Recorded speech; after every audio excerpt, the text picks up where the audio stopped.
Hey, everybody. How are we all doing today?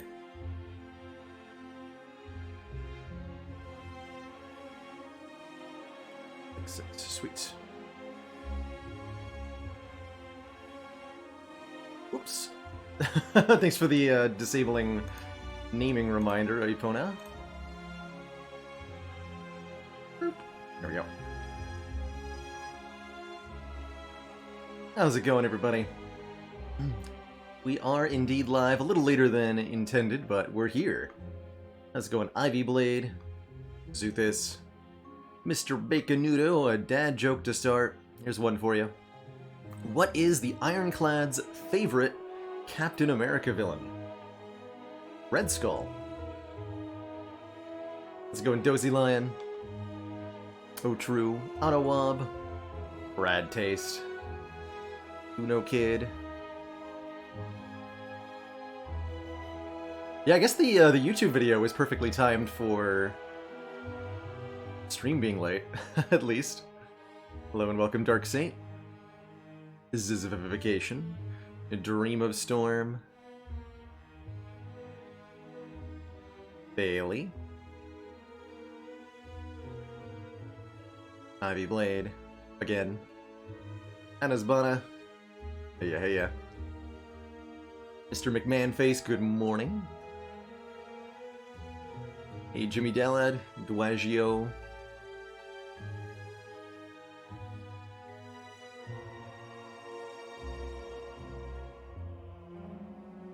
Played by Hugo Weaving, indeed. I liked him. I still think my favorite role of his is Agent Smith in the Matrix movies. Although I also quite liked his work in V for Vendetta. The man with a very good voice. Board games in my countdown screen? I do have a favorite. I think my personal favorite has got to be Terra Mystica of the games that I own. A kind of medium-sized 4X fantasy terraforming game that's really enjoyable with 3 or 4 players.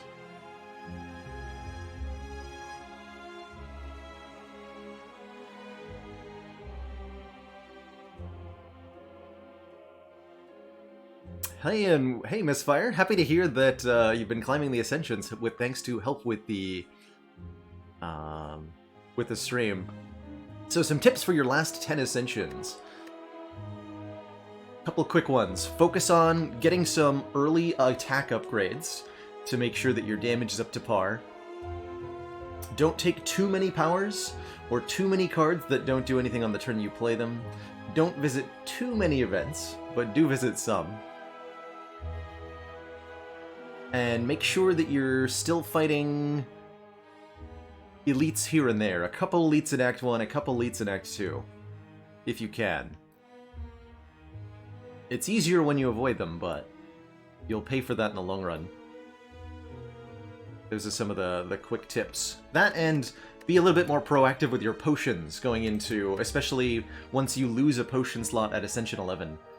Being a little bit more deliberate and proactive with them. If you find yourself discarding potions to pick up new ones, use them more.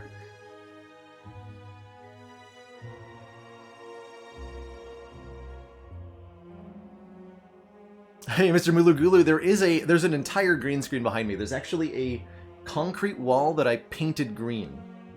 Is what I use personally, rather than have a kind of fabric thing. It makes it nice and consistent. For the studio here. But it's not an easy or effective solution for everybody. But that's what I use, personally. Man, this was such a good silent run. 3 energy, we took Empty Cage and then got a Runic Pyramid. And thanks to Paper Crane and 1,600 block from Tough Bandages, we were able to get through and win. I think it's only 2 layers of paint on this one. Yeah, I think I only did 2. I didn't paint it myself, admittedly. So it might have been 3. But definitely more than 1. It's defect time. We had previously lost our defect run, ending our previous 6 streak. But we're back up to 3 already, thanks to a Watcher, Ironclad, and Silent Wind here on Ascension 20. Been really crushing it at 820 lately, and I'm hoping that this pattern has an opportunity here to continue today with this defect run. Defect is one of my favorite characters, if not my favorite character, especially at Ascension 20. I really enjoy the sorts of ridiculous starts you can get into. Oh yeah. Got a nice flexible act here. Paths that don't hit elites early on, and paths that do. Paths into shops, paths away from shops. That tells me a boss swap on defect is going to be really effective here. And I'm not exactly thrilled by the other starting options. Things that I think are better than the boss swap on defect include trading max health for 2 transforms would be okay. Maybe a 250 gold start, a rare relic start, but not these. I'll take instead a Runic Dome, preventing us from seeing what enemies are doing, but giving us an extra energy every turn. That's a pretty big boon to start.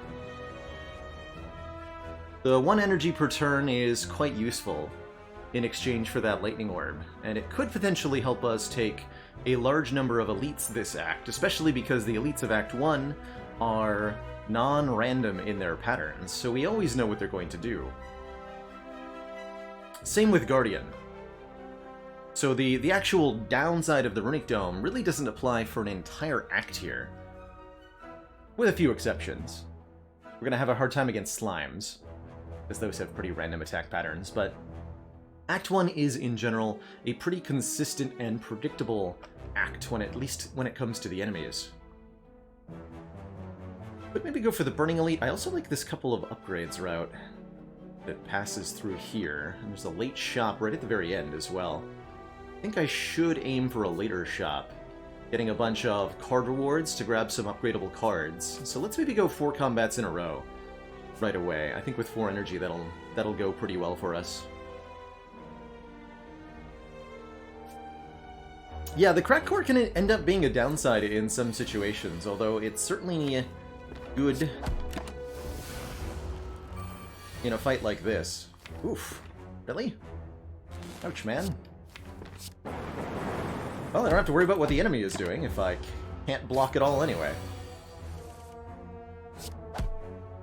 14, we have a guaranteed zap tool cast, so we can play 3 defense. This enemy is attacking for 11.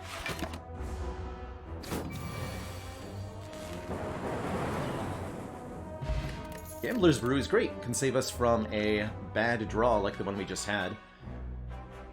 At the start of my run, I'm always looking for some attack cards to improve my front-load damage capabilities, gear up for those first couple of elites.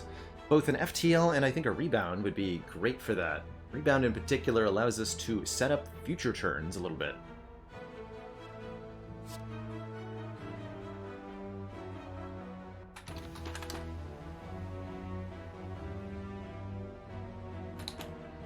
Famas, thank you so much for the Prime sub and the 7 months. Happy New Year's to you too. Happy New Year's to all of us. we're on a 3-0. I think that's in the title too, right? Yeah. Capacitor. So Capacitor is a card that allows you to do really well in fights that are long. More orb slots makes it more difficult to evoke your orbs, but allows you to benefit from the passive effects more acutely. Only if you can fill up those orb slots, though, which is the first obstacle.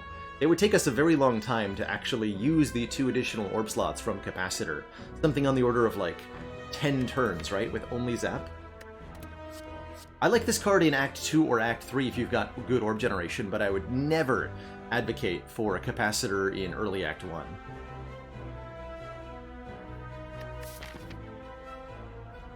I think I'm going to take the FTL. I do like the Rebound a lot. It's a little bit of free card draw. Alright, here's where Runic Dome starts to punish us a bit. I have no idea who's attacking. I guess we'll just see what happens. Cool. I don't have to think. Good. Free fight. Very good. Blessing of the Forge, another very good potion. Upgrade all cards in hand. And, ooh, either a Rip and Tear or a Cold Snap. Or I guess a Static Discharge. Would give us Lightning Orbs whenever we're hit. Static Discharge is not very good with Runic Dome, though, because you need to be able to know when the enemies are attacking in order for Static Discharge to be particularly effective. But Cold Snap channels a useful Frost Orb. Meanwhile, Rip and Tear is an awful lot of damage right away. 14 or potentially 18 upgraded. Rip and Tear would help us rip and tear our way through the early elites of this act. Or great front loads so that we can continue to collect relics and such. I like that more than I like this Cold Snap right now. Especially on 4-base energy, I think. Okay, this guy might be attacking for 10. If so, oh well. Good. Good, good. Another perfect fight. Look at that damage output. Fusion, Rebound, Force Field. Okay, now we'll take the Rebound. Rebound with FTL, Rebound with Rip and Tear. Some more front-loader damage, and a little bit of card manipulation. I should make an exclamation point mods command at some point. That seems like something I could have done a while ago. Baron Fell, thank you so much for the Prime sub and the 13 months. The Baker's doesn't get.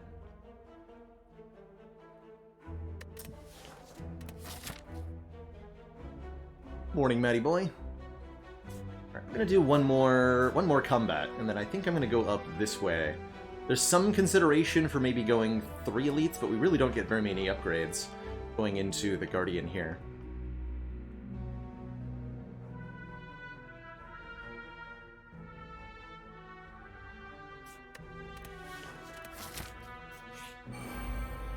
Okay, we got a pretty easy combat. This guy attacks for 11 on turn 1, so we're currently taking 6. Nothing I can really do about that. I mean, we could Blessing of the Forge, I suppose, but I'd rather keep that potion for our elite fight.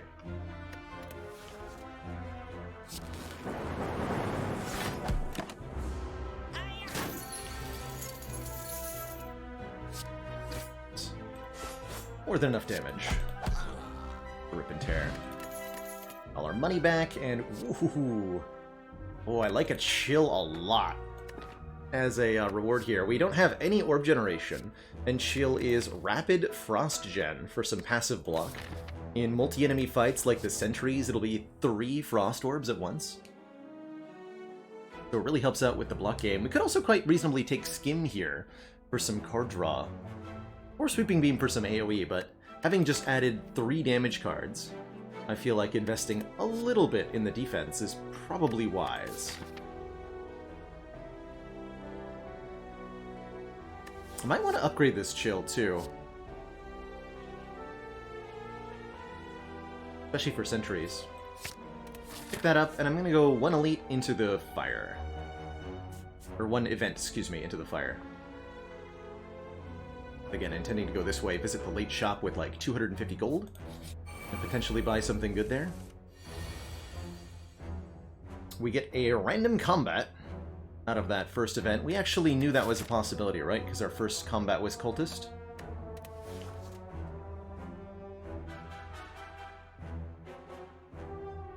Can I kill any of them? The lowest health one is 15 plus 10, 25. This is 18 plus 5. So only with the Blessing of the Forge. I guess let's see what FTL draws. Oof.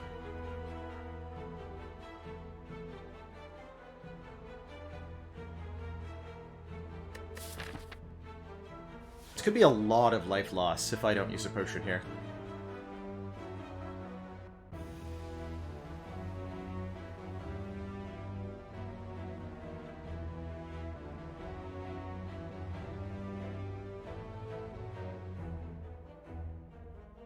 So I guess I'm going to.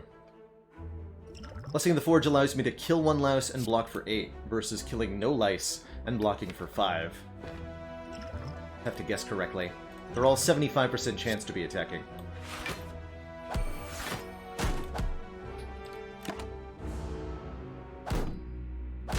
Still took some damage.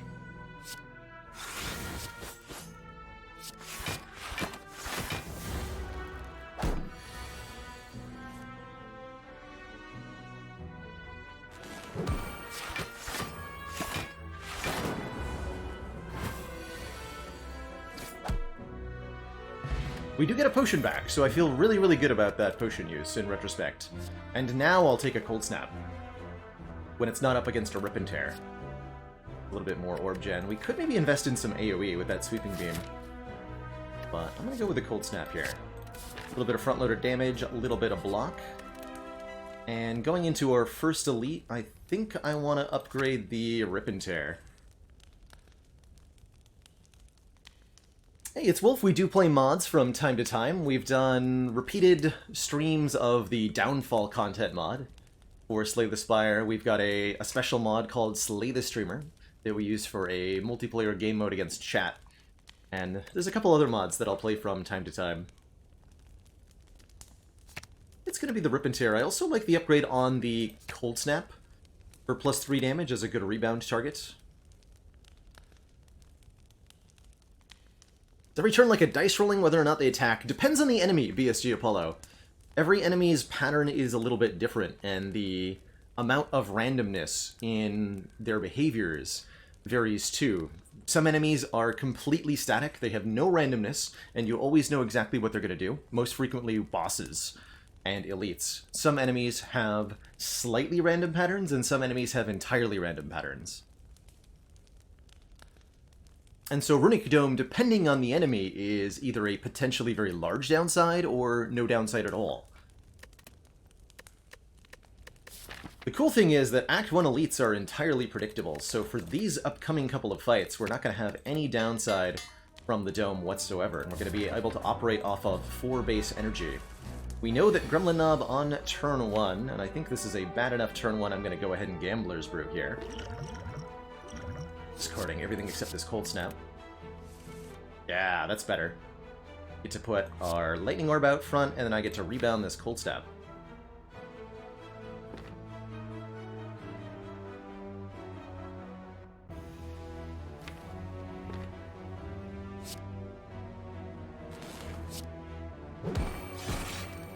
So Knob always becomes angry on turn 1, then attacks for 8 damage on turn 2, which applies vulnerable, and then 24 damage on turn 3.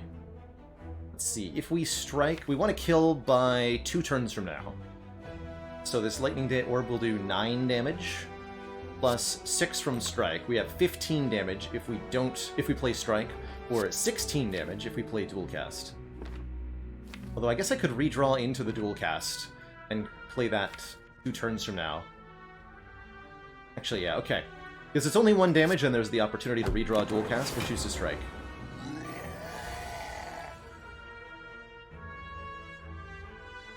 On lower Ascensions, I think it's 50-50. Actually, that's probably not true. Let's consult the spreadsheet. If you're below Ascension 17, then the Gremlin Knob, 33% chance to go for the vulnerable, 67% chance to go for the big attack. Interesting.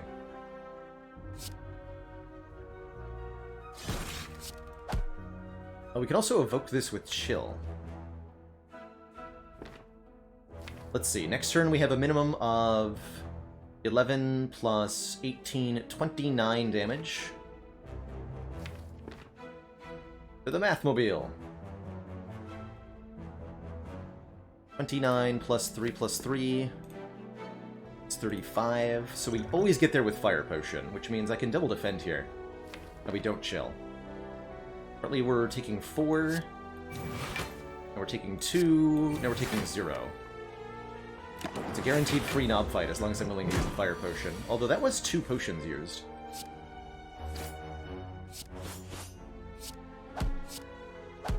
Damn. Pretty close, but didn't get there. Unfortunately, weren't able to rebound the Rip and Tear.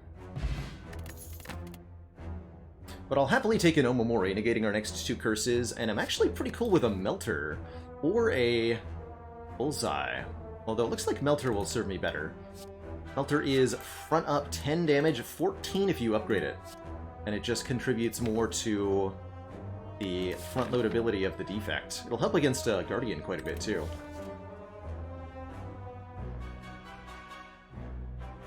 I could take a Stack or a Bullseye. I'm not really thrilled with either of these.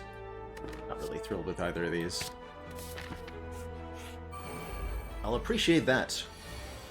Okay, these enemies may attack for 6 on turn 1. Completely random as well. I'll just get one close to being dead. Nice, cool. We even targeted the correct one. Good job, us. So if this guy is attacking, it's for a maximum of 9.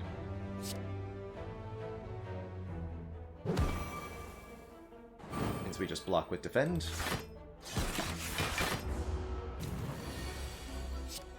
A totally free fight. Get a potion back, a colorless potion. Kind of an awkward potion to use, but quite good. And there's a Hyper Beam being offered here.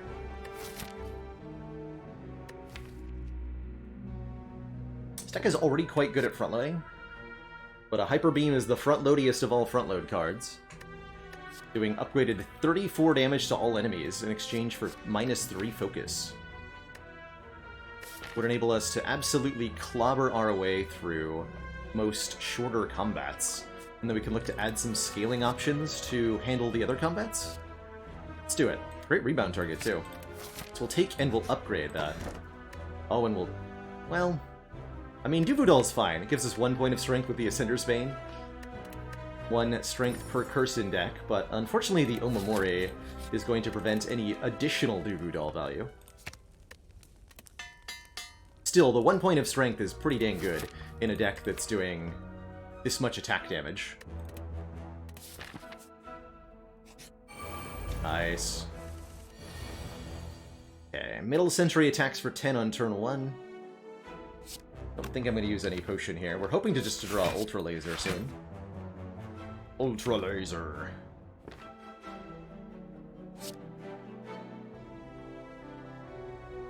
And I'm going to put both the left and the right in Ultra Laser kill range, too. Hopefully I don't regret that.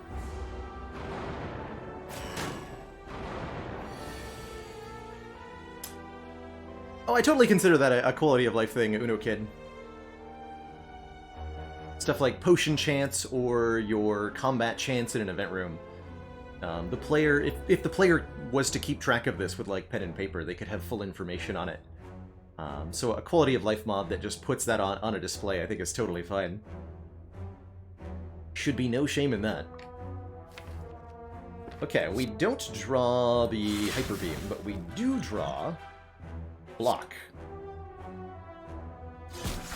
So all is well.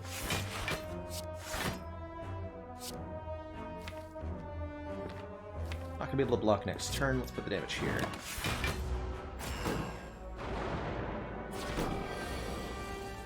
There it is. Pew pew. Alright, perfect Sentries fight. Now we have a Lantern for energy on turn 1. Yet another potion. And a chance at Beam Cell to make our physical attacks do even more damage. Hell yeah. Give me a Beam Cell, and that Beam Cell then becomes a very, very good upgrade for 2 turns of Vulnerable. We just go front load defect dot deck. Sweet. I'm in. I am all about that, and I'm all about this store with 236 money as well. At least I think I am. Go this way. Pick up 1 more combat. How I feel about that. Yeah, Frey Wolf. Got some minor... okay, yeah, now we definitely go to the shop. Got some minor celebrations planned tonight. Nothing, like, over the top. Hey, here we go. Oh, I like to see this. Big time, I like to see this. Waffle is here for 169 gold. Nice. We can gain 7 max health as well as a full heal. There's also, very importantly, a defragment on sale to give us some focus. And that would help a lot against Guardian. help a lot against Guardian.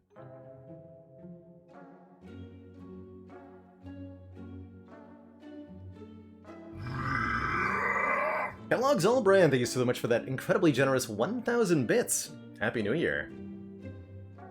Thanks for sharing those reward emotes with everybody, too.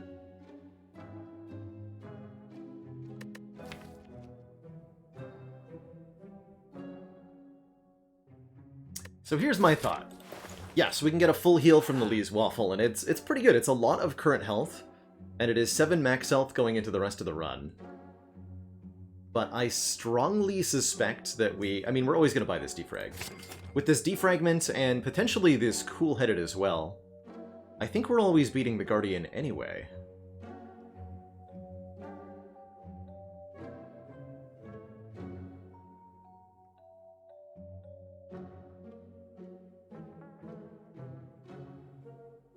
And so this money could be put to better use. We can go cool-headed and a card removal. Let's take one of our strikes out going into the Guardian fight, which rewards us for not having too many attacks. And then we're a little bit more block-capable, especially with the upgraded defrag. 3 Frost Orbs should be plenty of defense for Guardian. We're counting subs and waffles, not cool-headeds. You know, that's a compelling argument. A visual for telling the rarity of cards. Yes! Common cards have a gray sash here on the top. Uncommons have blue. And rares have golden yellow across the top there, as well as the color of the border around the card art is also that same color.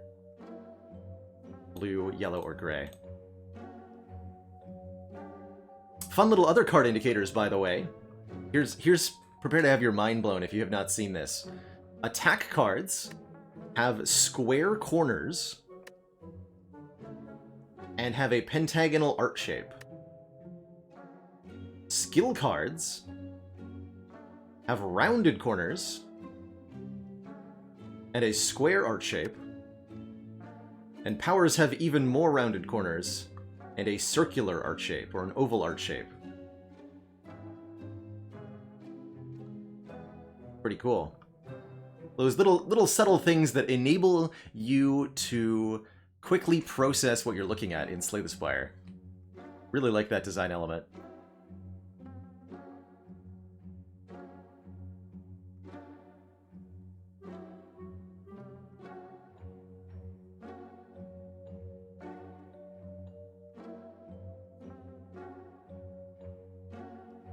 I have no idea if other games have done that in a while, but it's a basic enough concept that I'm sure it's been done before. Curses, I think curses also use squares. Or wait, we have Ascender's Bane. Yes, curses also use squares. So they borrow from skills for some reason. But they don't have their own unique shape. Neither do statuses. Yeah, and if I go cool-headed card removal here, I can also... I mean, we have enough for waffle card remove. I go cool-headed card remove. And we'll save 144 gold for our next act shop. We will be going to a future shop and looking to buy something there. I'm gonna upgrade defrag. Alright, and we have some potions in the event of really, really bad draws, but I suspect we're gonna have really, really good draws against this Guardian Mans. Hear me, Guardian Mans? Yeah, you can just rebound the Melter. In fact, that's instantly a transform. Still doing it.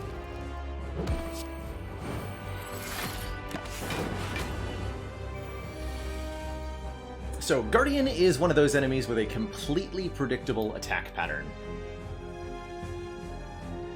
They always block on turn 1, and then their turn 2 is a really big 36 damage hit if you don't transform them through their mode shift mechanic. But once they've rolled up into a ball, they will use their first turn to attack for 10, their second turn to attack for 8 times 2, and then on their third turn they'll whirlwind for 5 times 4. Oh, the background torches? What background torches?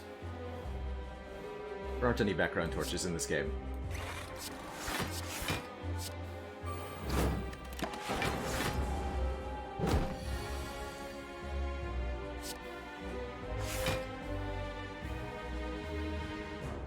so 16 damage incoming, we're blocking 8 plus 5, 13, take a little bit.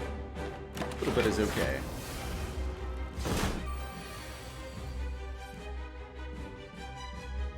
So 20 damage headed our way here. We are not going to Hyper Beam this fight, at least not until the very end. Then on this turn, Guardian will Blockify.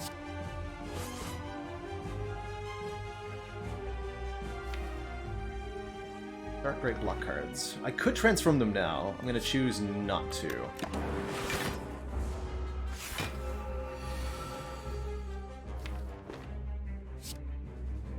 Oh my god, look at this melter of value here.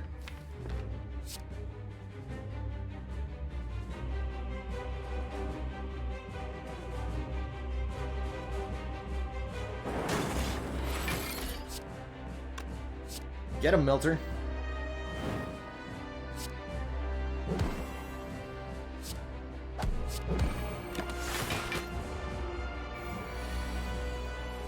So again, 10 damage on this turn.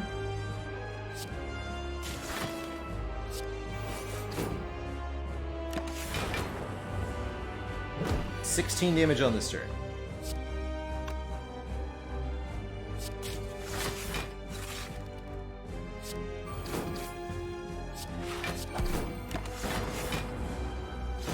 And 20 damage on this turn.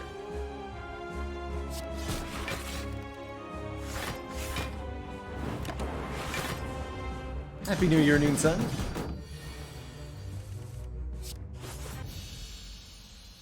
GG. Alright, nice and clean. Didn't feel like we needed that waffle. Another Hyper Beam. All for One is pretty good when you've got a point of strength. We're currently getting back our Beam Cell and our FTL with that. And a couple other cards and additions could certainly make this FTL very good, or Seek, just to find a card from the draw pile to put into our hand. I think seeking for Hyper Beam or seeking for our Frost Focus setup could be really, really good. Especially with the Lantern giving us extra energy on turn 1. I'm probably going to take the Seek here, but I'll note that this All for One could be alright.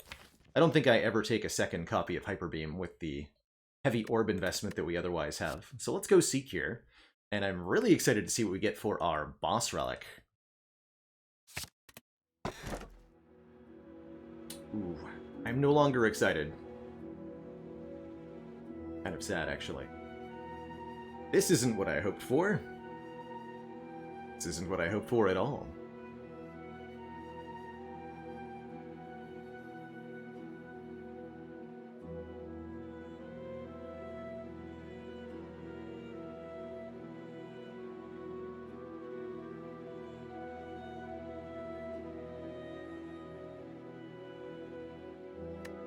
We can take the Plasma Battery. Will give us a Plasma Orb in the front slot, generating 1 energy per turn. And then that'll go away when we evoke it, it'll also generate 2 more energy. That could be good. Admittedly, I would have rather had almost any form of non-energy relic here, be it Runic Pyramid, Empty Cage, I would take over all of these. Astrolabe, I would take over all of these. Inserter, I would take over all of these. But Nuclear Battery is not bad. Yeah, we're looking for something in more of a pyramid shape, indeed. Indeed. Ectoplasm Dome Run, let us not go. I mean, I could try to take the Velvet Choker. Limits us to 6 cards per turn. I think we'll just go with the battery here. We'll just do that.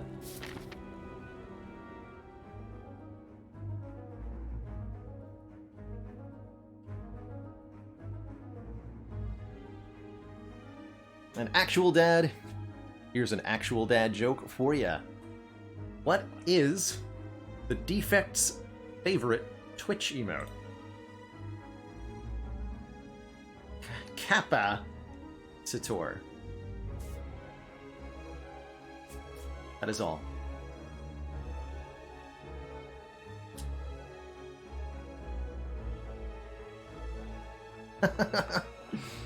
And they're gone. As they probably should be. Okay. feeling like we might want to try to fight the Burning Elite this act.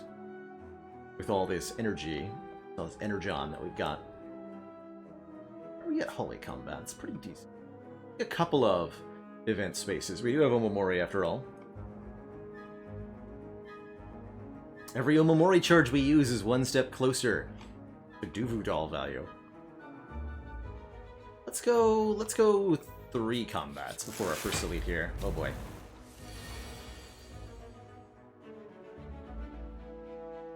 Not the opening hand I wanted against the Shelled Parasite. This lad always attacks for 21 on turn 1, so we're taking 16 damage. Worst, or best case scenario here. I think we'll drink a colorless potion to try to change our fate. Impatience can draw cards. We have plenty of energy on this turn, 6 energy. This is the only thing that can maybe save us. So let's go Strike, Strike, Impatience. Well, that was a little bit better, but not much. That was not much better. Unfortunately. Blah. Yeah, good thing we added cards to the deck in Act 1, no kidding, right? Big yikes. Well, at least rebound this defend, maybe. We just need the Frost Orbs up, really. You know what? No. We can end this fight very quickly. With the right draw. Oof.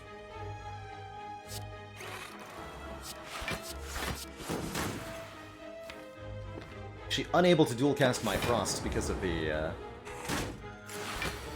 Plasma Orb there. A little bit annoying, but Melter is great here.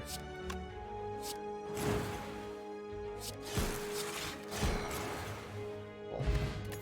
Entropic Brew is a pretty good reward, and we're offered a Capacitor Plus to gain 3 orb slots? Wow. That has a free upgrade on it, which makes it really appealing here. It's certainly a power that slows us down in short fights, but we have the Seek Hyper Beam for the short fights. I'm gonna take this. Hopefully I don't regret it too much. Okay, on turn 1, Chosen is always applying the Hex debuff. This is not the right time for Hyper Beam.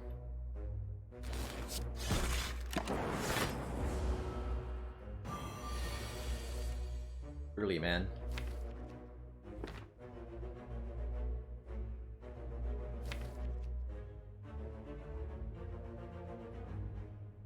Okay.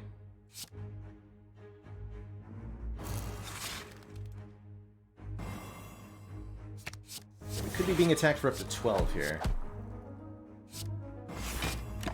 Unfortunately, a lot of days end up in the draw pile for attack for 12, and this could be up for up to 31 damage. Which is unacceptable.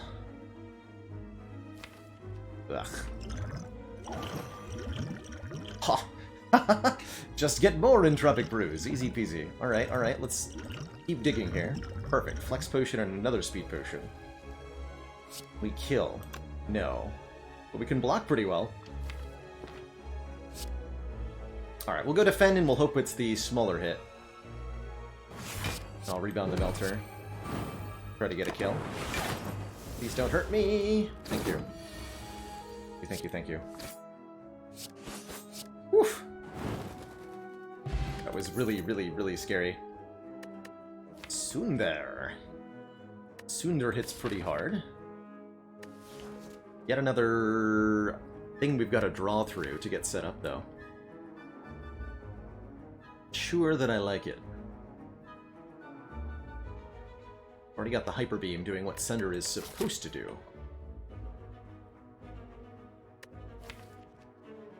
A skip. Don't think I want an aggregate either. We don't have quite enough card draw for that to be worthwhile. I'm feeling a little threatened, so I am going to look at some potions here. We'll look at 2, try to find something better than either of these 2. Pot and a Power Pot.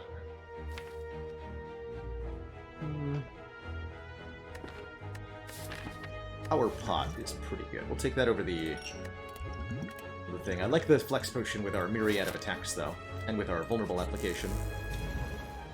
We'll run into these nerds. Perfect. Greetings, bird nerds.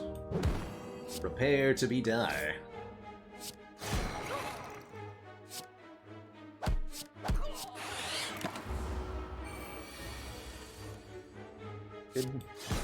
Good fight.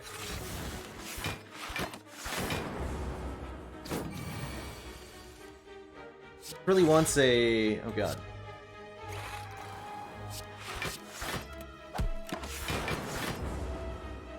Deck really wants a hologram. Another Rip and Tear Plus? Interesting. Very interesting. I think I'd rather take another Cool-Headed. More card draw, more Frost. Just channeling lots of Frost now that we have the Focus and the Orb slots. With the Defragment plus Capacitor plus. Getting more Orb Gen into this deck feels really good. I'm a little bit worried about our upcoming Elite fights. We can always rest at this fire, potentially. And these two are here as well. Again, potentially threatening quite a bit of damage on turn 1. These might be attacking for up to 14 from the Centurion and 9 from the Mystic. Let's look at their exact percentages here, because we can make an exact percentage array of what we're likely to take damage from. So, Centurion. While the Mystic is alive, it's about 65% to use Defend, 35% to use Slash for 14. And the Mystic says 60% chance to attack, 40% chance to buff.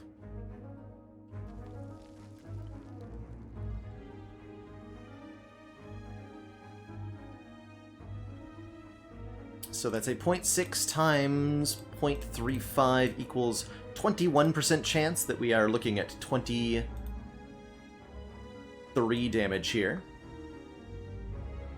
A 0.4 times 0.35. 14% chance of 14 damage. 0.6 times 0.75. A 45% chance of 9 damage. And then 0.6 times... 0.4 times 0.65.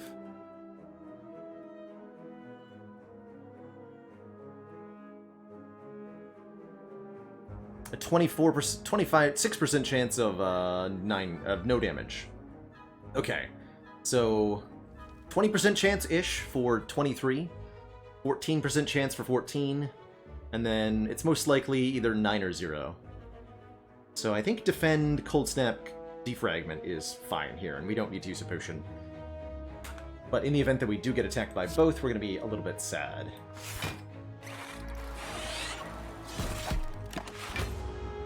Okay. We got the most likely outcome. Good. Continue to focus on trying to kill Centurion first. Check this out, dude. Mystic cannot attack again, so we're guaranteed full blocking. Look how quickly we get these Frost Orbs set up, thanks to these Cool-Headeds now.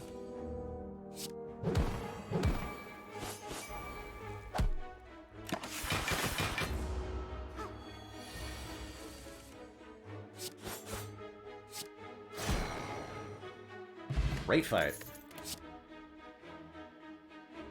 Oh, Compile Driver Plus does 11 damage and then draws a card for each unique orb type we have.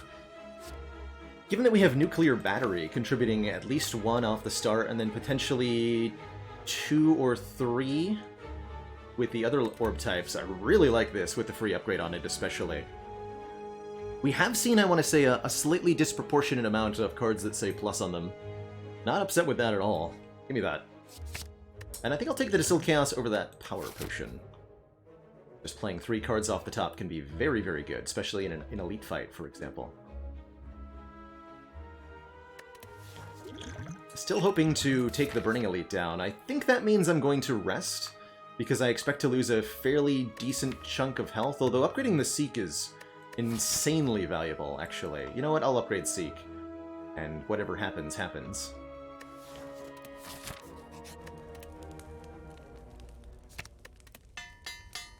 Being able to Seek, for example, Beam Cell and Hyper Beam, or Rebound and Hyper Beam, or Apparition and Hyper Beam?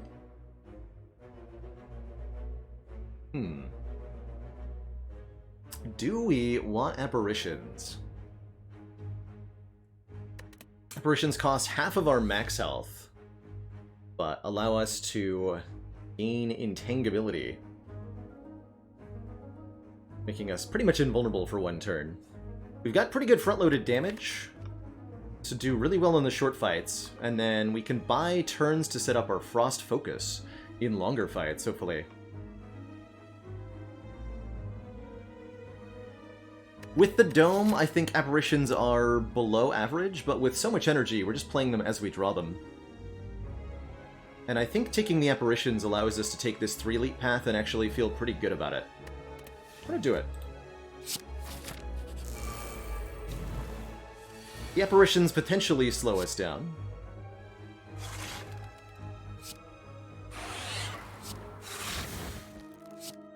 Oh, this is a sketchy fight.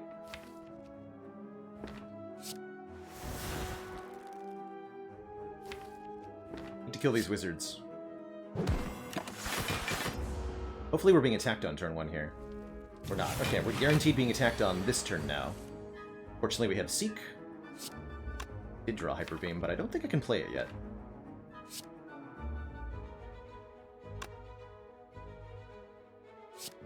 Too early in this fight.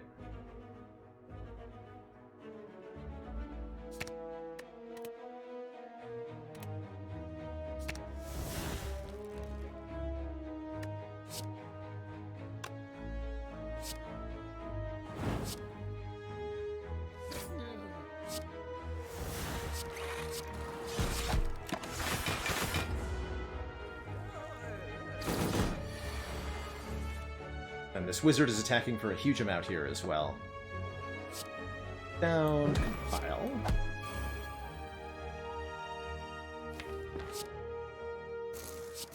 Draw that compile river. Again.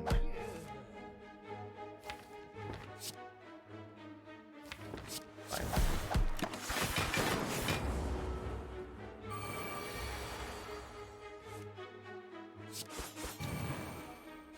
Uh-oh. Here's where it gets a little sketchy.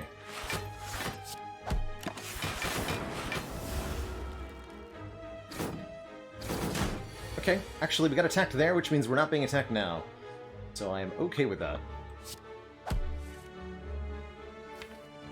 Upset we didn't find Beam Cell though.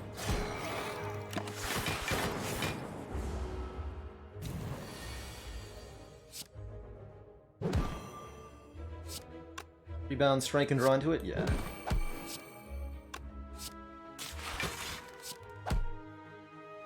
Okay, that was scary, but now we have the Fossilized Helix, preventing the first time we would lose health each combat. GG. Silent A15 plus without poison skills and envenom? That was our last silent run, Mazanaka. We had an Ascension 20 heart kill with very little poison and no envenom. I think we won with Caltrops and, like, Shivs. Andrew K, thank you so much for that generous mini-raid. Welcome on in, folks. And I'll take a Core Surge. Artifact can block a self-debuff from, oh, I don't know, Hyper Beam. White Noise not bad either, but the ability to prevent Hyper Beam's focus down is great here. And I love block on turn 1. Help us preserve that Fossilized Helix for an important hit.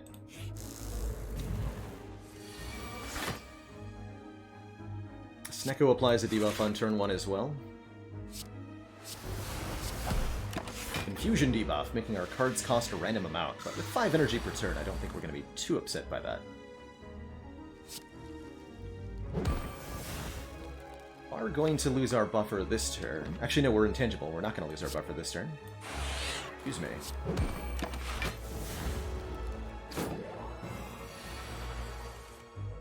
But we might on this turn.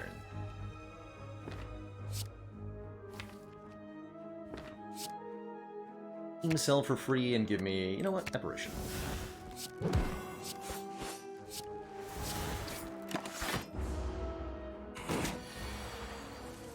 Cool, I am immune.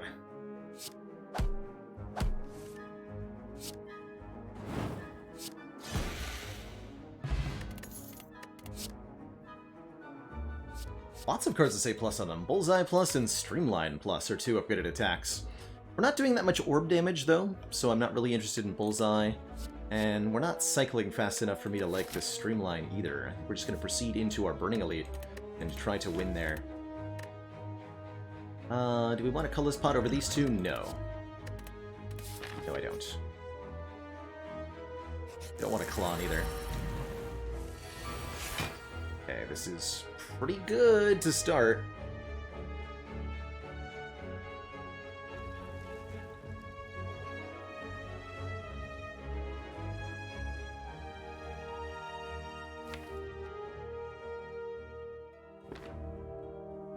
So we're intangible on turn 1. I'm thinking I want to distill chaos here. Let's try to hit some stuff. Hold on to the flex potion. But the distilled chaos, absolutely, and we beam cell the back guy in case we hit the hyper beam too.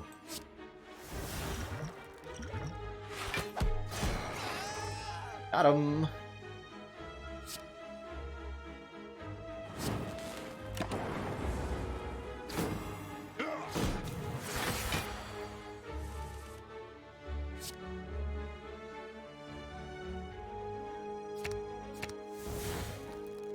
Cool. I guess I'm killing you. Sure.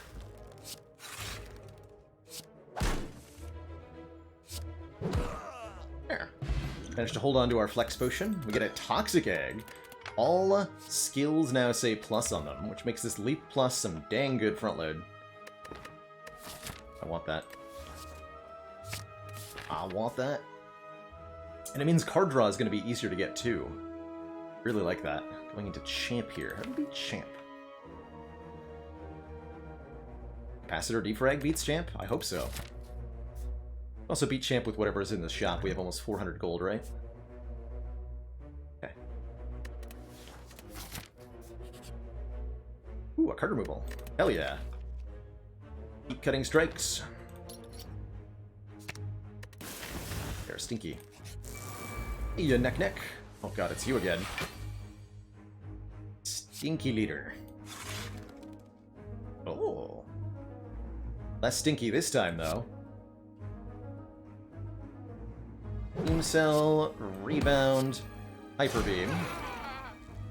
Full-headed, zap, hyper beam.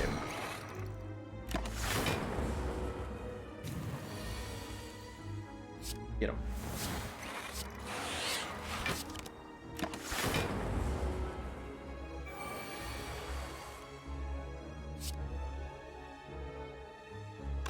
Evokes for a little bit of block? Okay. Help! Can't do any damage anymore.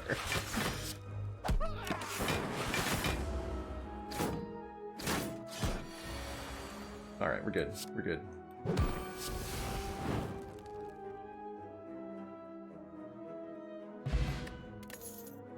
Need chest. Ooh, Rainbow Plus. There's some serious orb generation for us, and that lets us get a Dark Orb with which to beat Champ. Definitely. Man, that's a stinky floor. Then let me guess, we're short? Oh man, we can buy both Blue Candle and Darkstone Periapt to go with our Omamori Dubutal. Oh.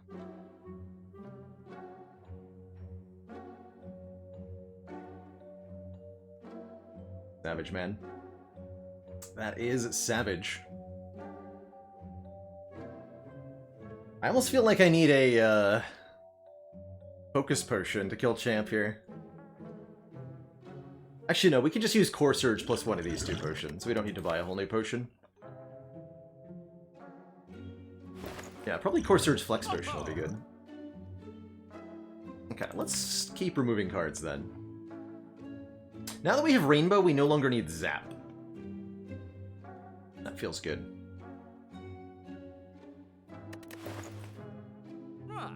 I might remove that. I might also buy this Reinforced Body. 9 block X times. Such a good card with the upgrade on it.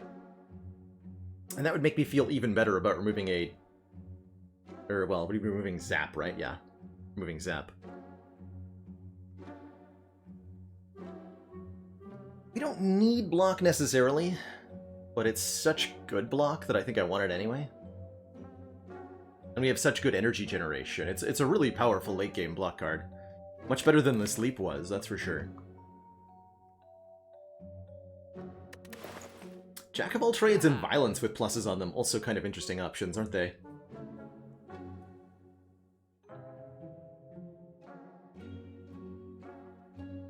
Agreed kicking. I would cut a defend over a strike. I think I'm cutting zap over both of them, though.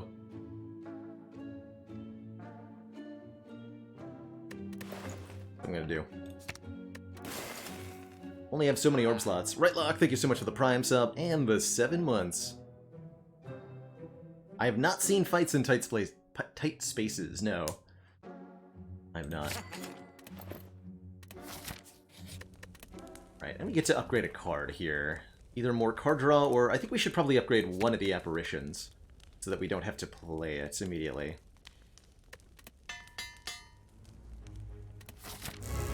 When we draw it.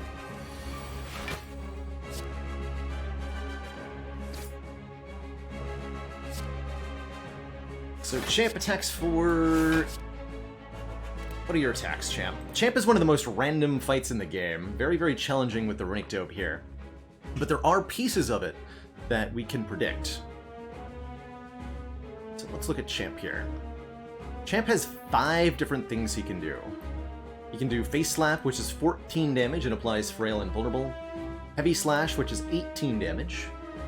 He can Metallicize, gaining block. He can't gain strength until after he's metallicized twice, at least not on Ascension 20. So he can actually only do 3 things here on turn 1. We're already blocking all of them. This is not a fight we're going to be hypervening in. He goes for his first metallicize. So again, either 18 or 14. Okay, we want to get Rainbow down right away. I guess we're going to skip the defrag the first cycle?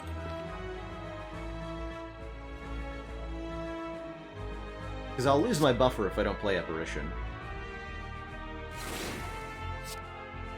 He's attacking, and he's actually guaranteed to attack on this turn, I believe.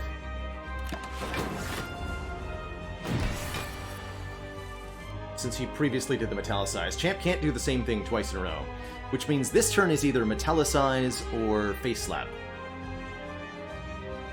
Not sure which. Oh, I'm supposed to do this as well. 5 points of strength in this one. Max damage is 14, so a leap is a full block.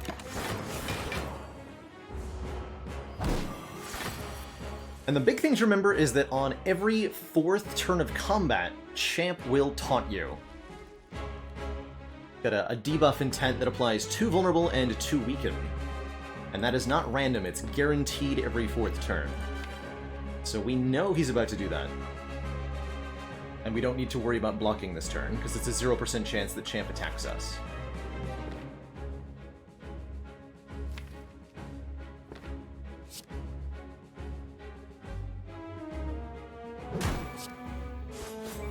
I think I'm going to use this Seek right now. But I am going to use the Cold Snap. You call that a weapon?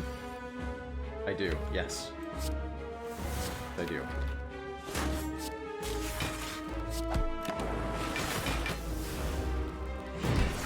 Slash good. Okay, we might be using our buffer if he's not metallicizing here.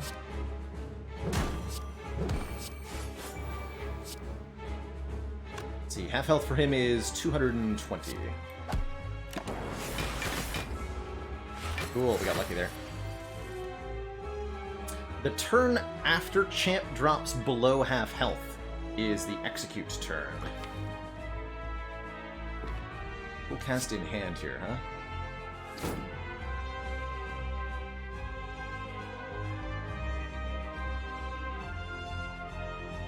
So he just metallicized. This is a guaranteed attack for either 21 or 27, so I should use Apparition here to keep buffering. Guess I could also use Speed Potion to try. Oh yeah, 2 turns after. The turn after he gains strength and such. I think we want to stall for a bit here. I don't even have my focus down. I'm not ready to put him below half here.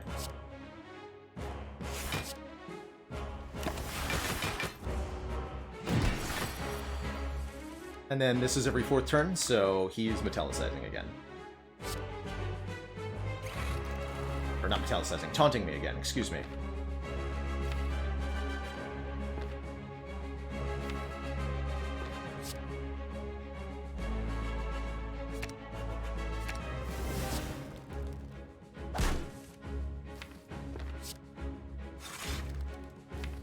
I just want to get this orb into a dual cast position. 237 minus 12 is 225, still above half health. Not me.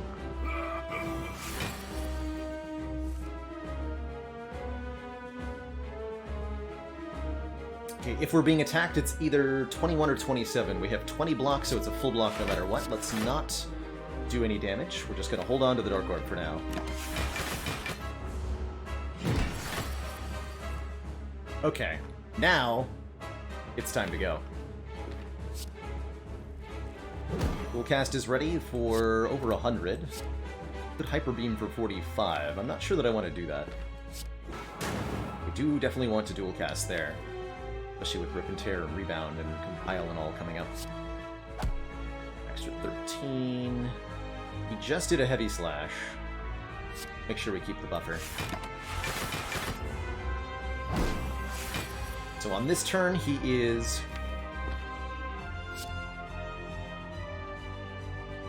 buffing himself.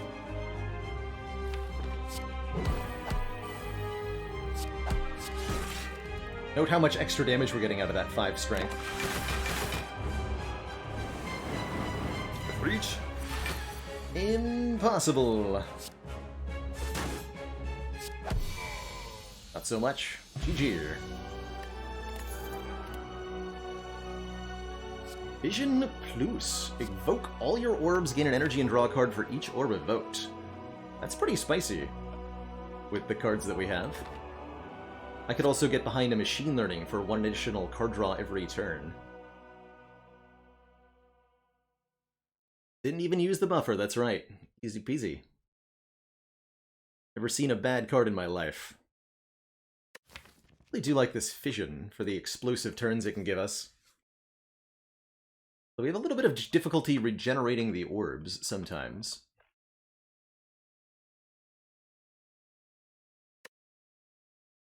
It's a good follow-up after Hyper Beam too. Yeah, we can get rid of all of our orbs. And it's a good way to evoke the Plasma Orb as well, for a lot of energy. I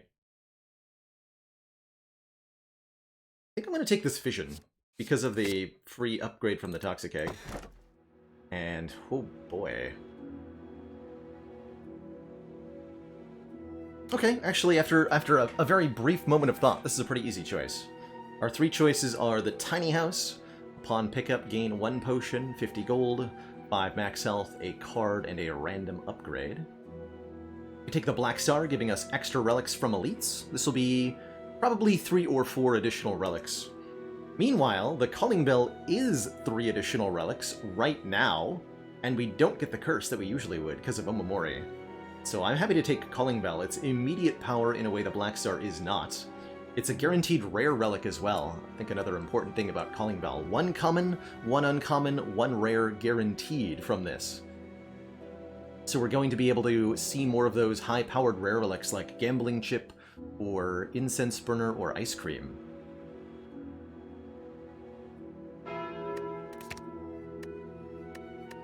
And I'd say those are a pretty good 3 to get. 3 energy-related relics. Happy Flower, Mummified Hand, and Ice Cream all. How's that for some energy? That's much better than a Coffee Dripper would have been, right? Wow. So that's energy every 3 turns. Whenever we play a power, a random card becomes free, and our energy is conserved between turns. So all that extra energy we're generating is now able to be used on whatever. And we do have one X-Cost card, the Reinforced Body, so if we can find, like, a Calipers, we're really gonna be in business here.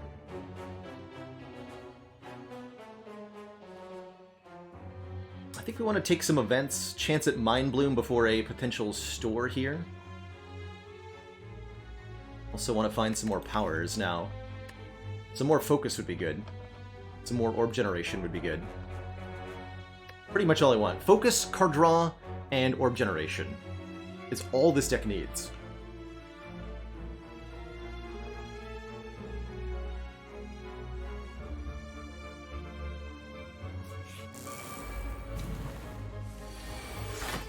That's true. If we take 4 events, we can get an extra Tiny Chest activation, which we will probably look to do, since I want to take 3 events early on for the chance at an early Mind Bloom with this Omamori.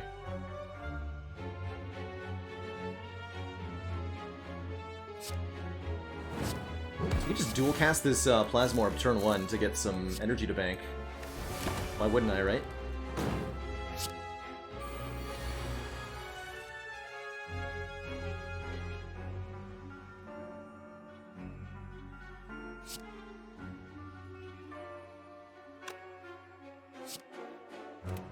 Let's do it this way.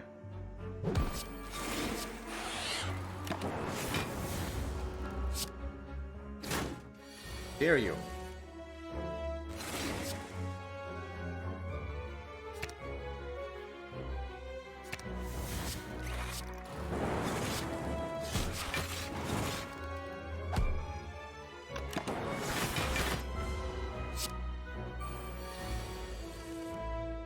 First of all, how dare you?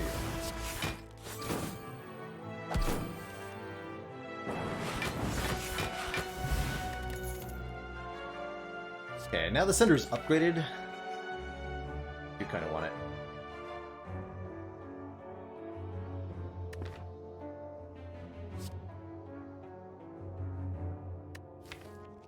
Pretty okay damage, especially with Vuln.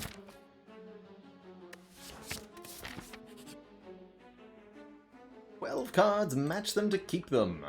Pain and Zap. There's a Seek Plus in here? Yo, we gotta find it. Show me the Seek. Yes, dude! Seek Plus get. What an awesome event there. Basically a duplication shrine for our Seek. Yo. Much better than a combat.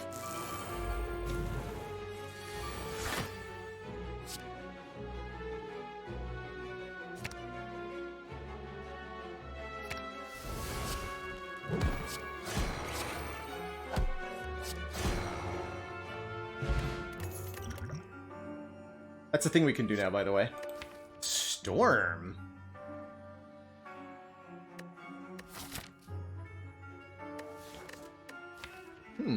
Storm is interesting. Storm is orb generation, and it's a power. I'm gonna do it.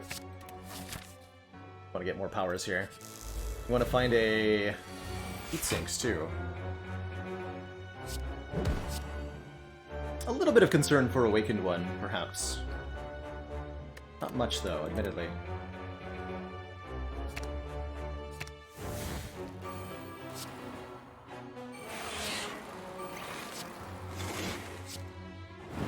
Really want an Unceasing top. Okay, on turn 2, Maw attacks for either 5 damage or 30 damage. If they attack for 5 damage, then their follow-up is Thinky or whatever. Go Fission here. In Core Surge. I'd like to draw 1 million cards, please.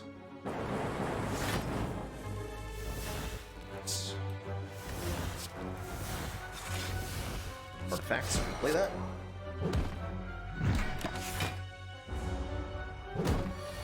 That was the big hit. I can tell by the sound effect.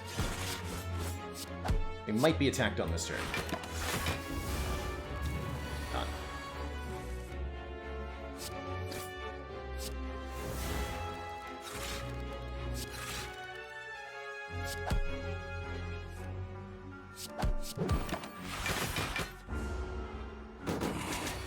After the multi-attack is always a buff turn. We know that the Maw is not attacking on this turn because they did a multi-attack last turn. 0% attack.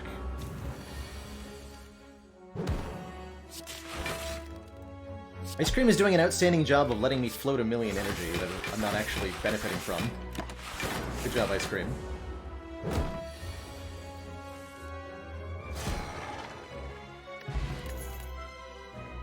Ooh, an upgraded hologram. We could also... No, this is not a reprogrammed deck. But hologram's great.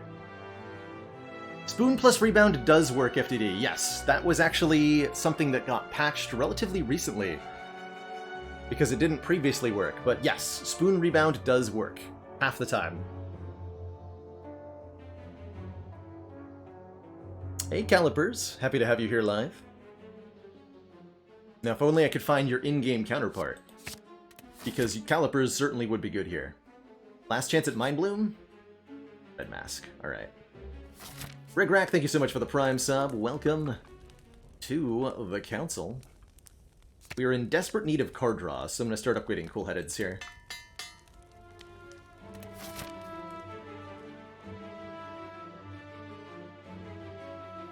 So I've bonked any chance at triple elites by going for the path I'm on right now. Let's go double elite. Take a couple late of events. Got to shop next act.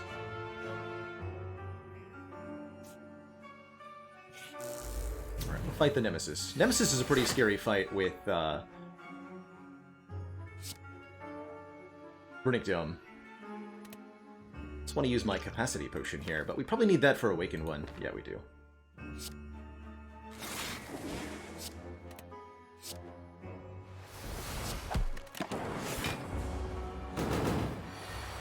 The Nemesis can randomly attack for 7 times 3, or they can also attack for one singular hit of 45. Or they can add burns. Rough way to lose your buffer. Have to use the reinforced here to avoid a chance of dying. Okay.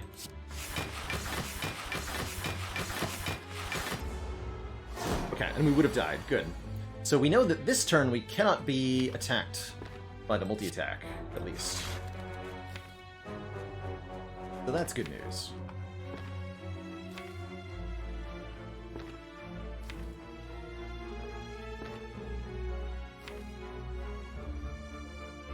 Let's seek. I don't need.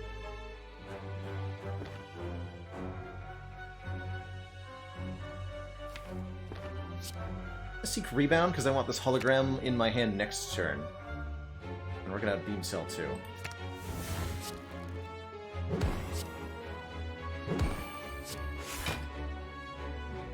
Twice, actually.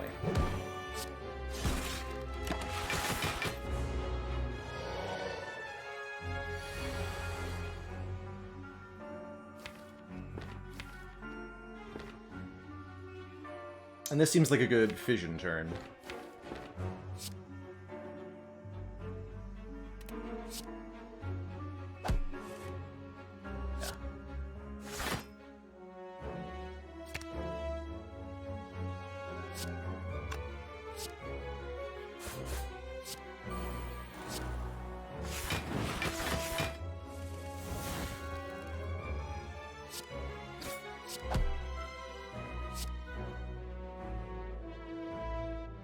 Should be able to kill, in fact.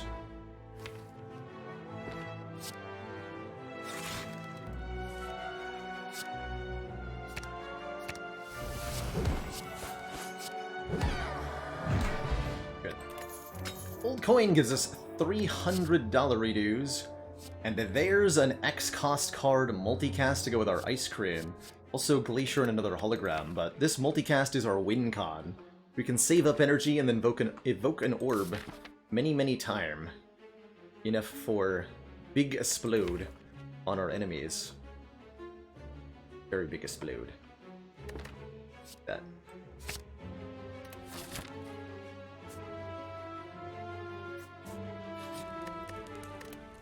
Okay, upgrade-wise, we still have quite a few that are good. I like the cool-headed upgrade in particular.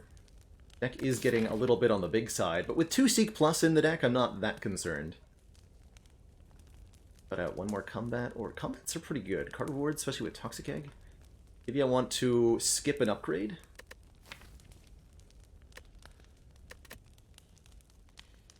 Let's just upgrade cool-headed. I'm gonna recall then. We're gonna go this way. Looking for more card rewards. Yes, we have to open the chest to get the blue key. Over the kunai, which would have been probably not that good. Or put into a fight with the Reptomancer. Definitely sketchy here.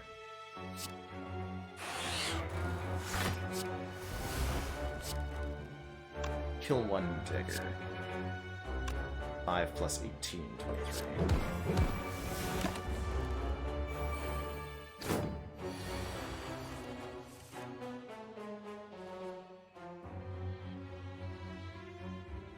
Whoa, that's not good. Ha ha! Yikes.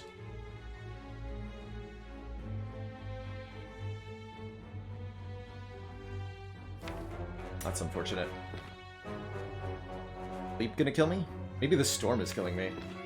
Definitely one of these two cards feels like, in retrospect, a bit of a bad addition, yeah?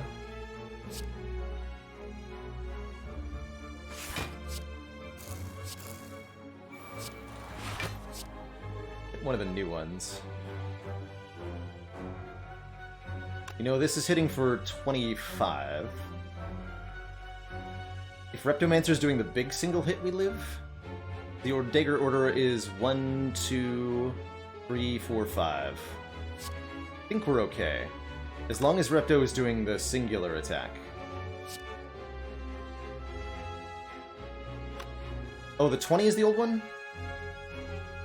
Oh. Then we're dead. Yeah, I need to kill this one.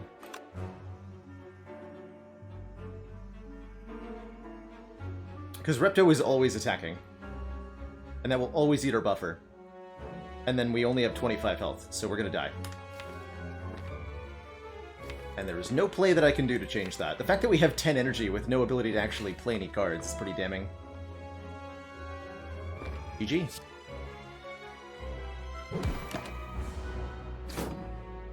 Wait, she's summoning? Hold on.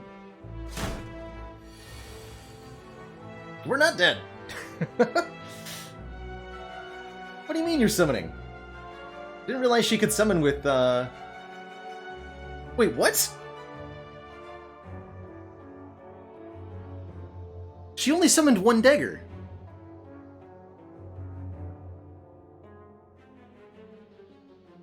Right? Did I read that correctly? Because there were 3 daggers in play. And she summoned only 1 dagger. I didn't think she was allowed to do that.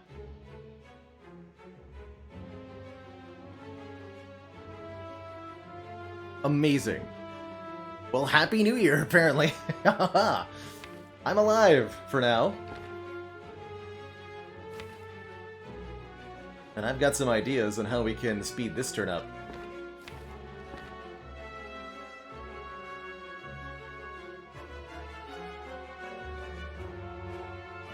Oh, we already have Fission in our hand, too? Beautiful.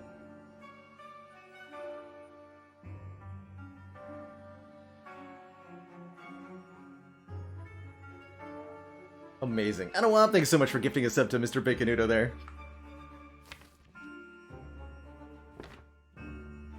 Not use someone with 4 daggers in play, but can with 3. Cool. Alright, well, I'm gonna seek for... Oh no, Core Surge is gone? Oh, I can't Core Surge Hyper Beam. How sad. Alright, that's okay. We can seek for Seek and Chill here. Chill Fission is gonna be great. Give me Defragment, Cool-Headed. I need a lot of cards this turn.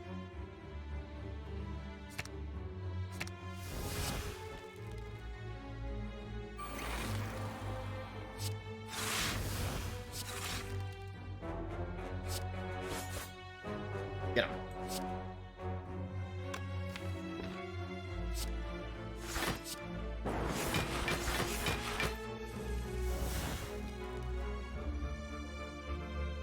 This looks a bit more under control now, yeah?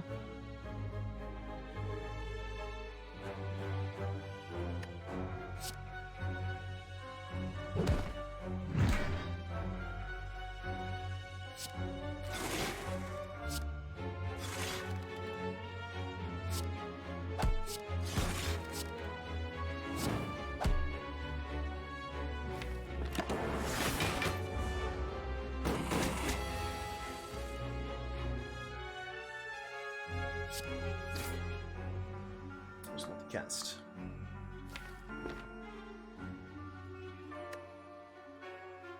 Hologram Rainbow. What's the Dark Orb in front? This is then 14 times 12.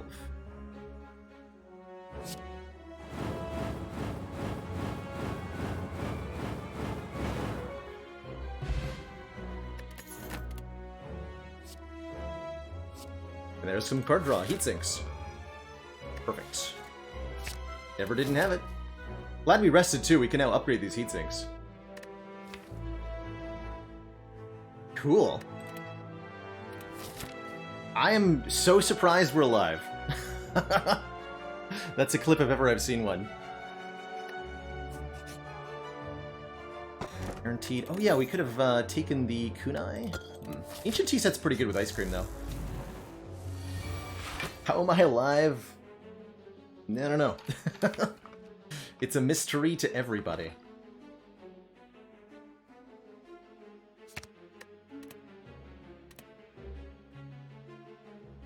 Okay, this thing attempts to debuff us on turn 1. Let's get our Core Surge to stop that.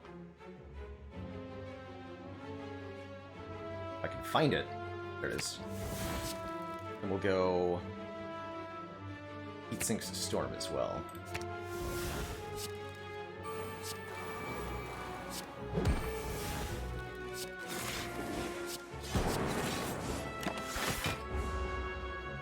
So it'll attack us one time on this turn, and then next turn it'll attempt to, again, debuff us.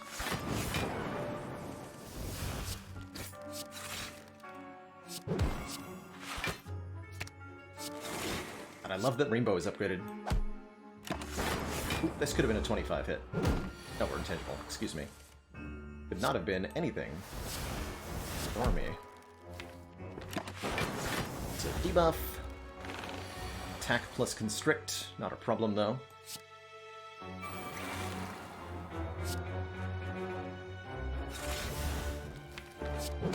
Rebound Sunder, it's fine.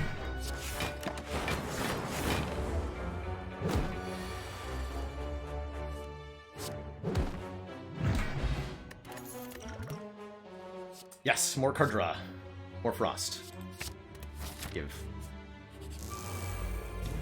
Transient. Sticks around for a limited number of turns.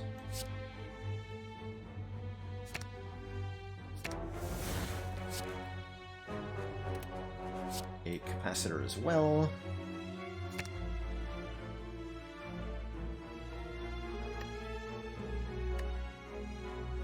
Card draw, I guess? Sure. Have a really big turn 1 here.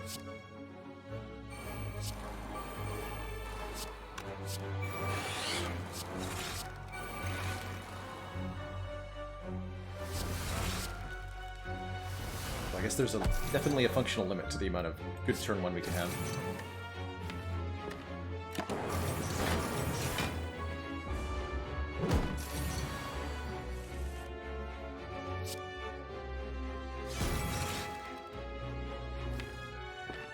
The remaining apparition. So each turn Transient does more and more damage, and then it reduces the amount of damage it's dealing each turn by the amount of damage that it's dealt. So it starts at 40 and goes up by 10 per turn. Here on turn 3 we have to do or block for 60 in order for Transient to not murder us.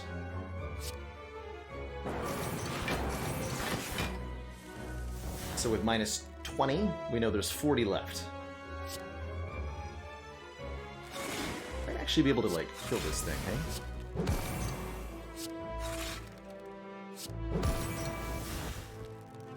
Okay, now we're already full blocking. We don't need to rip and tear.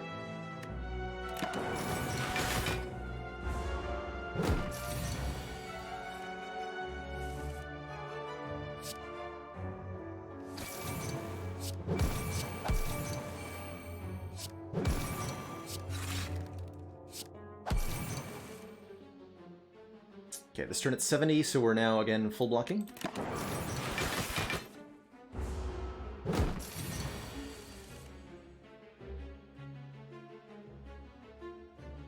$20 times 20 is not 800.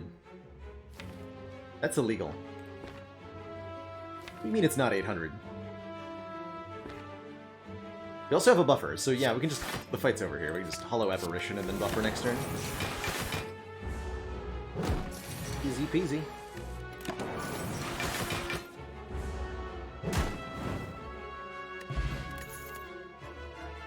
Another X-Cost card, and a good one at that. Tempest.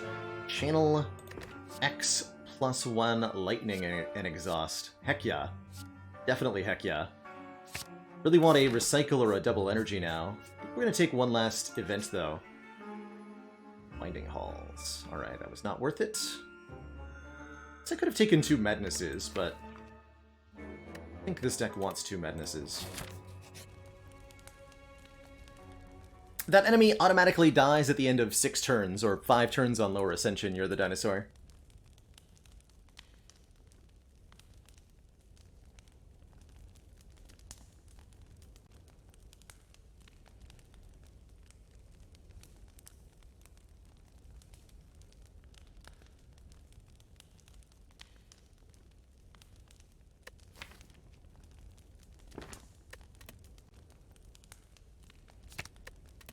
Grab a Heatsinks upgrade, too. With 38 cards, this deck needs a lot of draw power to get where it's going. I'm not actually sure how we're gonna win Heart. We don't actually generate that much energy once the Plasma Orb is gone. We'll figure it out, I'm sure. That's just kind of something I've always had. I know I'm a big fan of puns. Speaking of, I believe I owe some puns to chat here.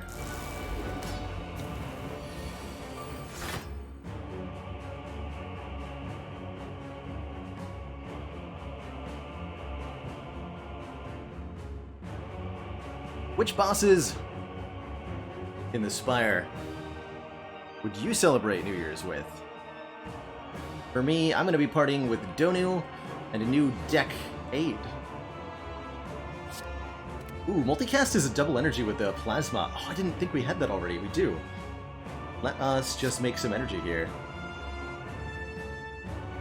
This cost us a card draw, but it gives us so much energy, I think it's well worth it. Can't believe we had 9 to start, by the way. That was Happy Flower, Lantern, and Ancient Tea Set all activating at the same time.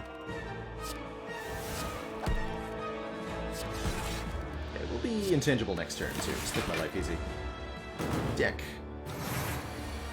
When life gives you decks, make deck aid.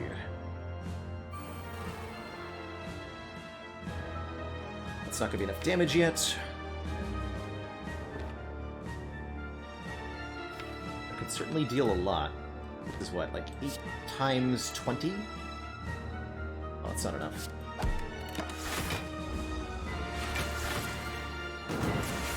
The attack patterns of these bosses is totally predictable. They always alternate which one is attacking and which one is doing a buff move. The attack value has a base of 12 times 2. On this turn, Dekka is the one attacking for 15 times 2. We need to block for 30 here.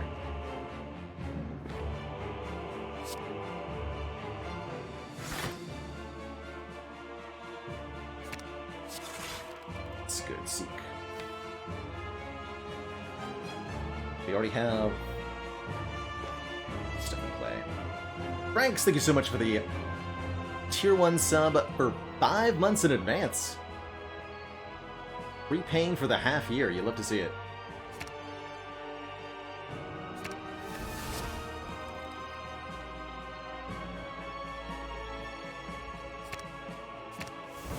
I'm gonna have a very big turn now. That's okay with everybody.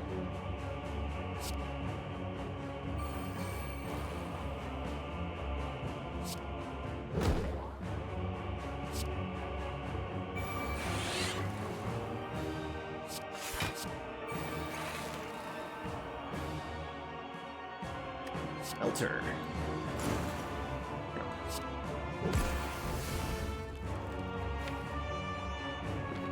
It's like chill and such.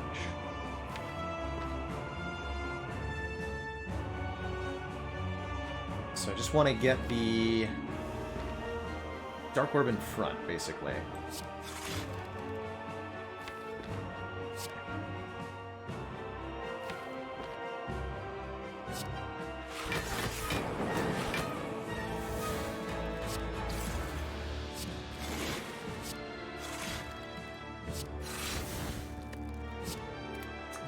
Play that.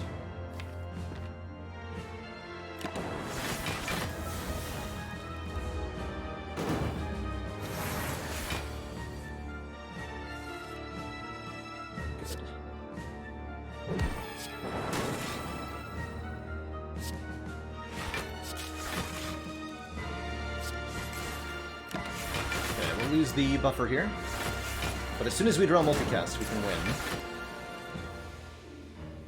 Two.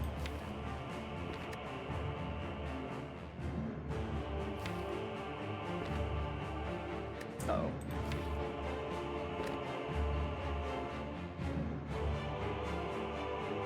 Six points of strength, so it's 18 times 2. We're blocking for 20. Actually, not that bad. Take one.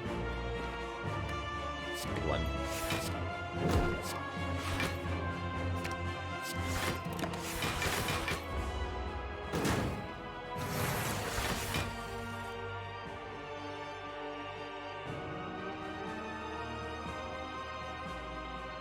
It's more this turn and we're blocking for less, so we'll take a ton. Am I willing to Tempest here?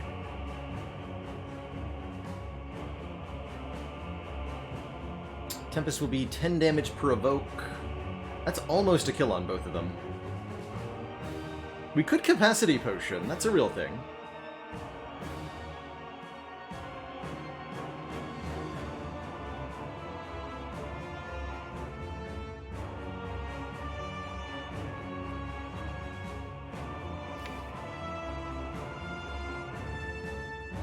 Alright.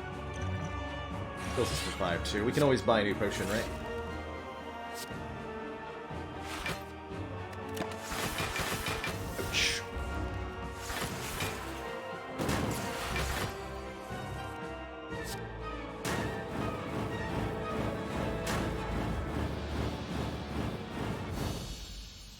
Hopefully I don't need that potion for the heart.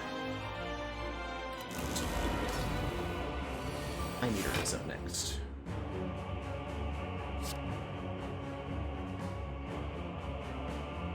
So we just want Focus and Frost to start. Build towards one big multicast. Delit, thank you so much for the tier 2 and the 10 months, almost to a full heckin' year.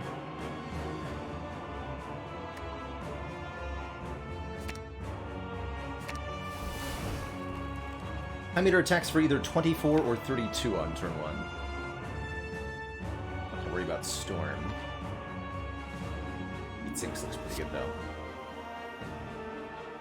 Tempest would have full blocked, yes, but it would have gotten rid of my Dark Orb and all my energy, and it wouldn't have killed the bosses, so we would have been in a very precarious position with that Dark Orb gone.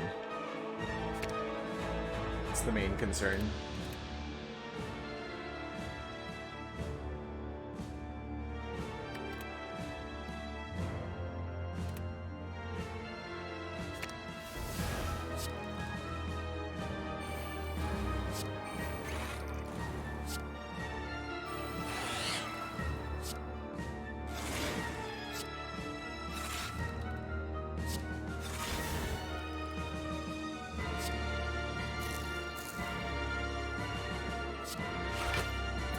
Full block. Let's play 2 more cards.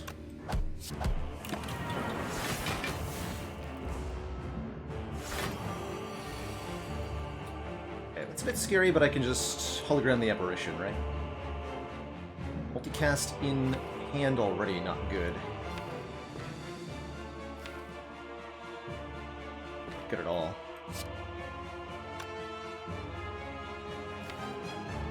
Guaranteed to be attacked on this turn.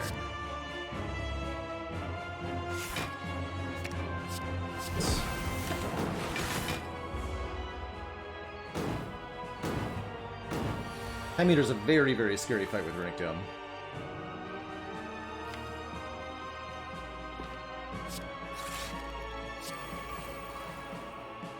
Cannot afford to do that. So if you're multi-attacking, it's going to be for 10 times 3. Make this a pretty good Essence of Steel. I should use the Essence of Steel. We've got lots of money, and this is a bad fight to lose. So we'll take the buffer if it's the single hit or the multi-hit. It's fine, it's fine.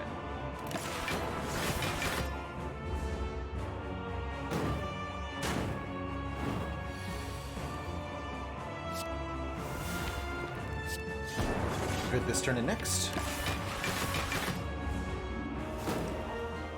Okay, block the draw down. That's actually quite good.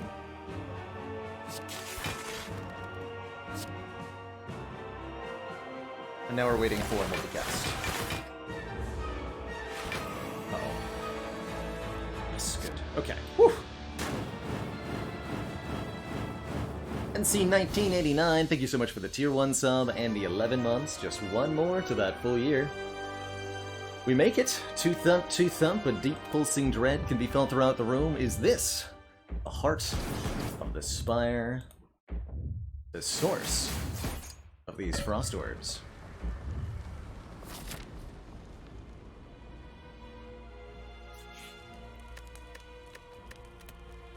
Alright, we can rest for 2 health, or I think I'd rather take an upgrade. One more upgrade on Cool-Headed seems pretty important. We could upgrade an Apparition. I think we just need the card draw. Alright, shop, what you got? Oh, ho, ho, ho. This is a good store. Wow.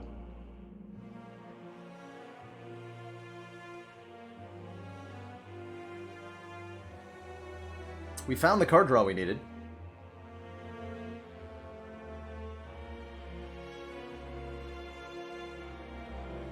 Very easy and forgiving game. That's right.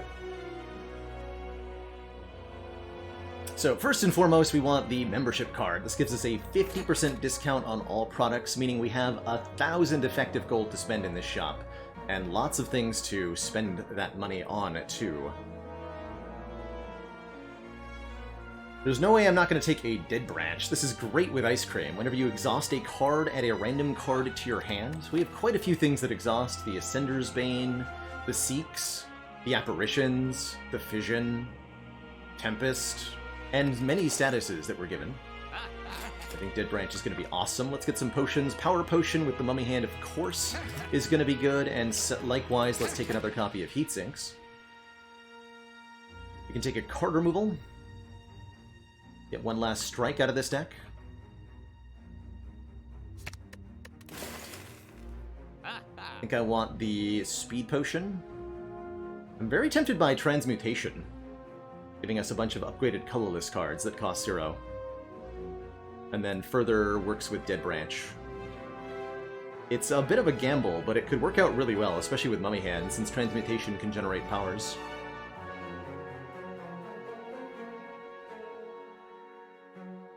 And we can get yet another Cool-Headed Plus. I like that, too.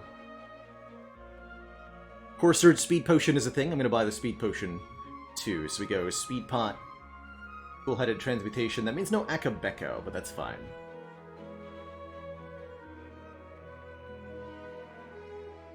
"20 upgraded magnetisms. You'll love to see it."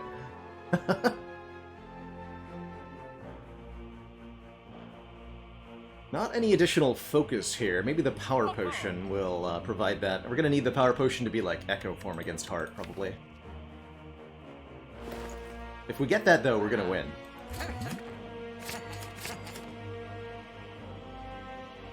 I'm not going to take either Blizzard or Steam Barrier. Unupgraded Blizzard is just not good enough. Even with so many cool-headeds and such, it'll be like 20 damage. Whatever. There's maybe some stuff you can do with Forethought, but I don't think so. It's so card draw intense in a deck that really does struggle with the card draw a little bit. Here's hoping that this all works out for us.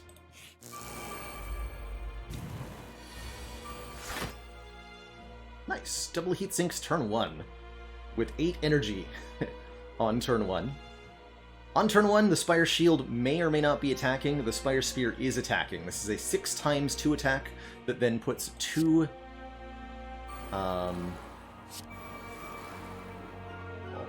burns on top of the draw pile.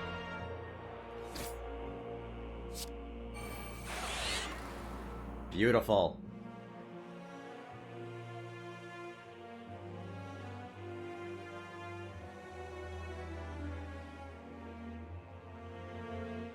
We're gonna have the big turn.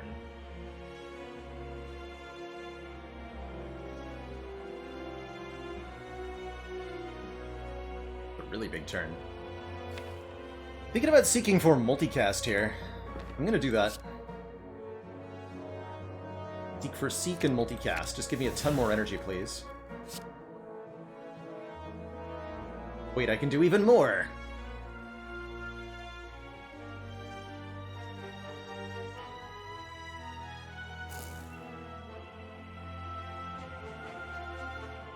Wait. I can go Fusion, seek for Hologram, Hologram the multicast, and do that again. That would put us to 12, 11, 24 energy. And then I can do 24 times 8. It's only 192 damage, that won't kill. But it's close, it's really close.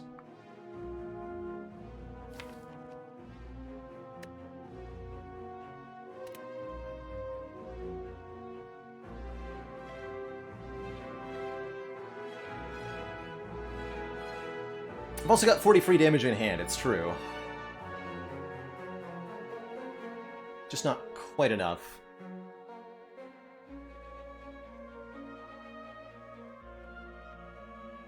I think in that case I'm going to seek for, yeah, defrag and card draw and such. Seek defrag and storm.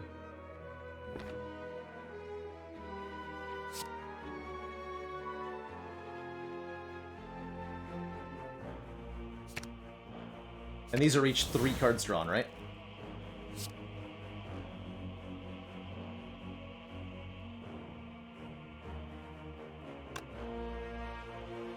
A lot of our damage is randomly targeted, so let's just get rid of the Spire's shield first.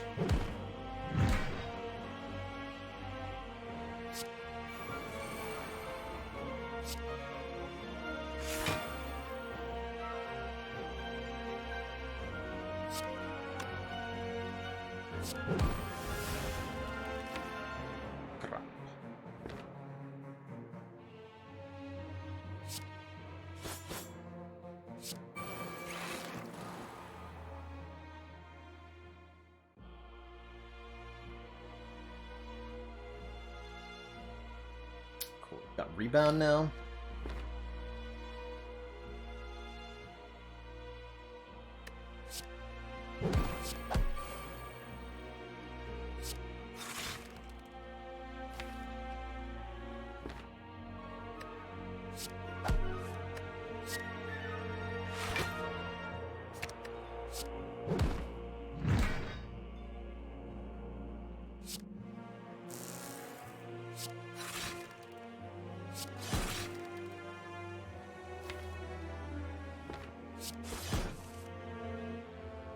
Stuff there.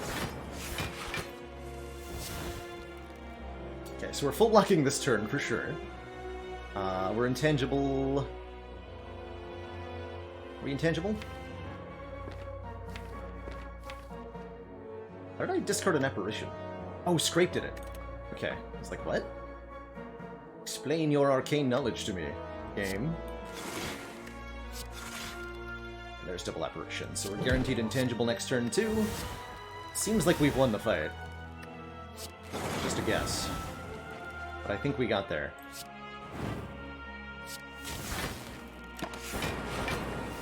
Didn't even play that transmutation, but it was a great turn anyway.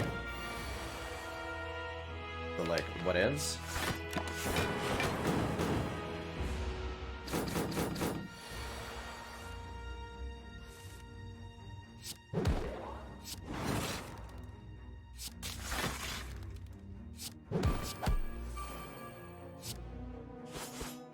I recognize that I'm not setting up Happy Flower for success here, and I'm okay with that.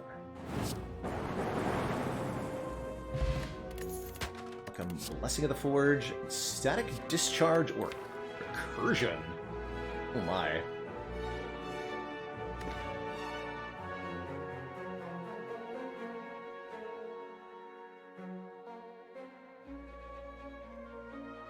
Well, we have some odds going into Heart here. It's going to be a very difficult battle against the Heart. I think it's going to be the power. Static Discharge is potentially more card draw and less energy than the Cool-Headed. The Recursion is nice, though. Lets me keep the Plasma, or the Dark Orb. Let's try it. I think our current potions are very good. Although being able to keep an Apparition with Blessing of the Forge is quite powerful, too. I'm going to trust in these two potions to carry us through. Good, we drew the upgraded one. I knew we upgraded the correct Apparition. Only 1 out of 3, but it was the right one. Alright, give me an Echo form, please. Not Echo form. 1 focus, huh? Or 2 lousy orb slots. These are not the powers we were looking for. In fact, this is a really bad turn 1. Loop is probably going to have to be the answer here. It'll start looping our Plasma immediately, and it can also loop a Dark Orb for us, but this is not what we needed. Creative AI would have been great, Echo Form would have been great. Not these. Not these. Origin Freak, thank you so much for the Prime sub and the 5 months. Working your way to that half year.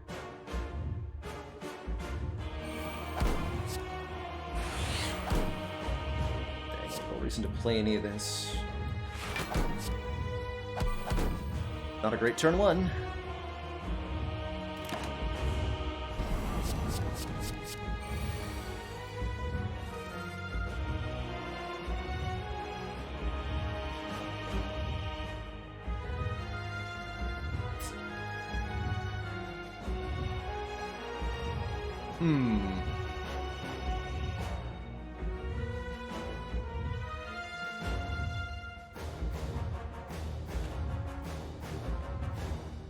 Well, there's no way to know if the big attack or the multi-attack is first. We might just have to rely on big attack first. If we play any cards other than this defend, we lose our buffer, and if we don't use the speed potion, the defend won't even actually help us, because it's only 3 block. Cards from Transmutation do cost 0, yes. Yes. So this is, I think, going to be, Speed Potion, Defend, Cool-Headed. And we hope that we get Apparition or Hologram or Seek from the draw. Don't forget we have Orichalcum.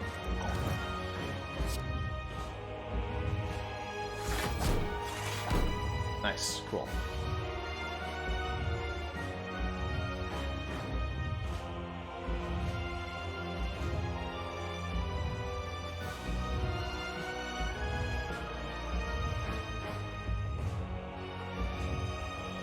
This is going to be a good turn.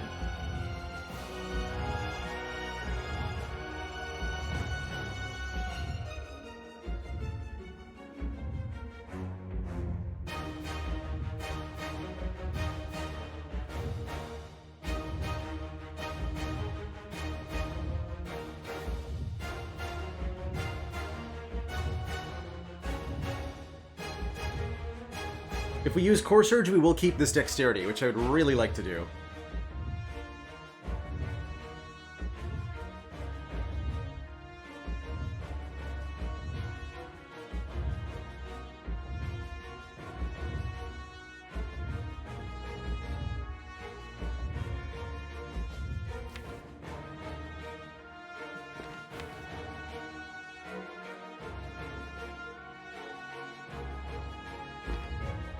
I think I'm seeking for Seek and Hologram.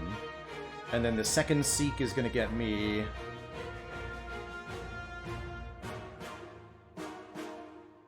heat sinks?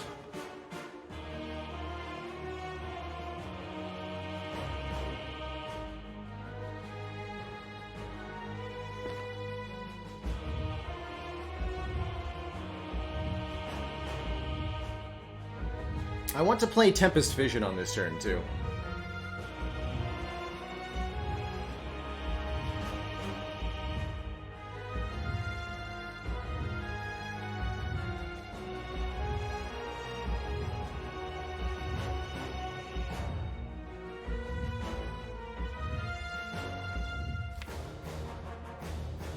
Okay, so we have a couple options.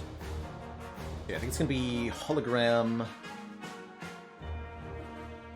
Hologram Seek, and then Seek is going to fetch me... I think I'm just going to trust Defragment Heatsinks to win.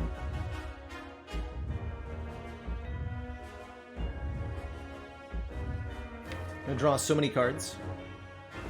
Yeah, okay.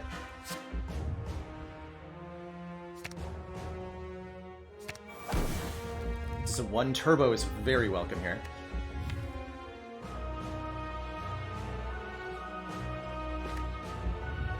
Oh yeah, no, I do want Core Surge, right? Core Surge Heatsinks? Right. I want everything, is the answer. I really want the 2 focus for the Tempest I'm gonna do.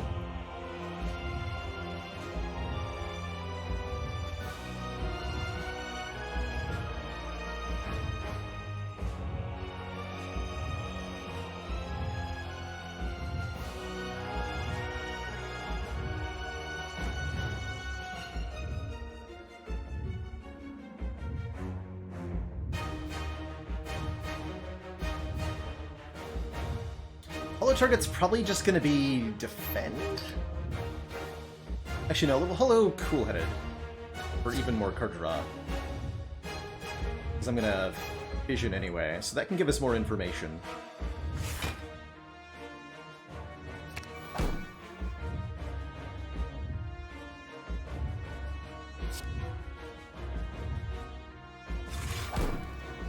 Or we can play more defense and such. Alright, we'll seek Core Surge.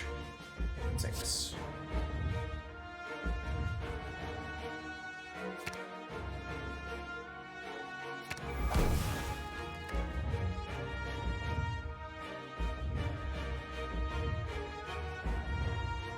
I think I just won the game.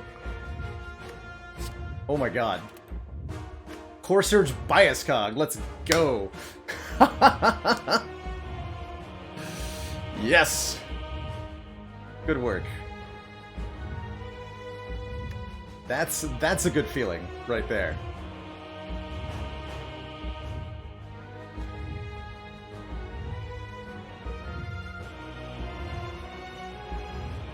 More Moose, what do you call 4 focus from nowhere?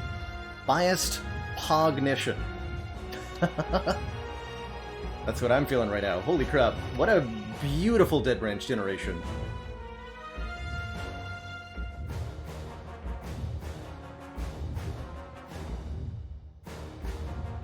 So what's the play here? I don't have that many cards to get played, right?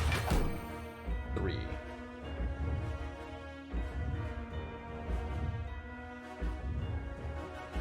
Okay, we can't storm.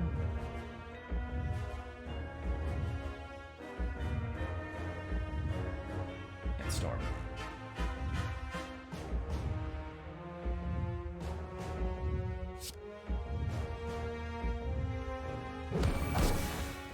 Stack! Yes, we can storm.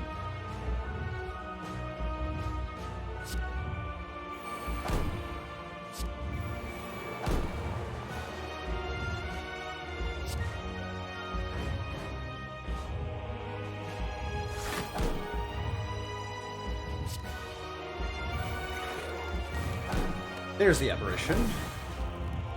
We're going to find that eventually.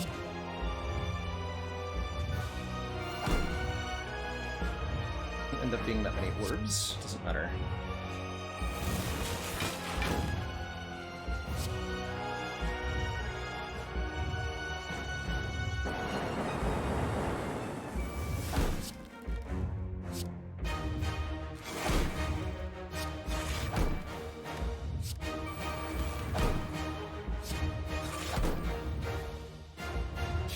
so we're full blocking now, guaranteed. I think we want to bank some energy here.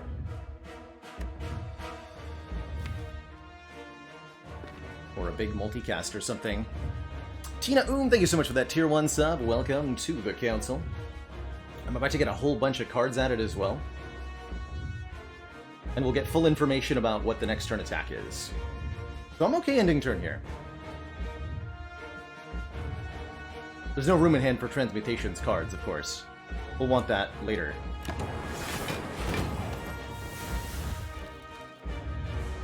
And a Meteor Strike, oh boy. And it was the big hit, so we know this is a times 15 multi-attack. We're gonna lose our buffer unless I Meteor Strike first.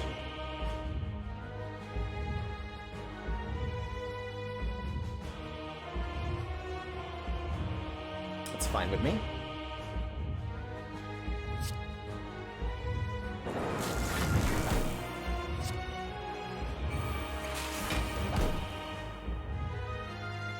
Nice.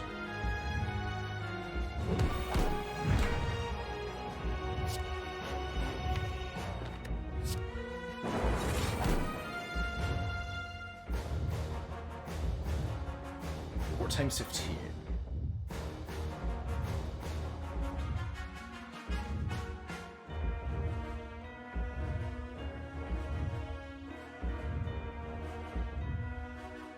If we dual cast this, we get 20 block, bringing us to 32. Plus 16, 48. The dual cast chill gets there.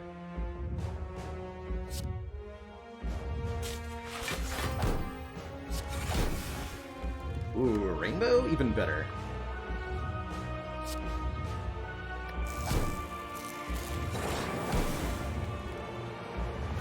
And another Tempest, good stuff too. So 24 plus 26 is 50 block. Our opponent is attacking for 45. With multicast coming up. We have multicast coming up?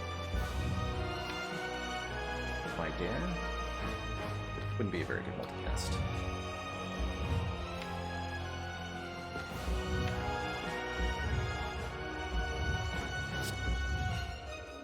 We'll just do much. Might end up reshuffling without multicast, which could hurt. I'm gonna play one Rip and Tear here.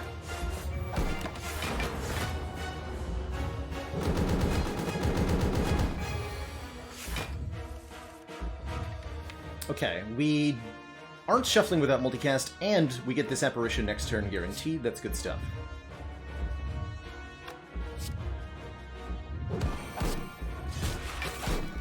And so 9 for 1 energy. Rather have the 1 energy.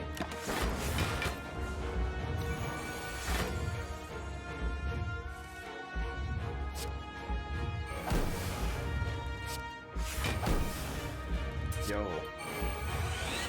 Yes! That's what I like to see. Good stuff. Very good stuff. I might just play the Tempest here. Having 9 Lightning Orbs would be really impactful, but we might be taking a big multi-attack next turn.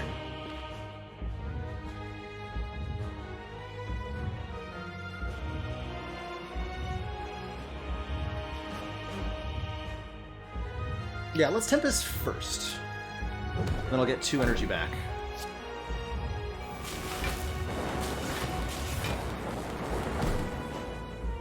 Let's freaking go, man.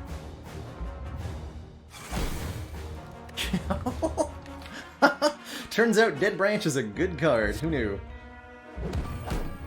Okay, we're damage capping on this turn. We're surviving no problem future turns.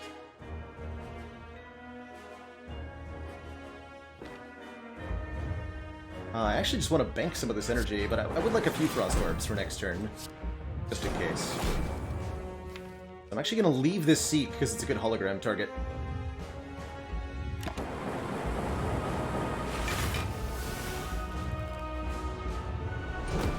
get, so this is a multi-attack of bots times 15.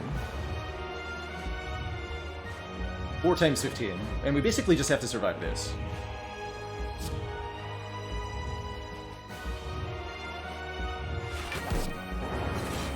Not so hard to do.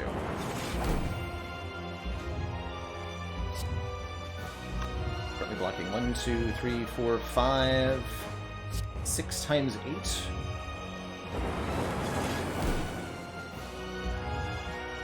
And I can rebound multicast here.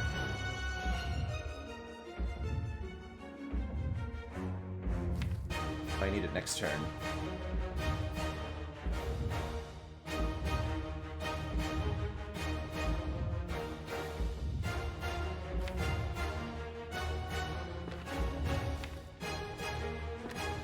I can also just hologram it.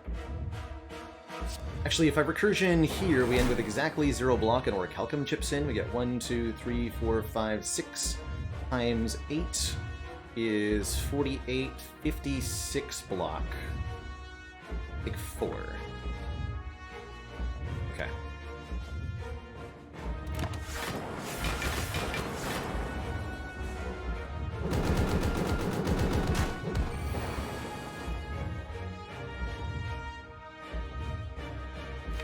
And now is another buff turn.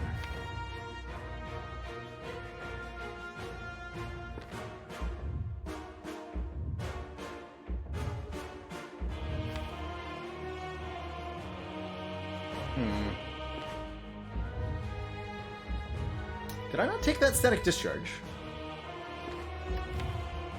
I guess I took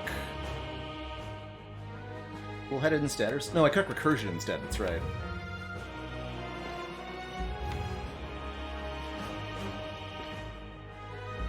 Hologram Recursion's alright. That's becoming... I'm able to play that Meteor Strike, potentially, or the Reinforced Body. But we're gonna have a little bit of a struggle just putting out the last oomph of damage that we need here. Hologram Rainbow is pretty good. Although I evoke a lot of our Frost in that case. Just Hologram Recursion. Make for a cheap play.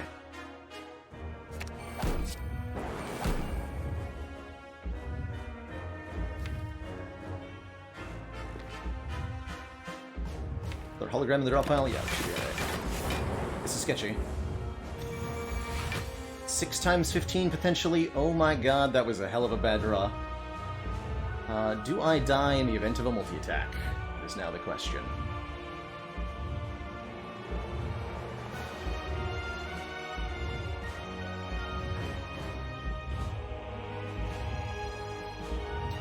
So 90 damage headed our way.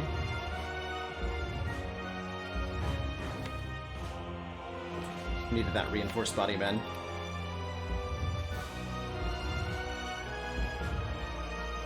So if we Meteor Strike, we get 33 block.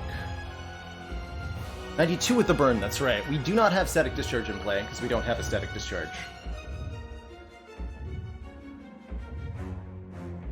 Does it change our play? Potentially.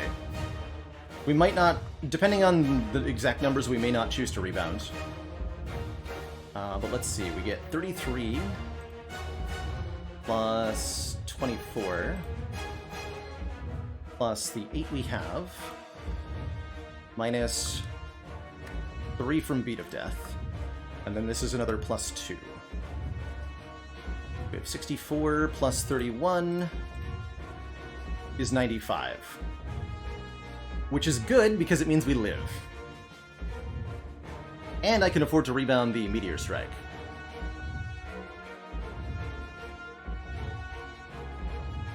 Cool. Right, let me double check that math.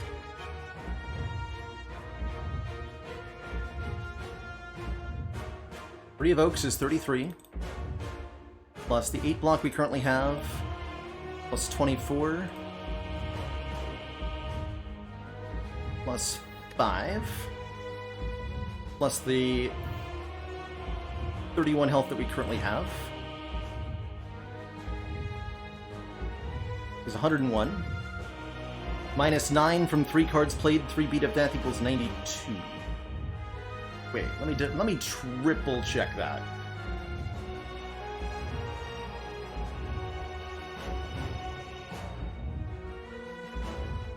I need to triple check that. So 8 plus 31 plus... Yeah, there's a calculator on the other screen, yeah. No, not 31, 33. 33 plus 8 plus 31 from our health plus 24, 96 plus 5 from defend is 101. 1, 2, 3 card plays is 9.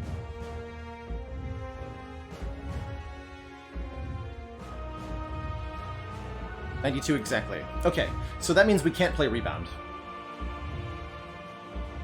I think. Counting for the burn, right? Because we can't be at 92, because the multi-attack is 90 and we take 2. So we cannot play the Rebound, is I think what we're learning here.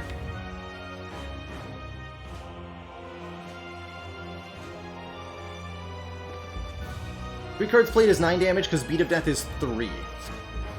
We take 3 damage every time that we play a card. So we'll go Defend Meteor Strike.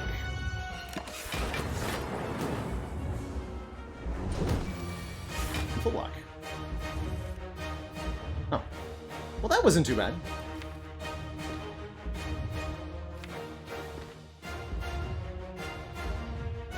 This is just a full block now, easily.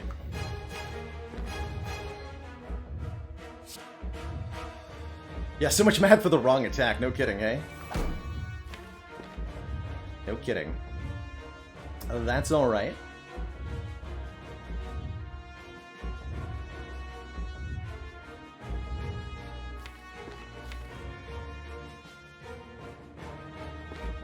Do I Hollow Apparition, or do I just block?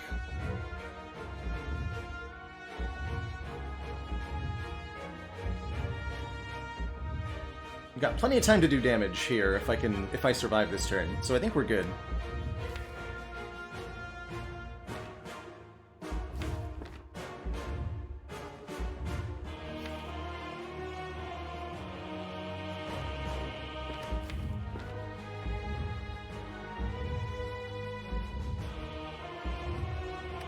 Set up a 3-turn lethal.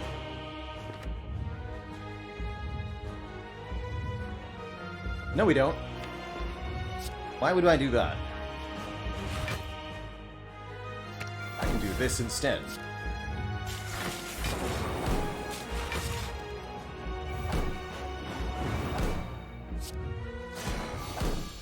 GG. GG, everybody. What an awesome, awesome run that was. Holy heck. Yeah, huge shout out to Reptomancer for not murdering me. Just like ducked under the guillotine there. GG. Let's update that streak command to 4. I definitely need a break after that run. Holy moly. That was a challenge and a half. GG, everybody.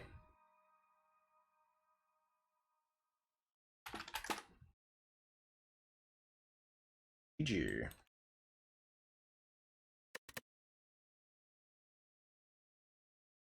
Oof. Tough. That was tough, but even had the attack order been reversed on the heart there, we were gonna live. Our total now, Randy B, should be 16 wins and 4 losses.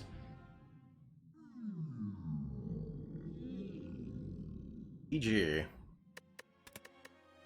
But yeah, we have 1, 2, 3, 4, 5, 6, 7, 8, 9, 10, 11, 12, 13, 14, 15, 16, 17, 18, 19, 20. And there's only 4 losses in here, so we're at 16 wins and 4 losses out of 20 games. Which is ridiculous on A20. What? That seems illegal, in fact. Currently on a 4 streak. Had this poor defect only won, that would have been a record, right? 6 and then 1 loss and then 4 in a row again. It's crazy. Crazy. And for the person asking, do we play with mods? Yeah, we play with the Relic Stats and Slay the Relics mods, which enable us to look at relics and see how many thing they did. For example, Dead Branch made 26 cards that combat, one of which was a very, very important bias cog that definitely saved my life.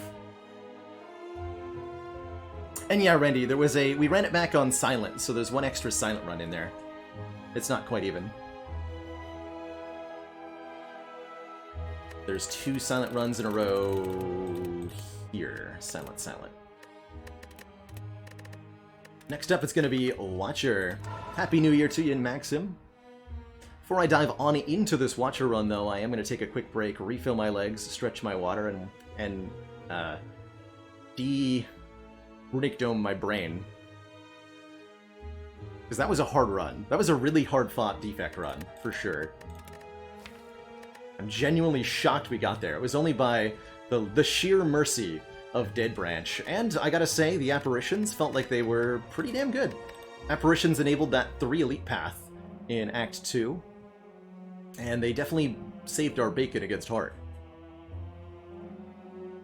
De-runic your dome, that's right. That's what I'm here to do. Or that's what I'm going to disappear to do.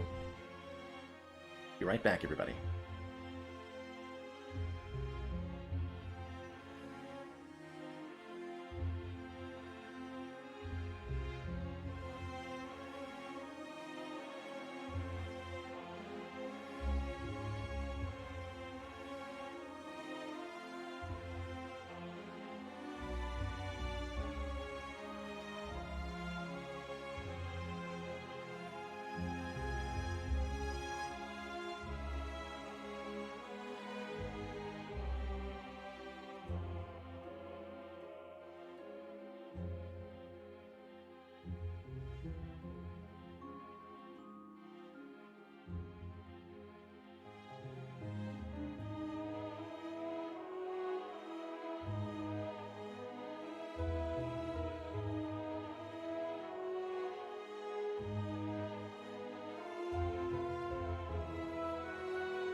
Alrighty, folks, we are back. Thank you so much for that patience. Feeling refreshed. Let's dive on in to some Ascension 20 Watcher action for 5-0 here. Rare colorless cards are an interesting Watcher start, although it doesn't look like we're in a very good position to give up any hit points. We are not quite forced, but heavily encouraged to combat an early elite here.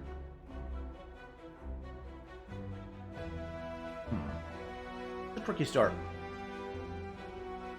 In the back half, we've got some mediocre pathing, so even the better paths are only hitting like 2 elites here.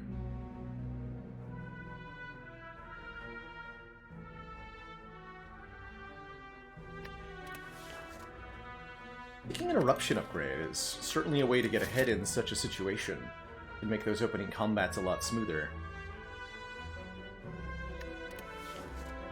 Random Common Relic can be pretty powerful too.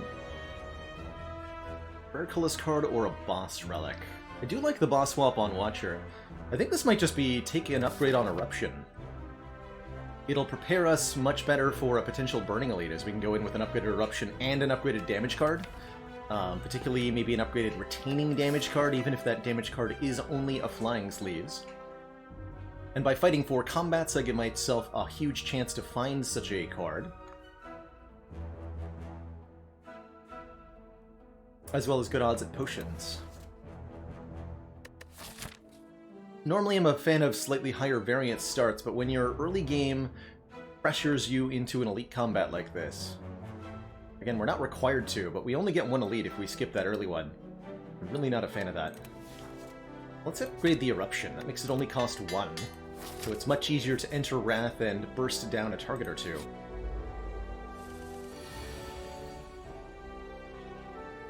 Or we could even sneak it in this turn.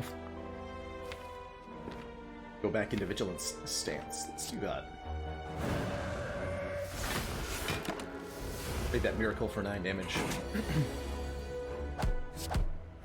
And as soon as we redraw Eruption, we should have a kill. Yes. A meager 10 gold on floor 1, but I'm perfectly happy with a first pick Cut-Through Fate here. It's Scry and it's immediate damage, both things the Watcher wants at the start of the run. Scry in particular can really help avoid those disaster draws that you can run into against Lagavulin. There is a floor 1 pressure points here. I don't think this is the time or place. Good stuff though. Happily take a Cut-Through Fate with our upgraded Eruption. It's 12, not enough. I can find any 1 damage card. This should be a kill, right? Yeah.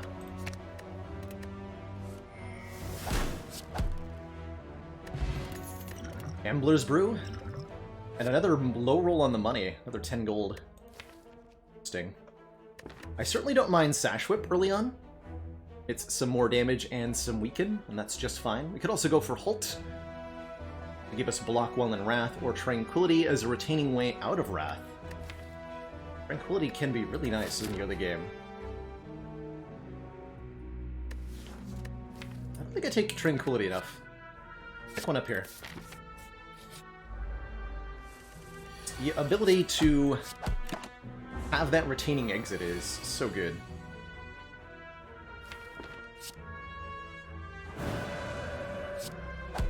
Dead. You're almost dead.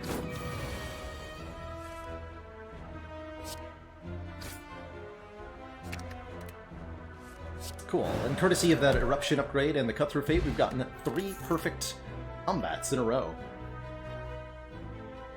Oh man, Conclude! Conclude is a card that I haven't taken in a while. I started to dislike it a little bit, because the downside, the end your turn effect, is pretty rough on this card. But what this card does offer is really enormous damage in an AoE, upgraded 16, or that's counted 32 damage in Wrath, which is fairly enormous, and is going to be a way for us to obliterate the sentries. Foresight is quite nice for the Scry per turn, but I think we have to take the enormously powerful Conclude here. And I'll take one event. Delicious donut, 5 max health. We're only getting 7 health out of the banana, so 7 health or 5 max health. I'll take the 5 max health, and it's never the box. That box is a stinky trap. Get a challenging hard pool combat here. To set up for our Doom turn.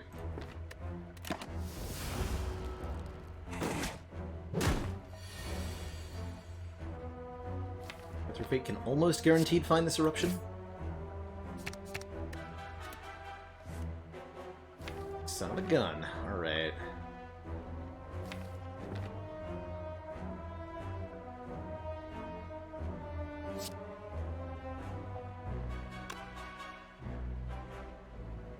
At 12. One strike.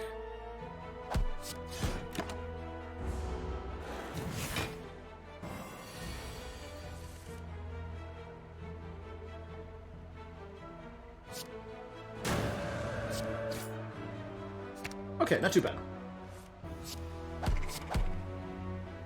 That certainly could have gone worse. Rush joints for some Vuln? I can actually get behind this Lake Water as well. At the end of the turn, if you're in Calm, gain 5 block. With 2 Calm entries, we can make that happen with some frequency. Pretty good against Lagavulin, very good against the Sentries. Not bad against Nob either, because it's not a skill. Actually, really dig that. I'll take that over the Crush Joints, because I think it's relevantly useful, and it's enabled by this Tranquility. Pretty happy with Gambler's Brew and an upgraded Conclude. Pretty much no matter whom I'm facing here. I think this Burning Elite won't be too unmanageable. It's Strength Sentries, that's pretty good.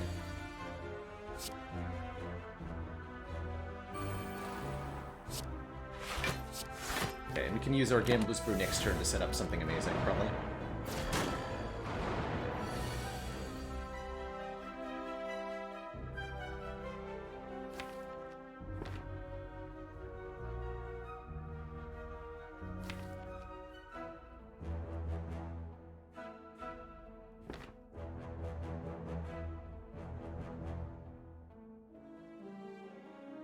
I guess the question is, how much is the Gambler's Brew worth to me?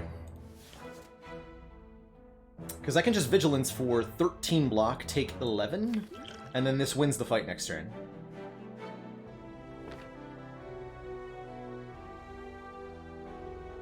Or I can Gambler's Brew, save 11, win the fight now. Fighting Hexaghost? I think we can afford to lose 11 hit points.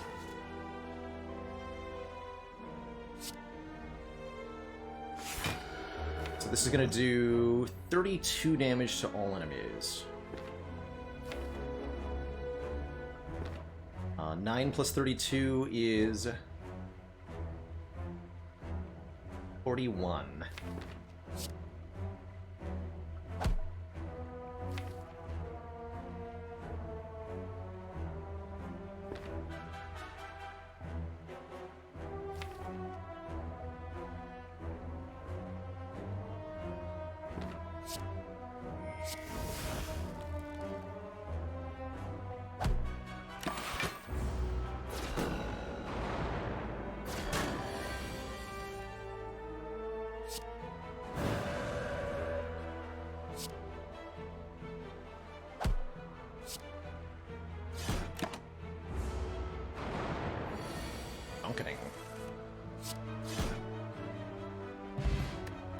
Thingy. 10 Blanc on turn 1. We get a Fear Potion, which is amazing.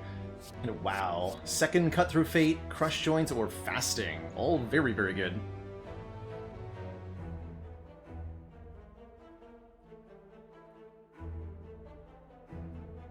These are all crazy good. Now we have a shop coming up, potentially? I want to dip into this shop just to look for overpowered relics that combo with fasting.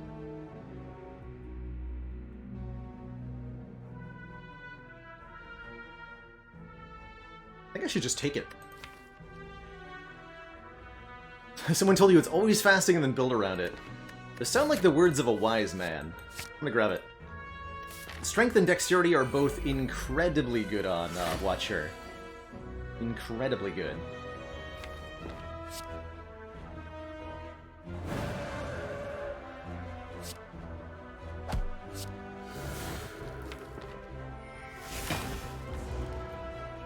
The energy down is difficult to work around sometimes.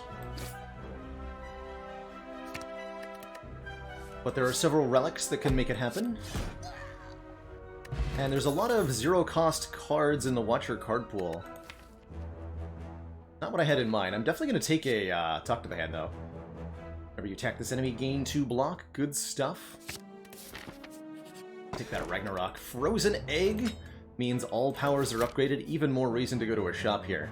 We're definitely going to look at the store. We might not buy anything here, but I'm looking for orange pellets and I'm looking for Clockwork Souvenir by visiting this store. Ooh, or an Apotheosis. Oh my god, I love Apotheosis. Although, Apotheosis with an egg?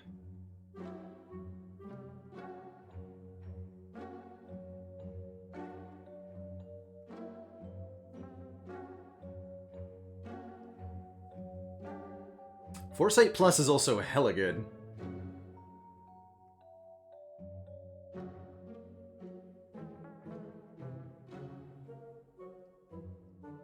Apotheosis on Watcher feels extra good because it upgrades the Miracle from the Pure Water.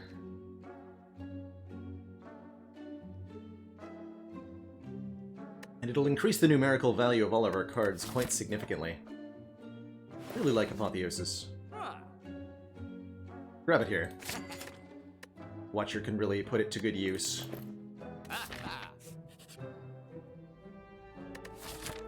That means we don't worry about resting. Some money.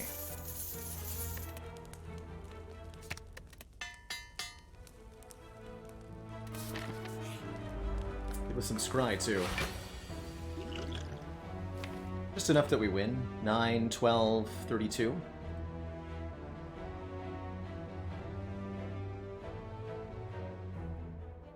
Three damage. He's on 35? 35. We're in Wrath. Do 35 relatively easily, and I have a Gambler's Brew. Or we can just use the Fear Potion and definitely kill him.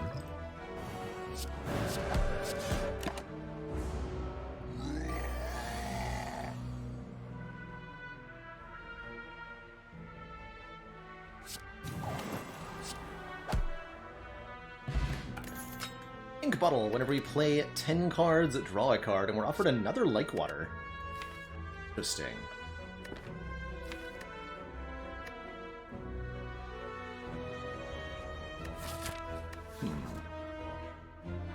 Okay. Take a second one. We need another way to get into Calm now, but that's a lot of passive block generation.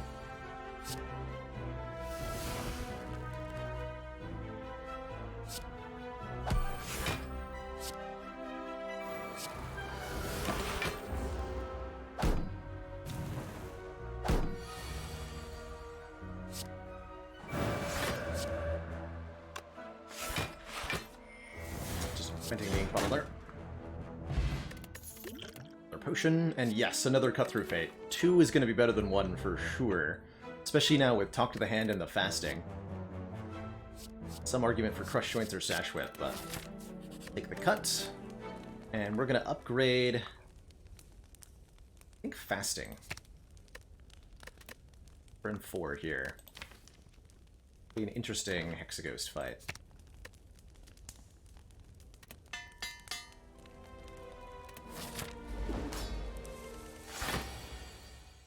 Got Apo on turn 1 also. Do we actually play it with 3 energy? Yes. Yes, we do want to.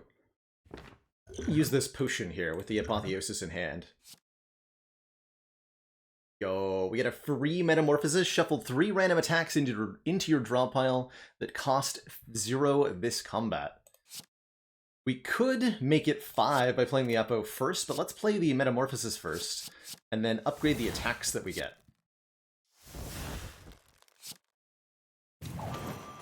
That's a hype Metamorphosis.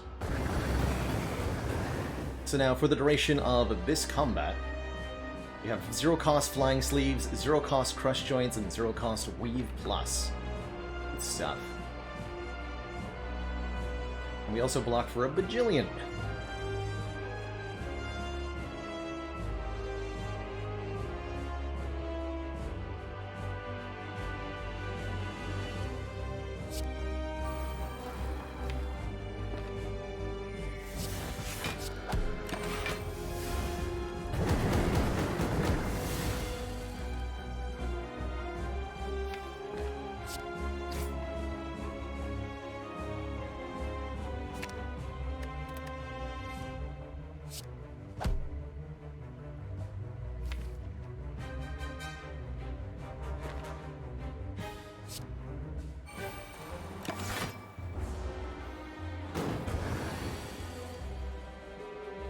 And again, we have some points of strength as well here. Shuffle about all my good stuff. Rude.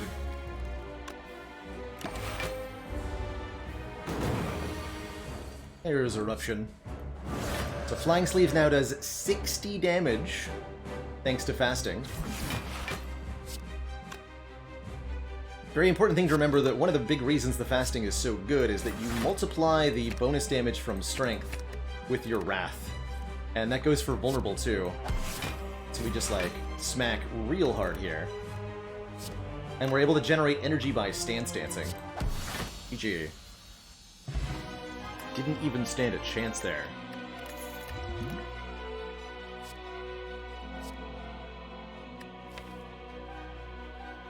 Okay. Choices. Scrawl for Hella card draw.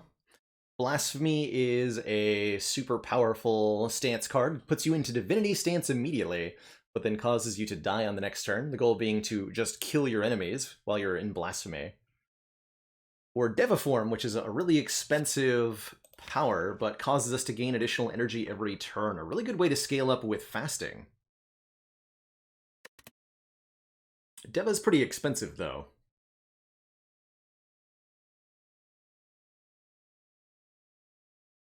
You can't pellets the You Die Blasphemy buff. No. No, you can't. But you can buffer it or block it with Intangible.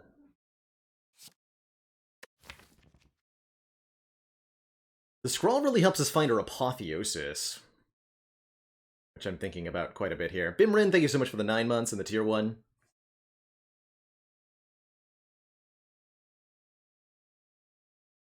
I'm gonna take Scrawl. Damn it.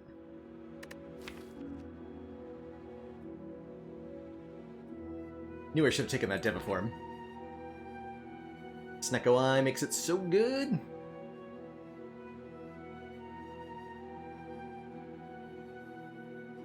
That said, this is not bad. We can empty Cage to remove 2 cards from the deck. That makes it so that we draw the Apotheosis and the Fasting faster. We can take Busted Crown, limiting our future card rewards. That one's pretty rough, but giving us more energy.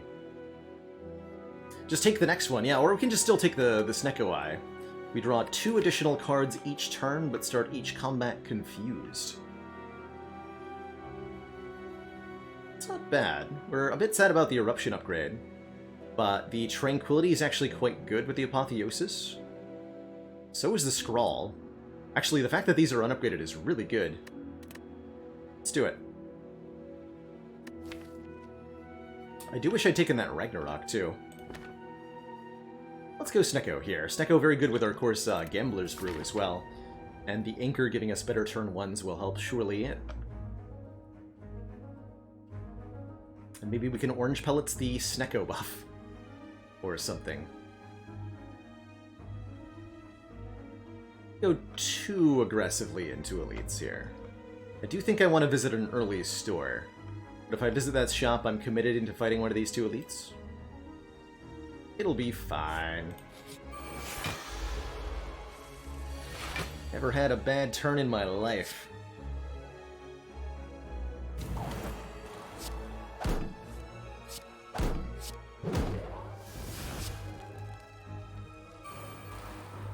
Alright, we only get 2 energy per turn, and our cards are random cost. This could go well, or it could go not well. Really only one way to know for sure. Okay, I'm going to use the miracle here. 0 cost Apotheosis, you'll love to see it. This does 40 damage. I think we just have a kill, right? 13 plus 40. Yeah. Plus 26. This is one more ink bottle proc. We get a freaking Ambrosia instant divinity stance. Very, very good. I'm also pretty happy with the third eye for some scry, even though it's not exactly a Snecko card. We'll definitely take an Ambrosia. Super, super, super powerful. There's another fasting here. That's ridiculous. It says plus on it, though. Don't see the cards that we're looking for, except for this one that says Vault. Take an extra turn after this one. It's random cost instead of 3 cost. And that makes it hella good, I believe is the phrasing. Hella good. I'm not going to take another fasting. Not without orange pellets.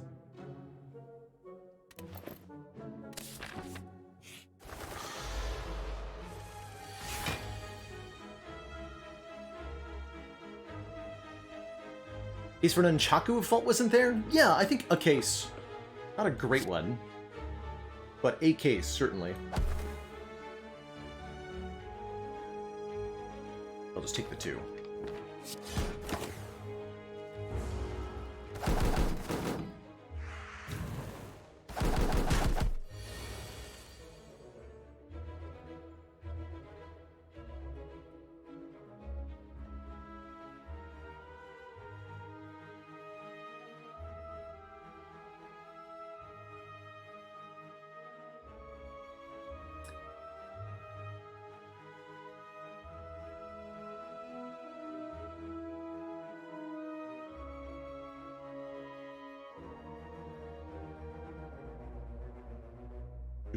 Right, how much damage do we have here? Fasting would give us 4 points of strength, so this will be 13, which rounds down to 6. And this will then be 20. Rounds down to 10, right? Plus 4, 10, doubled is 20, halved is back down to 10. So 6 plus 10 does not kill.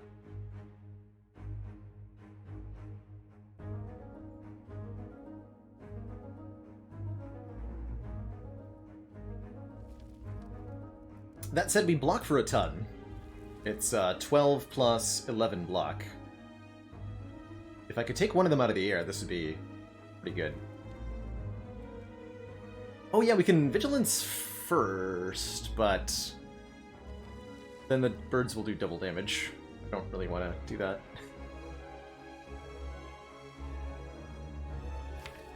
Feels indeed like a gambler's brew, then. I'm not going to use the Ambrosia here. I'll use it here. We can go this way, too. Why would I? Alright, so let's discard this and this. And I'll get rid of 1 strike, also. Only 3 discard. Oh, I should have third-eyed first. What am I doing? Should have scryed. Foolish. Foolish, foolish. Okay, that's fine, though.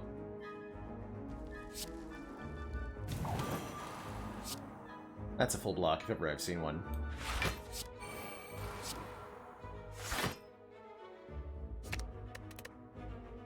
Draw into the retain card. One with strength.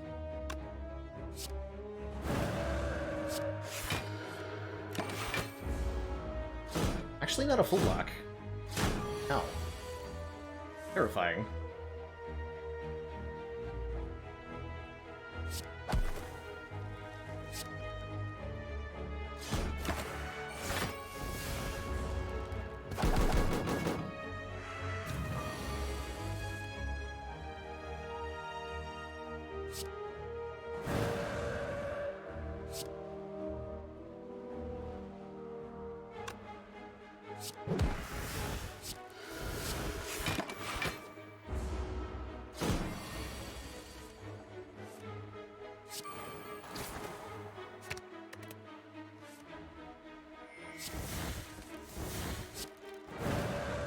I guess I could be trying to set up the Ink Bottle, and I probably should for this fight. It can matter quite a bit, especially if we're going to an elite fight next. I'm just going to try to up this number.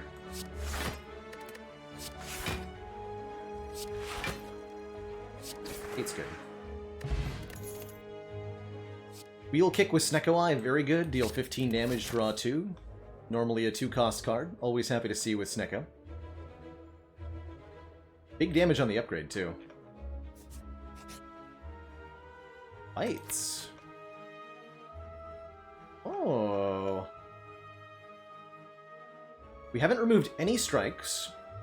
And we have Snecko Eye, and we can upgrade them all, so they'll all be 3 health back. This costs us 22 max health, putting us down to 51. But I think these are very good bites.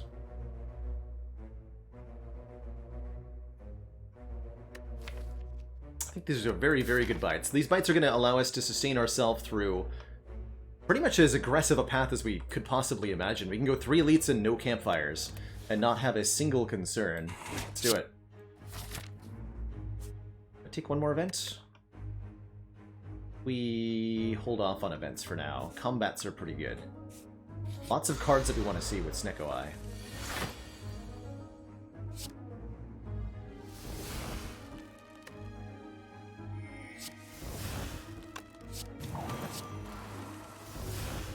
Go.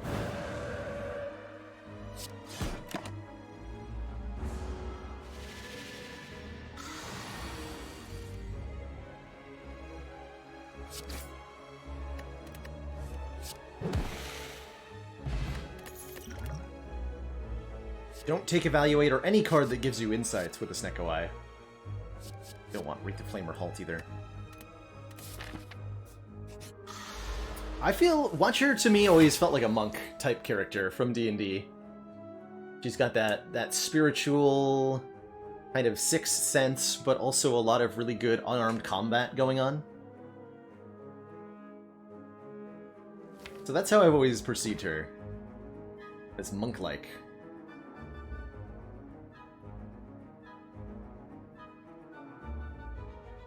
And now we're a Monk Vampire, which is an OP combo in D&D, right? Vampires with bonuses to unarmed combat are pretty strong.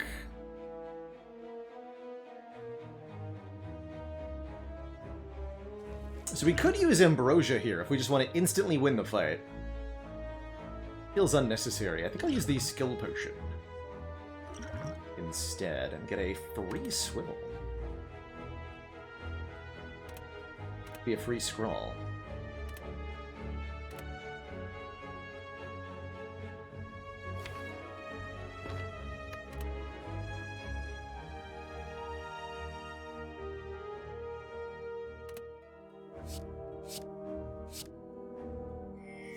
Actually use our Scry here.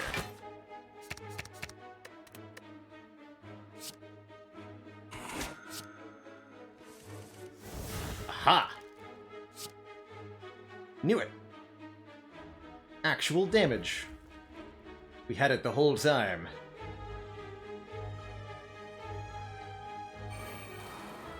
Okay, we could go Eruption Conclude. Cause us to take some damage, but we can always bite our health back, right?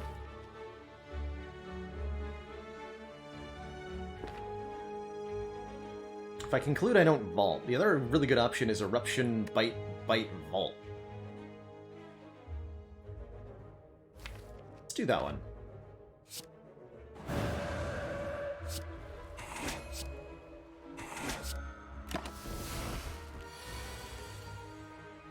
Perfect.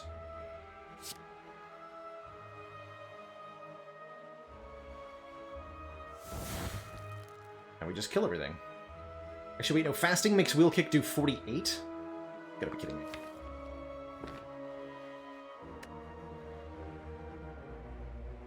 Damn it. 48.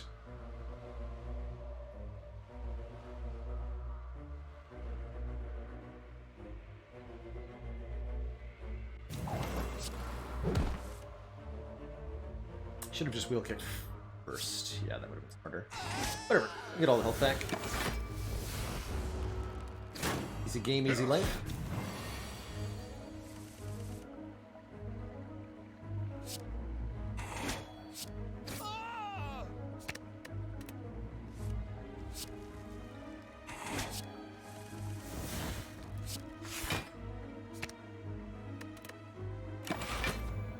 Stuff.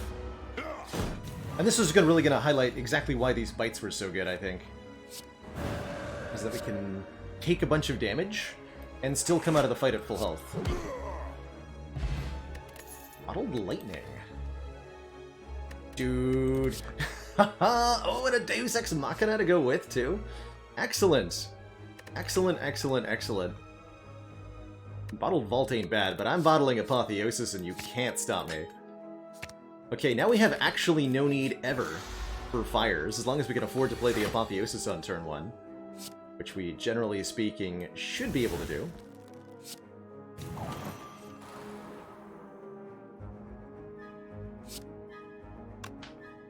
How good or bad is Snecko with all characters?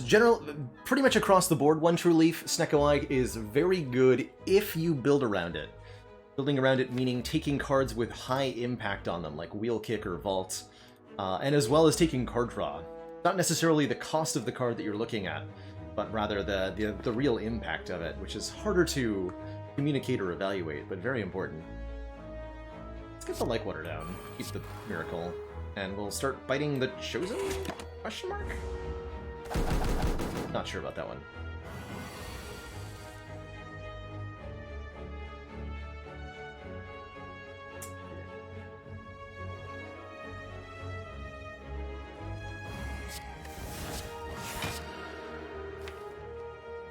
Sketchy. Good news is that 7 card draw per turn is very good. Happy New Year to Russia Hawk. Happy New Year.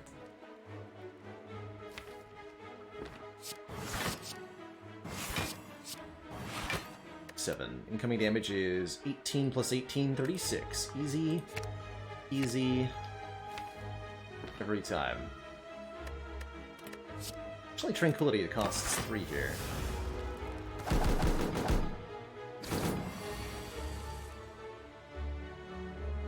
Okay, but you can stop anytime you like.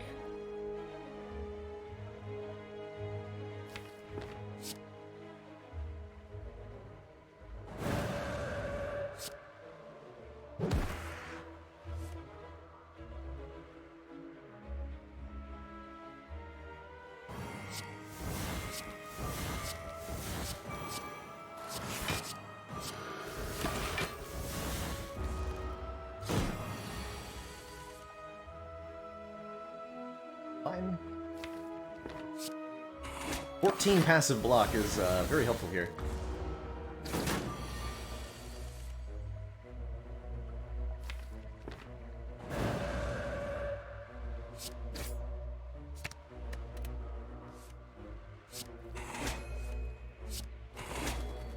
Full health. And an upgraded third eye. Not that the upgrades matter at all. Because we have a bottled Apotheosis. Important reminder to self. So no upgrades ever matter. An event. Try to go more elites here.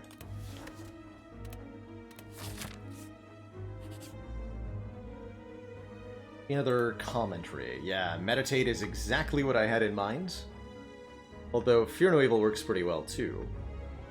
Meditate allows us to get 2 cards from the discard pile, put them into our hand, and retain them. They come back at their current random Snecko cost. So Meditate with Snecko becomes a really powerful draw engine, and a way to get a lot of playable cards into your hand. Hey, we get the Deus Ex Miracles upgraded. Good stuff. Great turn otherwise, though.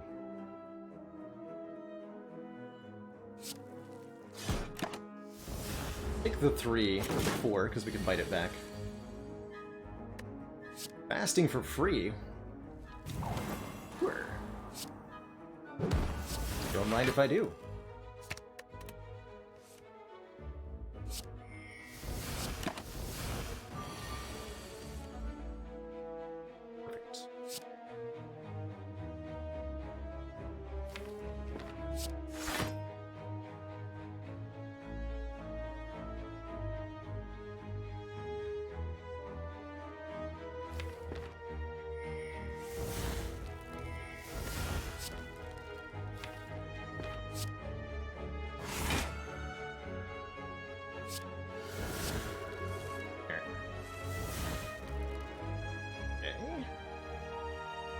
Just pay a premium for these 2 like waters? I guess so.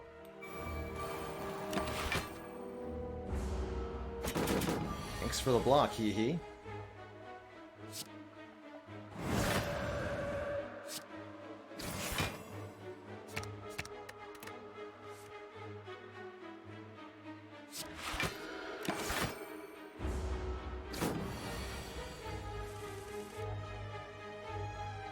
Unplayable eruption. Unacceptable.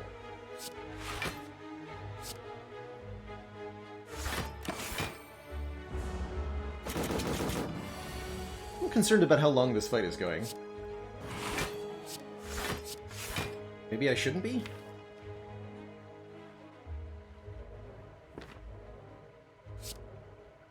Take back a 0-cost bite and a 0-cost cut-through fate.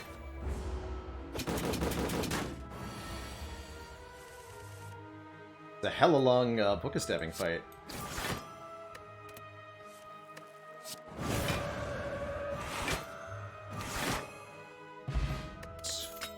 Pentagraph heals us at the start of boss combats in case we somehow fail.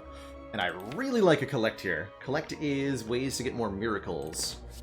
And we can use our miracles to make even more miracles. So we always have a miracle on turn 1. I'm going to pick this up. It'll help with our Snecko energy generation. X-cost cards in general are quite good with Snecko Eye. Oof. We're skipping the Apotheosis here.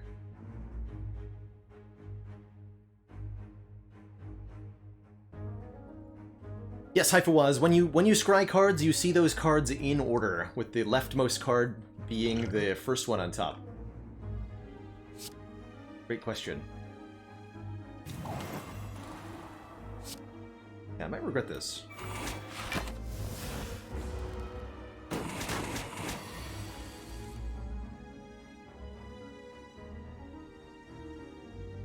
Okay, one miracle, please.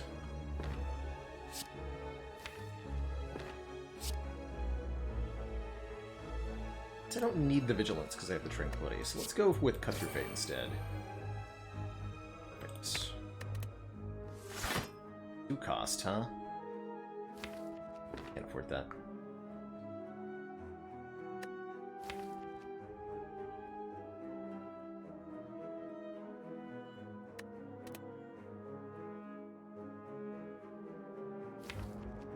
Alright. I think this is about the only time this potion's ever going to get used, right?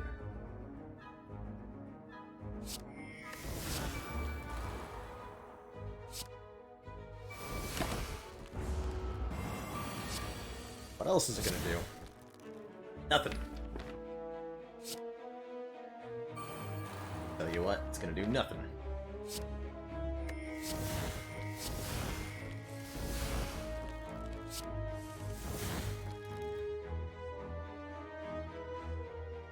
Get 12 block at the end of turn.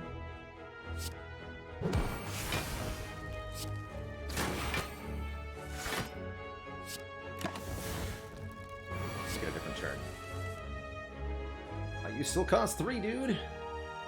Acceptable.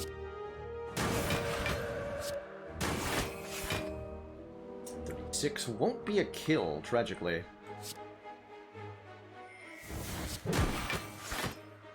Will be. Oof.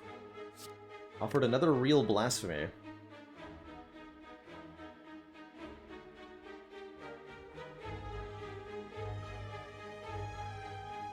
And I think 2 more max health. We don't want insights. I don't think I want this blasphemy. Alright, late number 2. I'm not going to go through the store this time. Not quite enough money. On our way to champ here. That's more like it. Zero cost apotheosis. Fun little note, if we apotheosis, Vault is going to cost 2. Going to increase in price here. Kind of odd. Don't you think?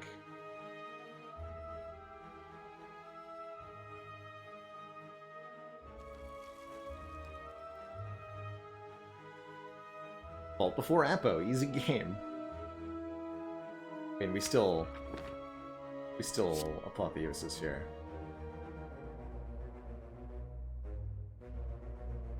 Yeah, see how that goes to 2?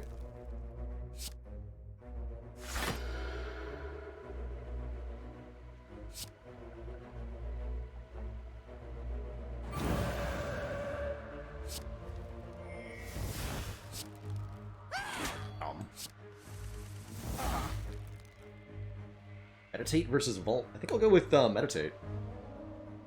Especially since it rolled 0 cost.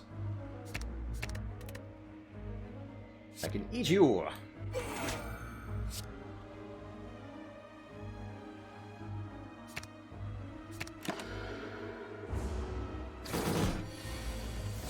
Brawl is so good, isn't it? Crazy.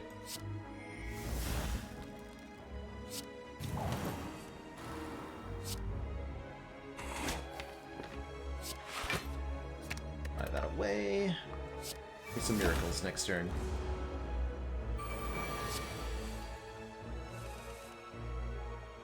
Gross. Cannot kill a gremlin even with...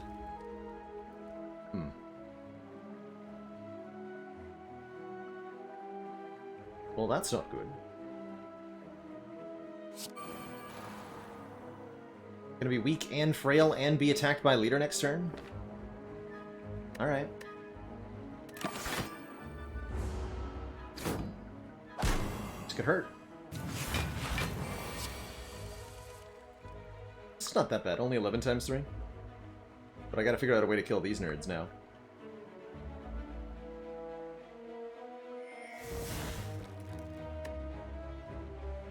We'll kick Bite Bite does the damage.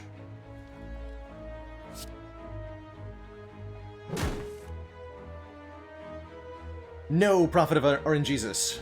If Vault was 0 cost, it would have stayed at 0 cost, oddly enough. Very odd interaction with the stuff.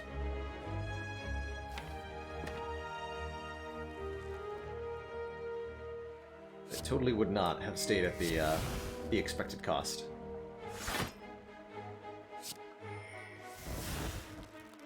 Conclude is here, does 15 damage. I'd have to do another 20. Don't have 20 damage.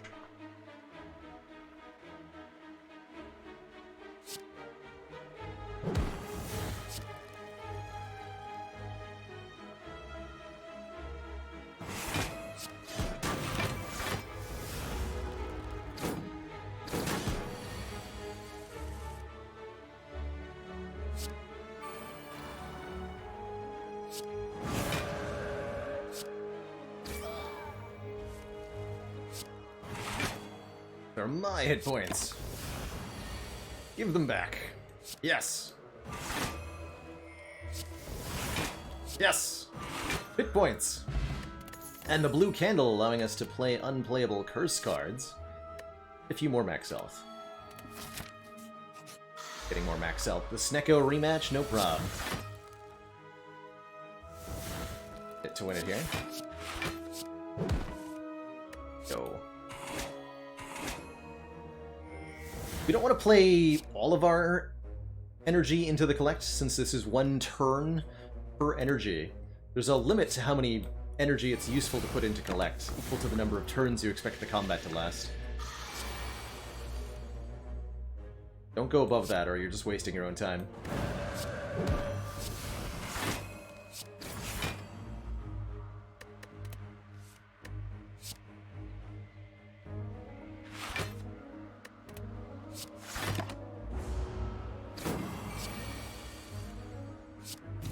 34, huh? A big number, sir. You know that's an illegally big number.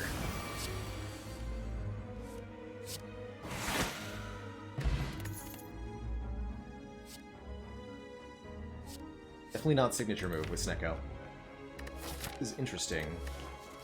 Hopefully I don't have to use Ambrosia to kill Champ. That would be awkward. We really don't do that much.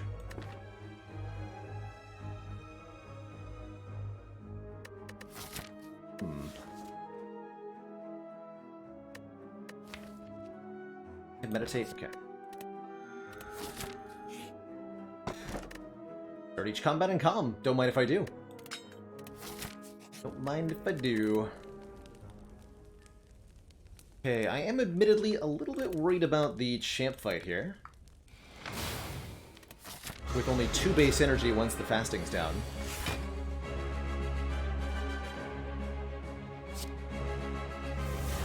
But the 2 like waters are going to go a long way here.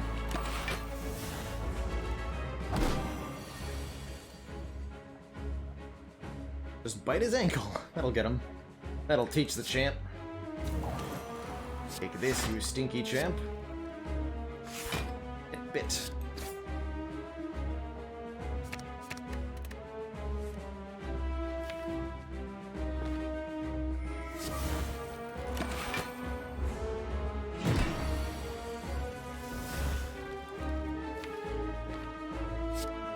Be a long fight, so I'm going to make it for a very big collect.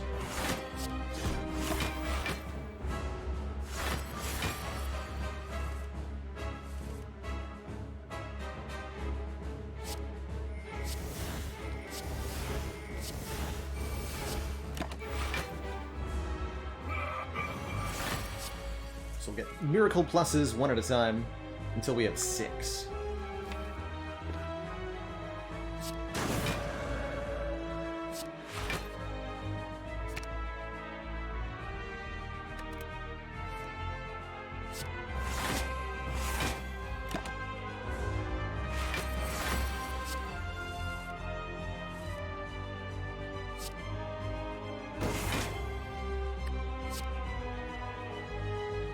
What a block, dude.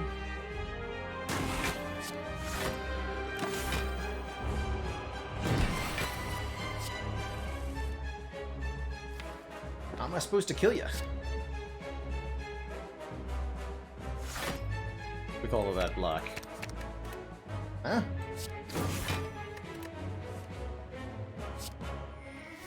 Anyhow.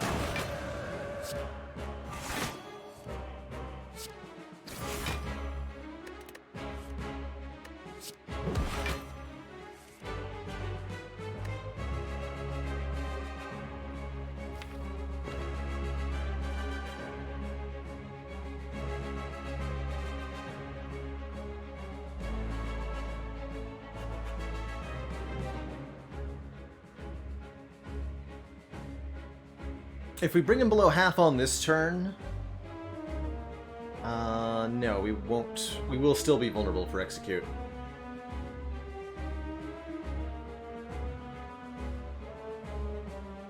Let's stop here.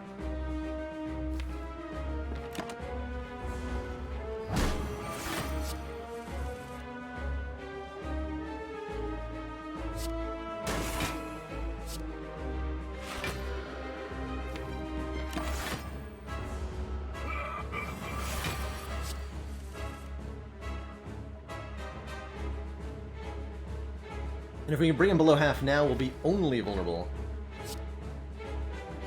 for the execute turn. Definitely a good time to pull.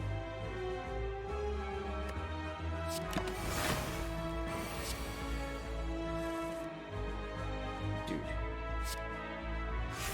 Welcome to Handclog City.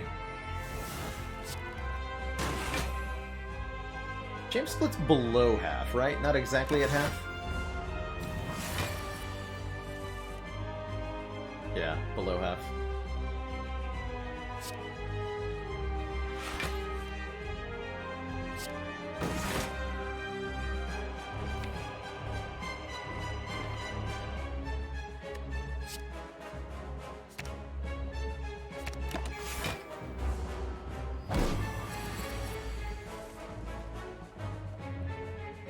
Now it's a good time to go.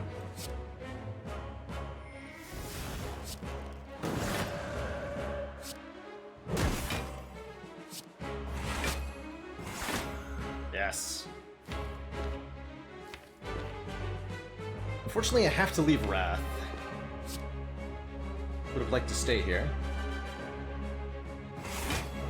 But down to 100 health is pretty good.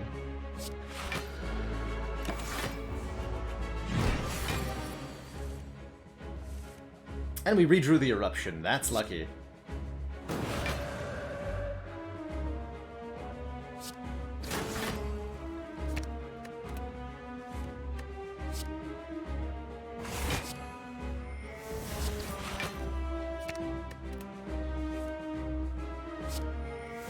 Nom nom nom.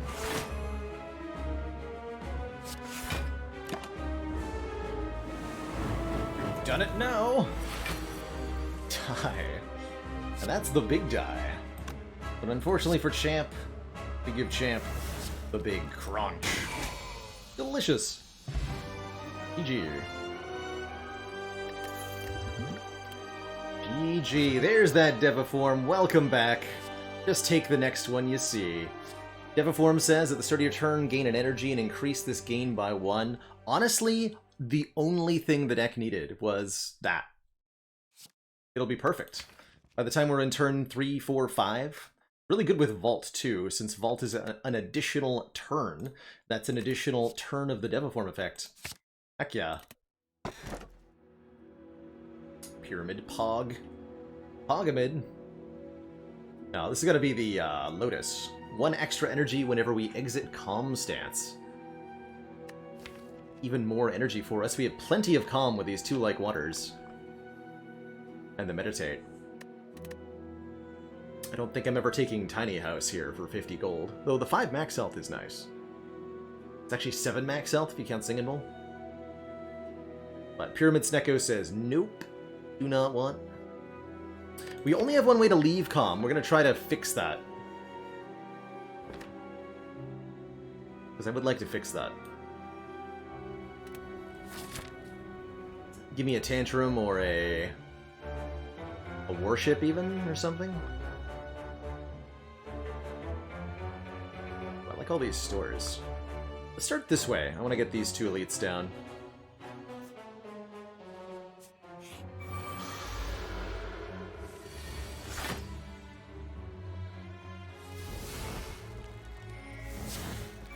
So here we immediately get that combo. Deviform plus Vault. Means we immediately get to start increasing the energy gain from Deva. Immediately.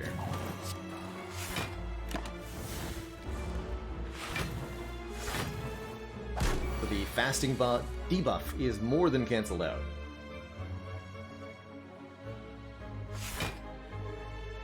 Alright, Deus Ex is coming in hand. Perfect. All good cards to draw into.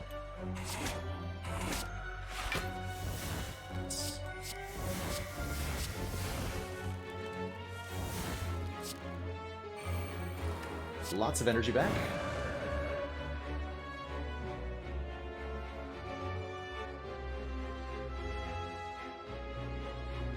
These attacks sure are expensive, though.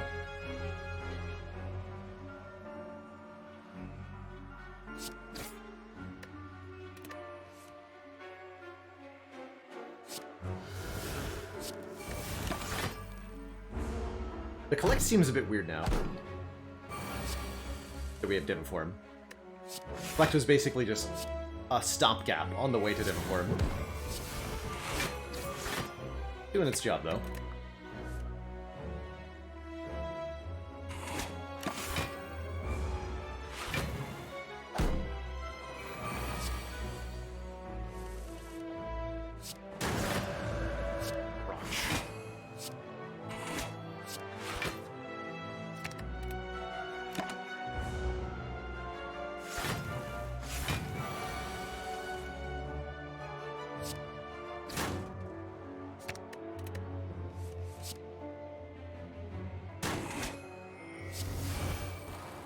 Bottle things.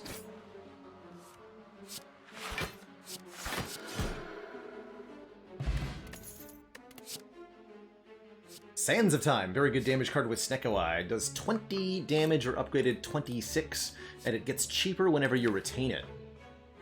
Perfect. Really good with Meditate, too.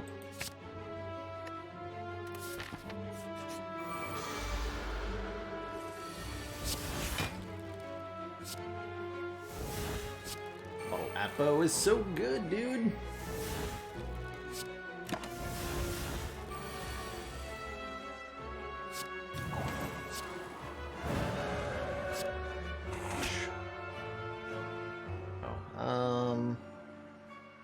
Spikes. I want to take spike damage.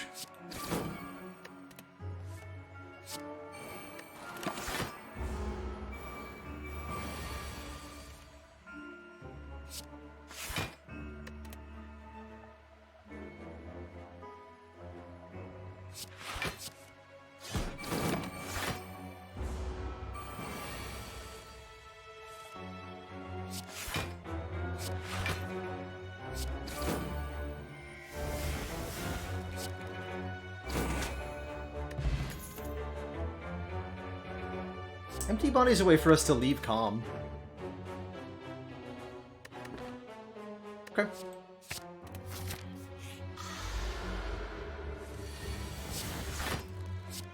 Not the best, but it'll do just fine. Thank you very much.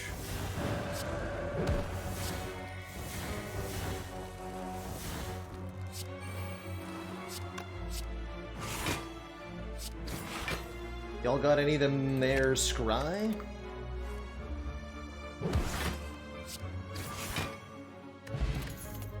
Pretty comfortable turn 1 kill. The speed pot for now. The extra miracles keep coming from Deus Ex Machina. This is an unplayable card. When you draw this card, add 2 miracles to your hand and exhaust. So every time you see more of them appear seemingly from nowhere, that's the source.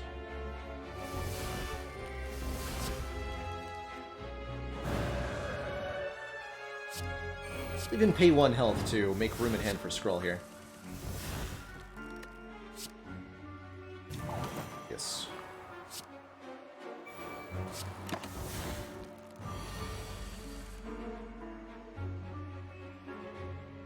Stayed in Wrath? That may not have been wise.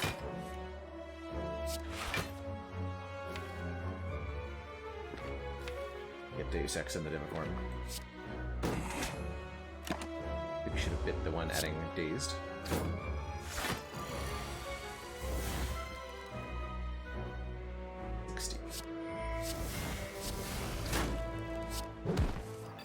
Good.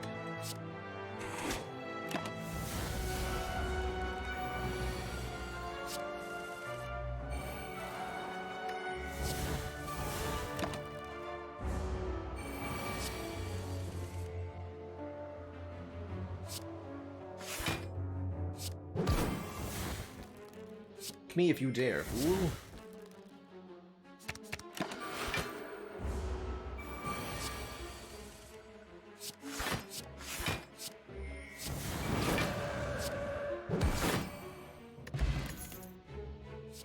Whenever we change stances, gain 6 block. Yeah, we're doing that enough. Got Meditate and an empty card and an Eruption. Take a second fasting for even better scaling. With the Deviform, it's completely reasonable.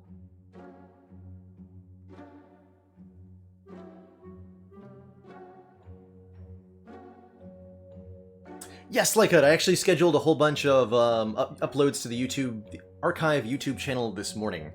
So there will be new videos up every day for the next couple of weeks. It's what, the exclamation point archive. Archives? There it is, yep. But yes, that channel will continue to update with full archives of the stream. I know it got a little bit behind. Stuff got busy over the holidays, and I let it slip a little bit, but it's back on track now, so fear not. Tempted by Simmering Fury, yes! We saw one earlier and I didn't take it, but I think I want this one. Because it's time for me to stop being picky about my Wrath entries.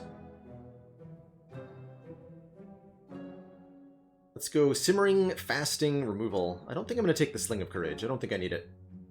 I could see Pendant being okay. I think I need 4 bites either.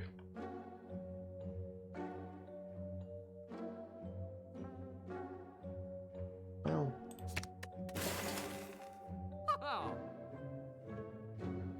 I like the Sanctity too, but I'm going to hold on to my money. Make sure I can buy a really important relic like pellets in the final shop.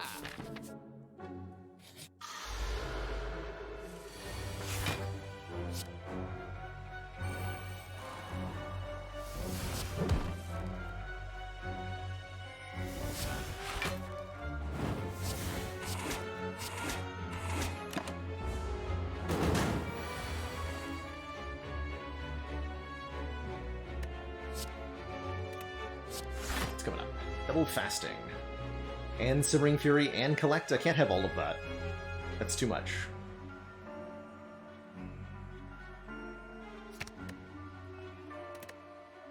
Like this.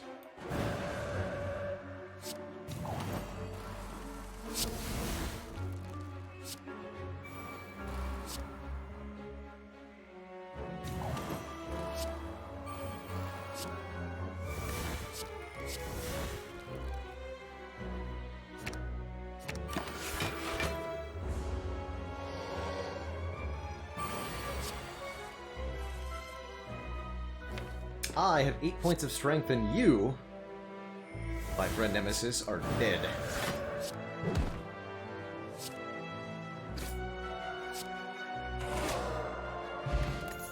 Sundial gives us energy every 3 times we shuffle the draw pile.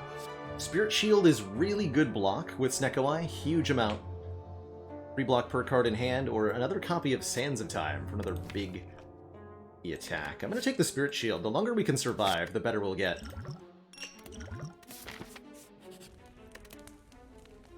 And I guess the only upgrade that really matters is the Deus Ex. We draw it first, we want 3 upgraded miracles instead of 2.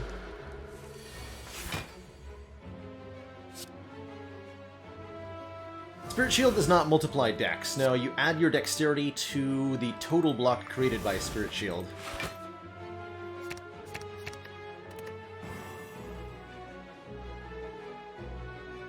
I'm gonna play Simmering Fury here.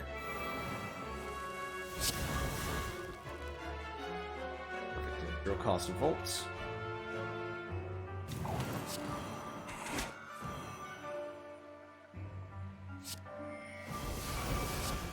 Form is not in play yet.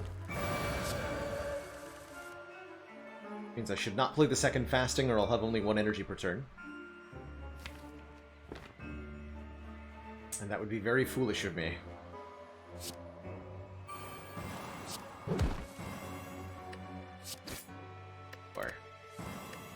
Alright, now we can play it.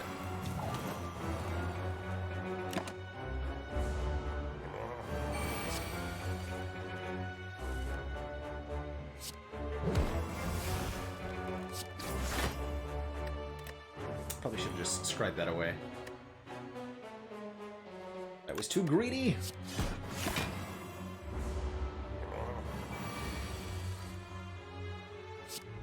He says. Doesn't even know.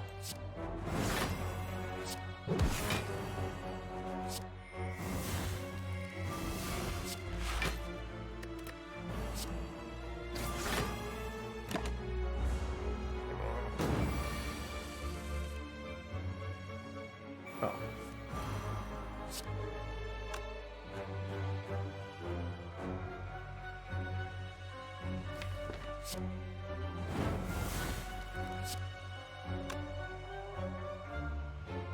Could be enough damage.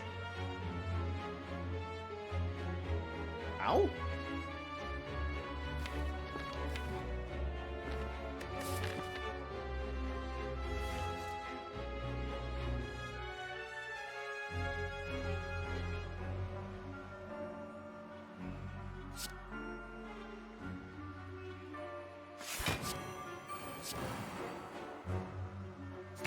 Go with that. Actually, yeah, most of the block. Not too bad. Not too bad at all. Full health. Ink bottle on 9 even. There we go. The boat thingy gives us 14 block on turn 2. There's that Tantrum I wanted. One more Wrath entry, and it's one that scales incredibly well with our Strength and with our Tuck to the Head. We'll take it.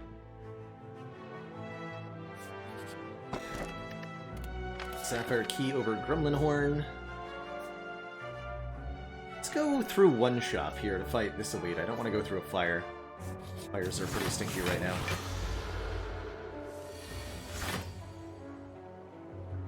They're extremely stinky.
Take another wheel kick.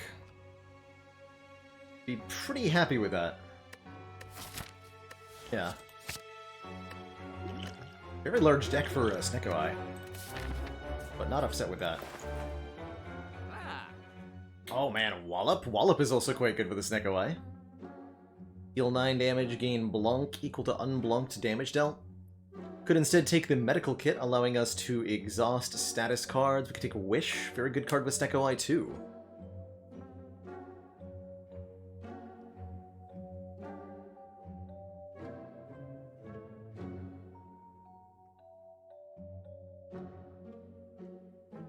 Wish is just like 3 strength. Can't really wish for money. There's not enough fights left. I mean, well, we could wish for... We could actually wish for 100 gold, right? 125 gold? So we could almost pay for itself. But I don't really need the strength, quite frankly. I'm just gonna take Wallop. Wallop's good stuff. Not gonna pay for another Sands, though.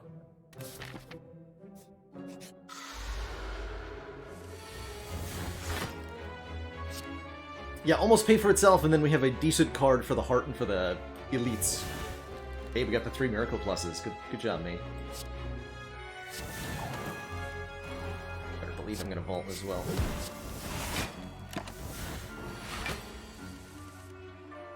There's Diviform.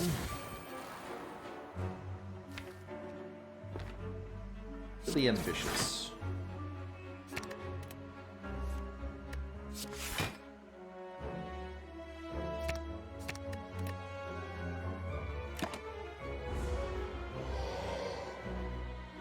Thingy. Could have used you. Well, whatever, I've got this crazy ass turn here. Don't think I care that much.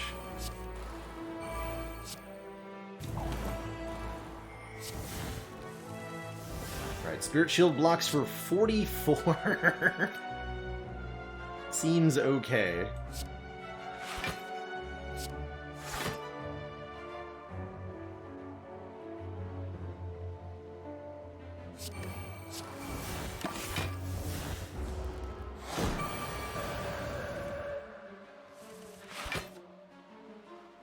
And Tantrum now does 88 damage.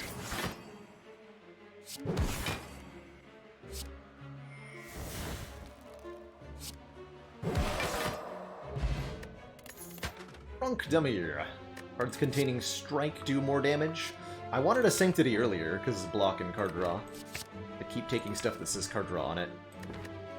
Gonna make it harder and harder to get to Deviform, though, with 38 cards. There's gonna be a bonus Deva form in the power pod, I promise. I promise. I will never die.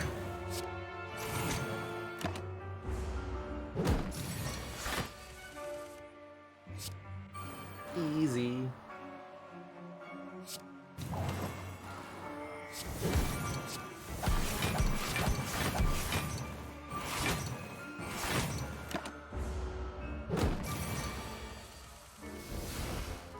And he died. Immediately.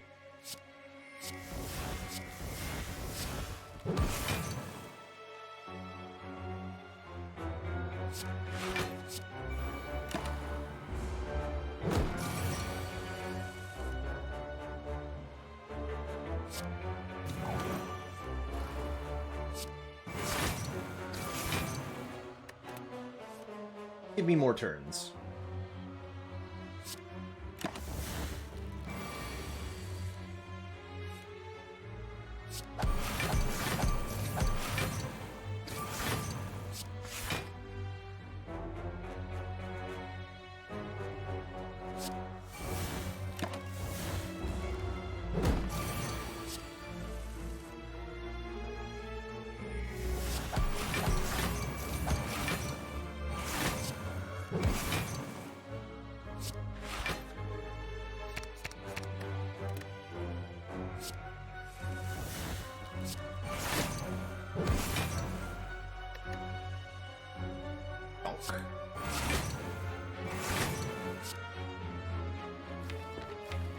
Guaranteed drawing tantrum, perfect. Just give me back the zero cost wheel kick and the zero cost sands of time.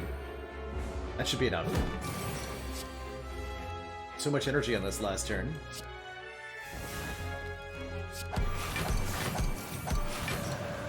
Angry mode.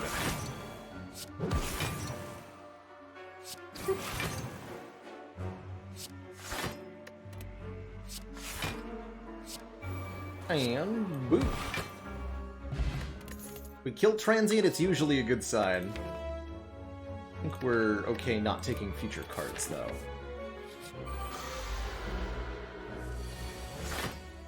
Rioting Mass. Bit of a problem here.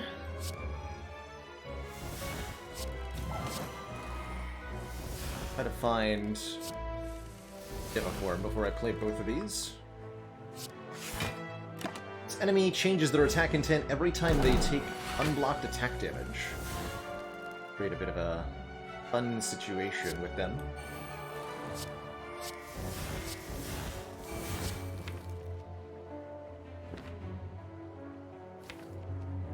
Not risk it yet. Only want to damage them if they're attempting to curse us with their curse intent. Otherwise, I don't really care that much right now.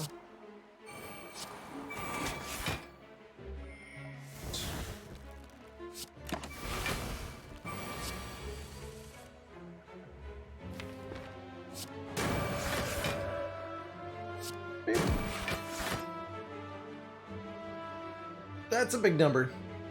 That number's too big. That number's way too big. Why is that number so big?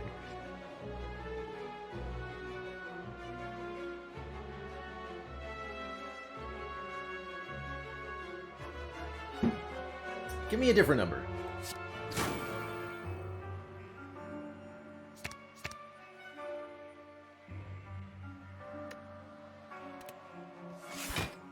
That's a much better number. Thank you. Thank you for the good number. I'm leaving now.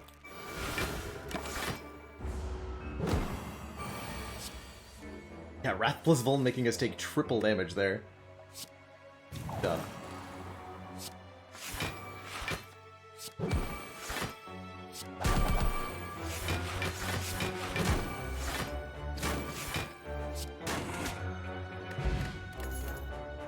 Beat him up. Knock him down. Any upgrade that actually matters?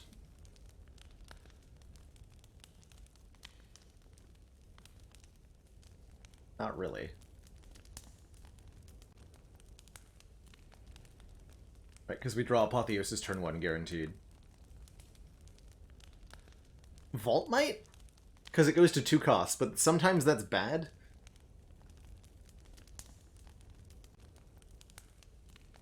I mean, sure. Yeah, that happened once. We already upgraded the Deus Ex.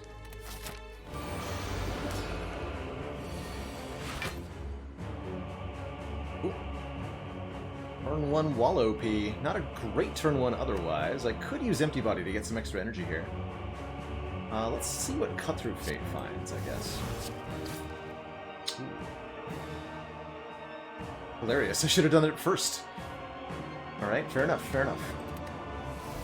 Still, we get enough to play Like Water. That's good. But for 3 cost, do I really want to? Sure. An important power.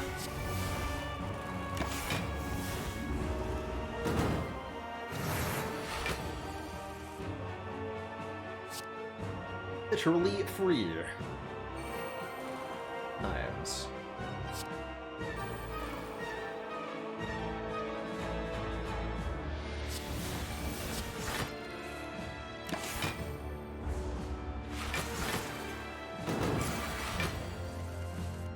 Did it form before we vault? Yes, we did. 3 eggs is in the draw pile. I'm feeling brave, so I'm gonna go Eruption here.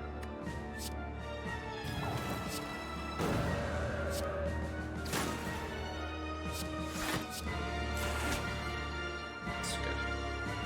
Don't even need to use Scrawl, but I am going to. 40 Blanc. The Reblankening.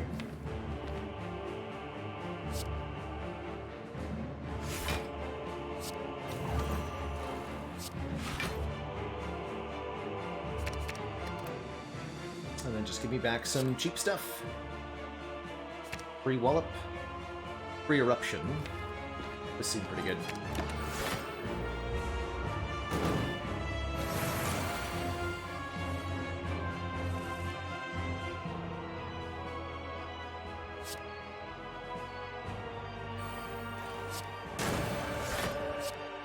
Block.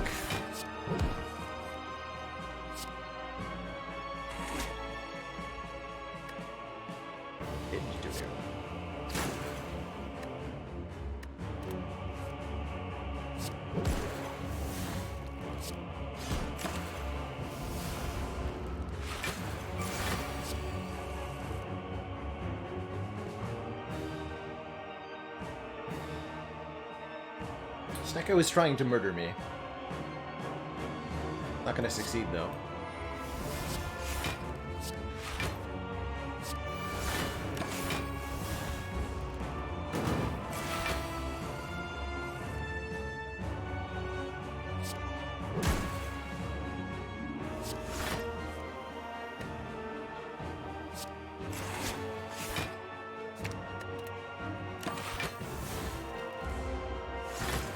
How have we been overall?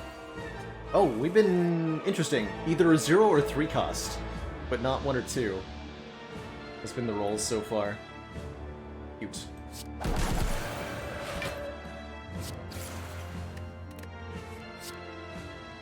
EG. 1 down, 1 to go. Who's next? The Awoken Bloken gains strength for every power that we use during this fight. Could make our life a little bit challenging. Let's try to find our stuff. Not this stuff. Not yet.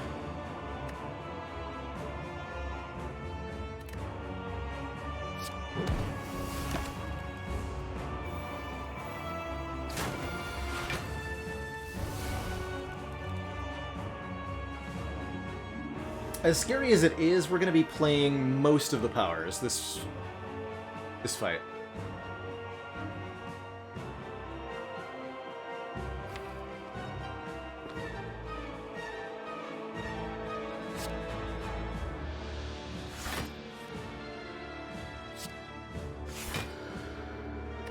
Not gonna play that though. This gives you 8 additional damage on the multi-hits, but it's 7 block per turn, so that's like net neutral, and then I can stop drawing it. gonna skimp on the fastings for the moment. Got birds to kill.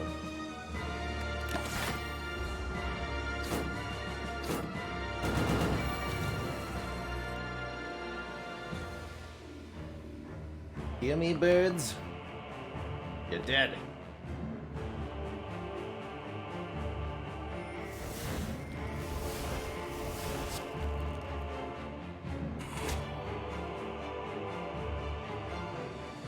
These birds to die.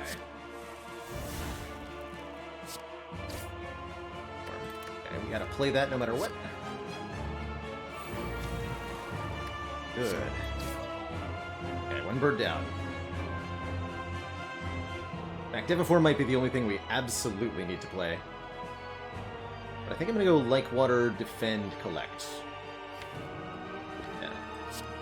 We'll take some damage here, but we can get it all back with the bites.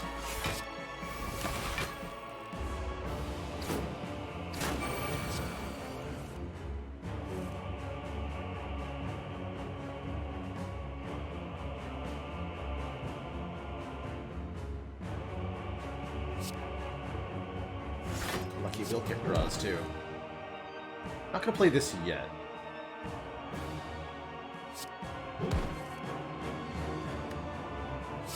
This we do want to play.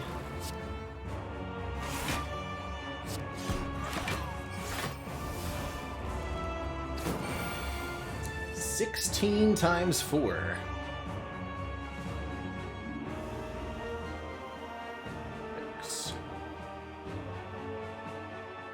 We do get 14 block automatically. And again, we can heal up with bites. But we have Eruption, so we can get extra energy too. Better effect.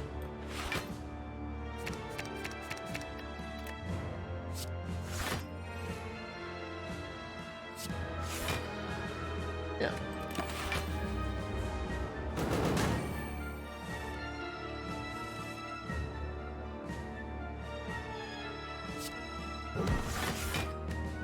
And then every turn that goes on, we get more and more energy. So eventually we'll just be able to play every card in hand, no matter what.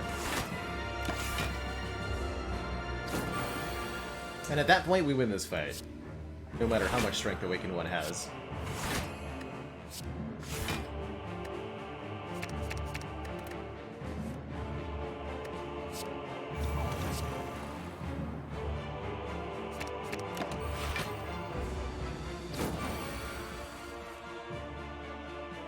I see.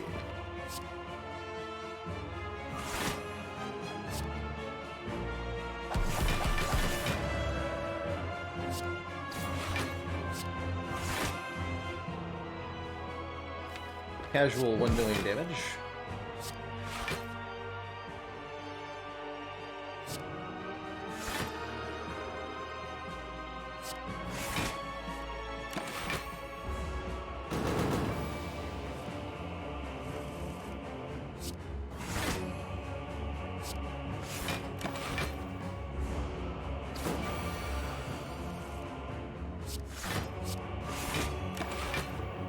And we're now just buying ourselves some time until the energy gets high enough. Let's kill here. Get this Mental Fortress down without costing ourselves anything. I want...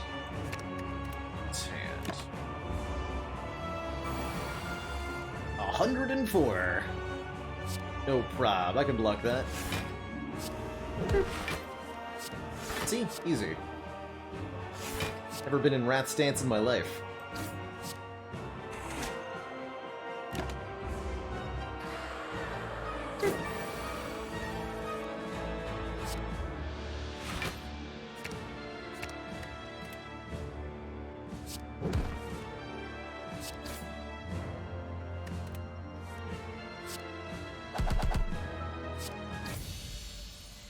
Yeah. No ink, no sundial setup, but ink bottle on 9 is what I care about here. To thump, a deep pulsing dread we felt throughout the room is this. The heart of the spire, the source of all this energy. Prime your stick. Smack it for 2536. Pretty good score. If you vault while the bird is dead, then you'll get another turn with no enemies on the field. And you just kind of like... You can set up if you want to. But there's not a lot to do.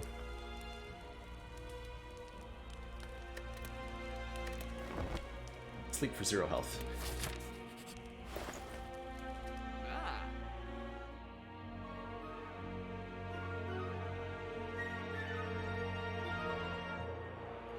Frozen Eye? I mean, Rushdown's pretty good, right?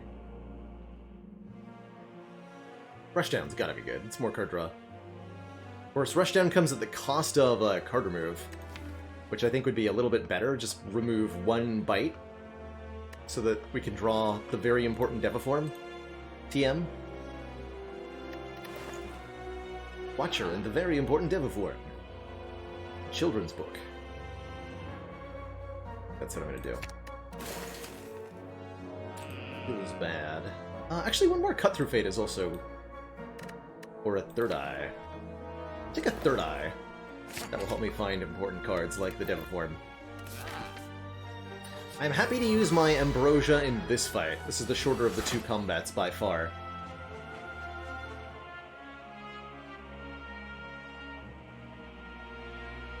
This is not our Deviform turn, of course. This looks pretty good, though.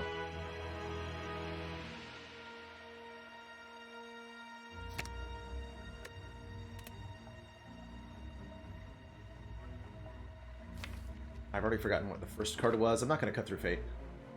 We're going to Bite. And before we do that, we're going to play the Ascender's Bane with the blue candle to increment the ink bottle by 1. It's a very minor advantage play, but I'm doing it because I can.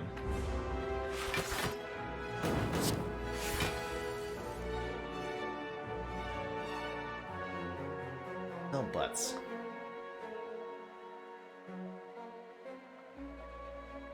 Might just need the energy from the Ambrosia here.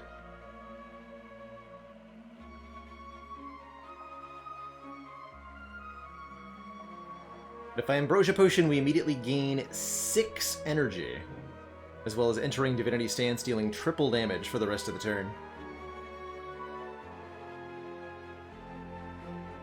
This turn brought to you by 2 Gang.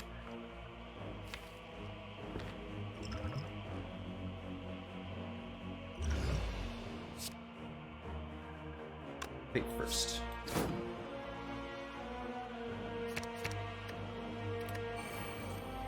Two Gang! Continues their rampage.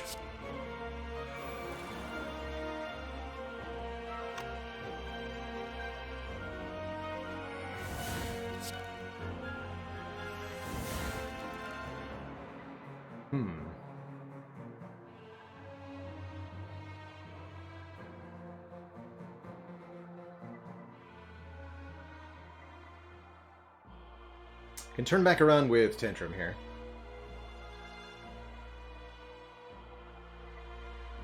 Actually, wait, Fasting Tantrum is a kill, yeah?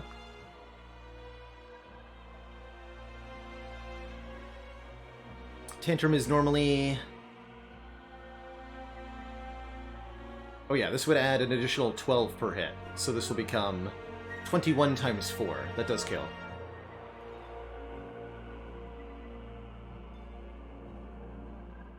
And then I can empty body at the end.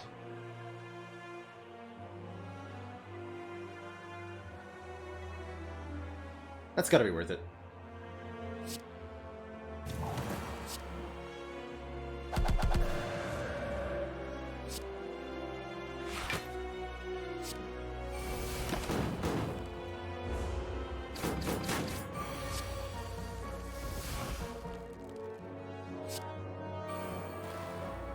Always bite the health back.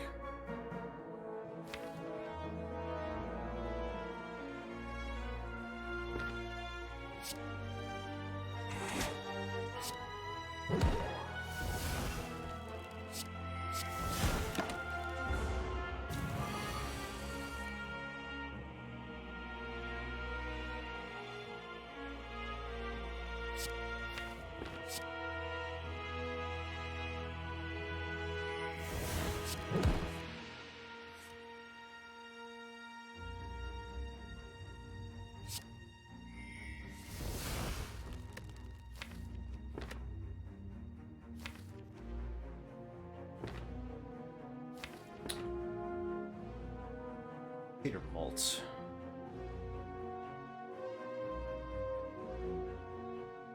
Personally planning on playing Vault here.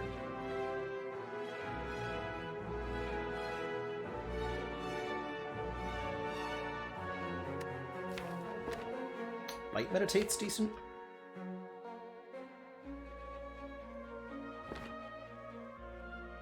I'm gonna go with Vault.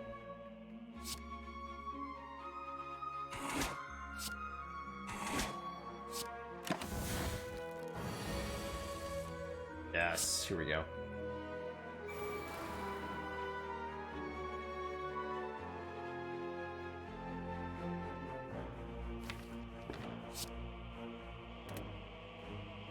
Kill, do I?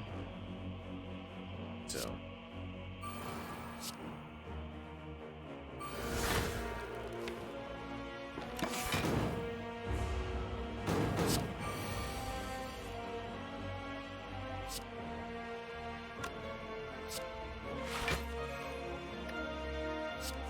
Dude.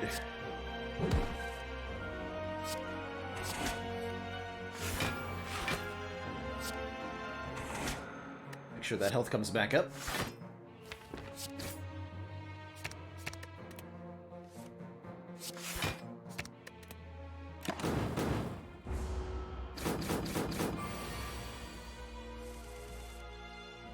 It's sketchy.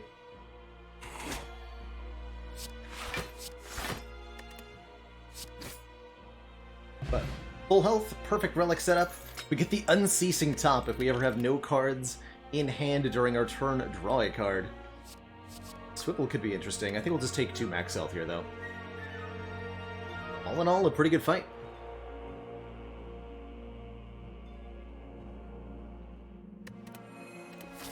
But I'm very happy to have used Ambrosia to get through that fight clean. I think the Power Potion will be extremely helpful.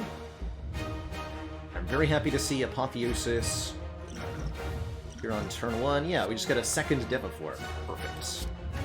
Figured we might see that. Good, good, good, good. Very good.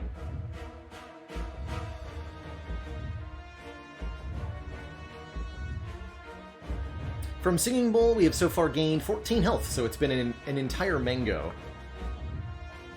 Pretty alright.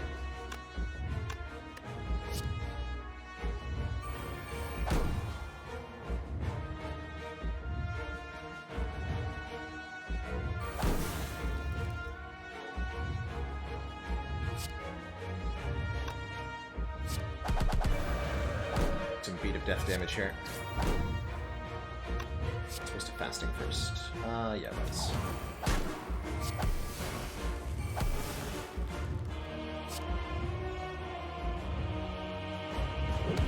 I'm gonna play 1 fasting for the moment. We'll save this attack bot for later. But I can't end this turn in Wrath. That would be death.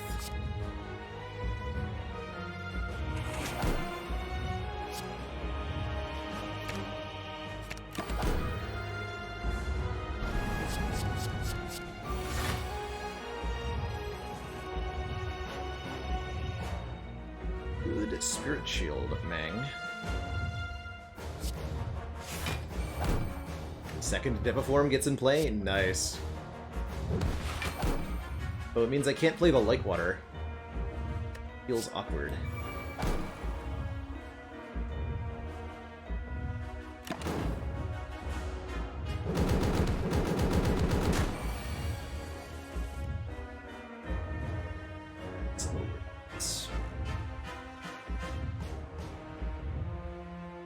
Tantrum and Tranquility. This is going to have to be our attack potion, too, I think.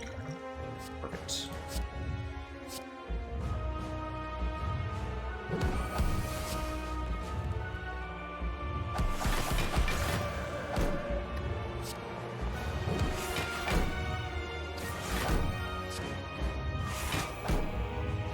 Energy.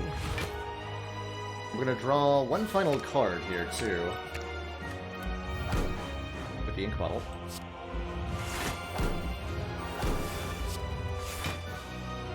Stuff. Drop pile features Tantrum and Simmering Fury, but also Vigilance. Good.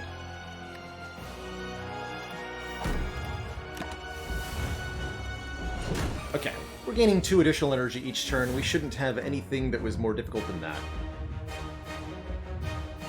Really hope not, anyway.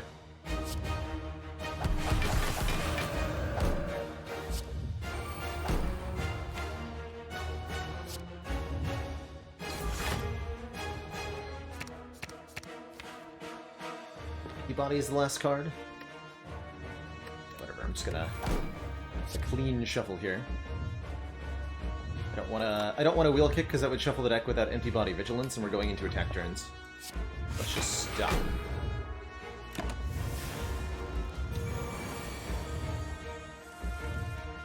Sundial means 11 energy this turn. Good stuff.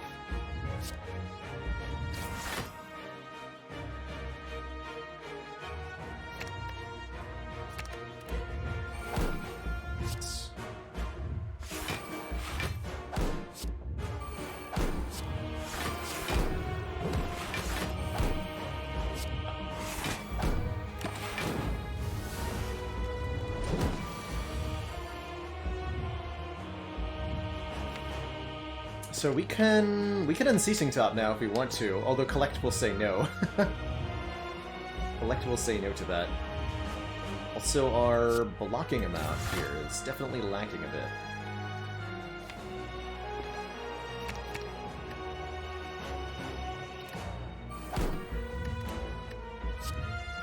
Tell me what my wheel kicks can find. Vault. Perfect.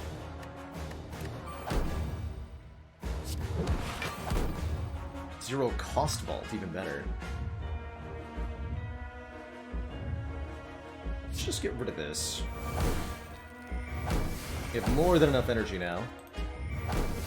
We no longer care about any of this stupid nonsense.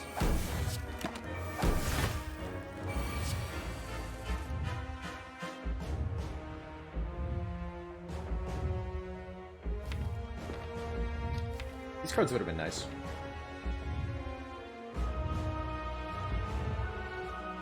Oh well.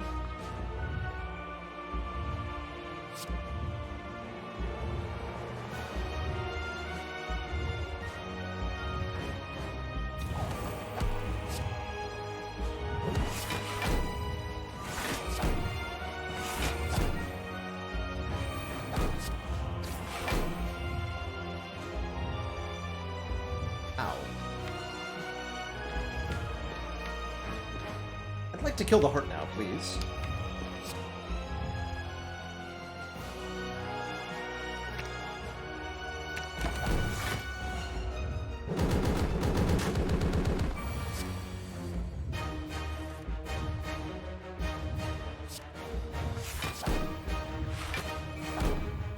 Sounds great.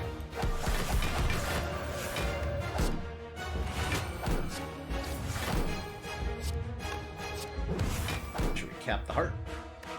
Fight back health where we can.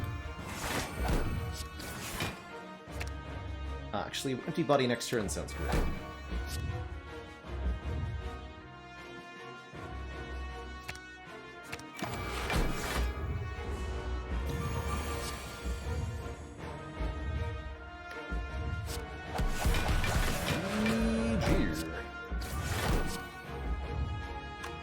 Can we get the bite kill? I want to eat you! Yes! Delicious! GG! GG, everybody.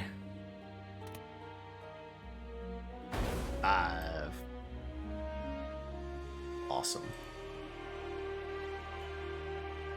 Very, very, very sweet. GG, everybody. GG.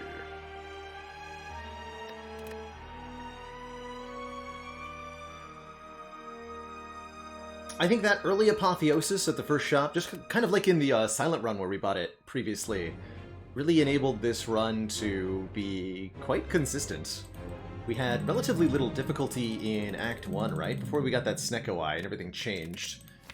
But here in Act 1, 13 damage sentries, 0 damage Gremlin Knob, although I remember using a potion on this guy, right?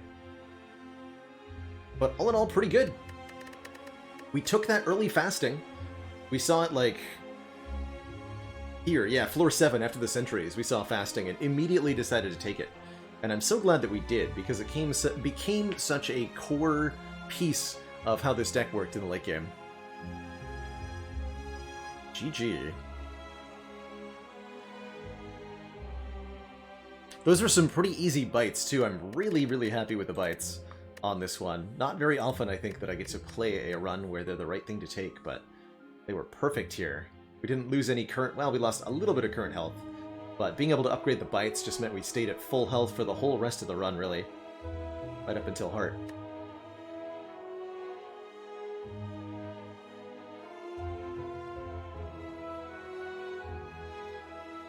Oh, I know, Snecko. I don't let myself dwell too hard on what could have been with a single run changing, but I'll say that a string of runs like this is definitely an indication that my skill as a player is still continuing to improve, and that I've got a lot of cool stuff I can put into practice. So thrilled with how the Ascension 20 gameplay has been going lately. Next up will be Ironclad. But I am going to leave that for another day. I think I'm going to be done with Ascension 20, and in fact the whole stream here. Got some stuff I got to get to after Strem. So I'm going to be calling it a night, a bit of an early night here. Wanted to say thanks so much for watching, everybody. It's been an absolute joy streaming for all of you in the year of 2020, which is now coming to a close. Been in a really crazy good year. The average viewership of this channel has nearly doubled compared to a year ago, and I owe so very much to this incredible community.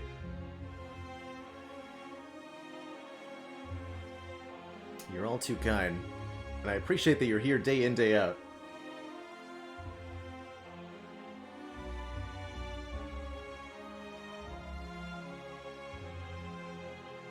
I'm gonna throw some raid love on over to Billy Kirby. He's doing some Ascension 20 Slay the Spire right now. Really chill and entertaining variety caster. Had a few good evenings in Kirby's stream, and it's rare to see him slaying the Spire. So we'll send some love on over. As always, show your waffles if you've got them. And say hello for me. As we're heading out, Light, thank you so much for that Prime sub. Welcome to the council. Yes, Billy is an FTL connoisseur. He's got a hard win streak of, like, more than 20 games. Remember, we will be watching. Definitely a very talented FTL player. Turtling Herd, thank you so much for the 2020 in 2020. Happy New Year to you. And to everybody else, thanks so much for watching. Ta-ta for now, and I'll see y'all next time. Toodaloo, everybody.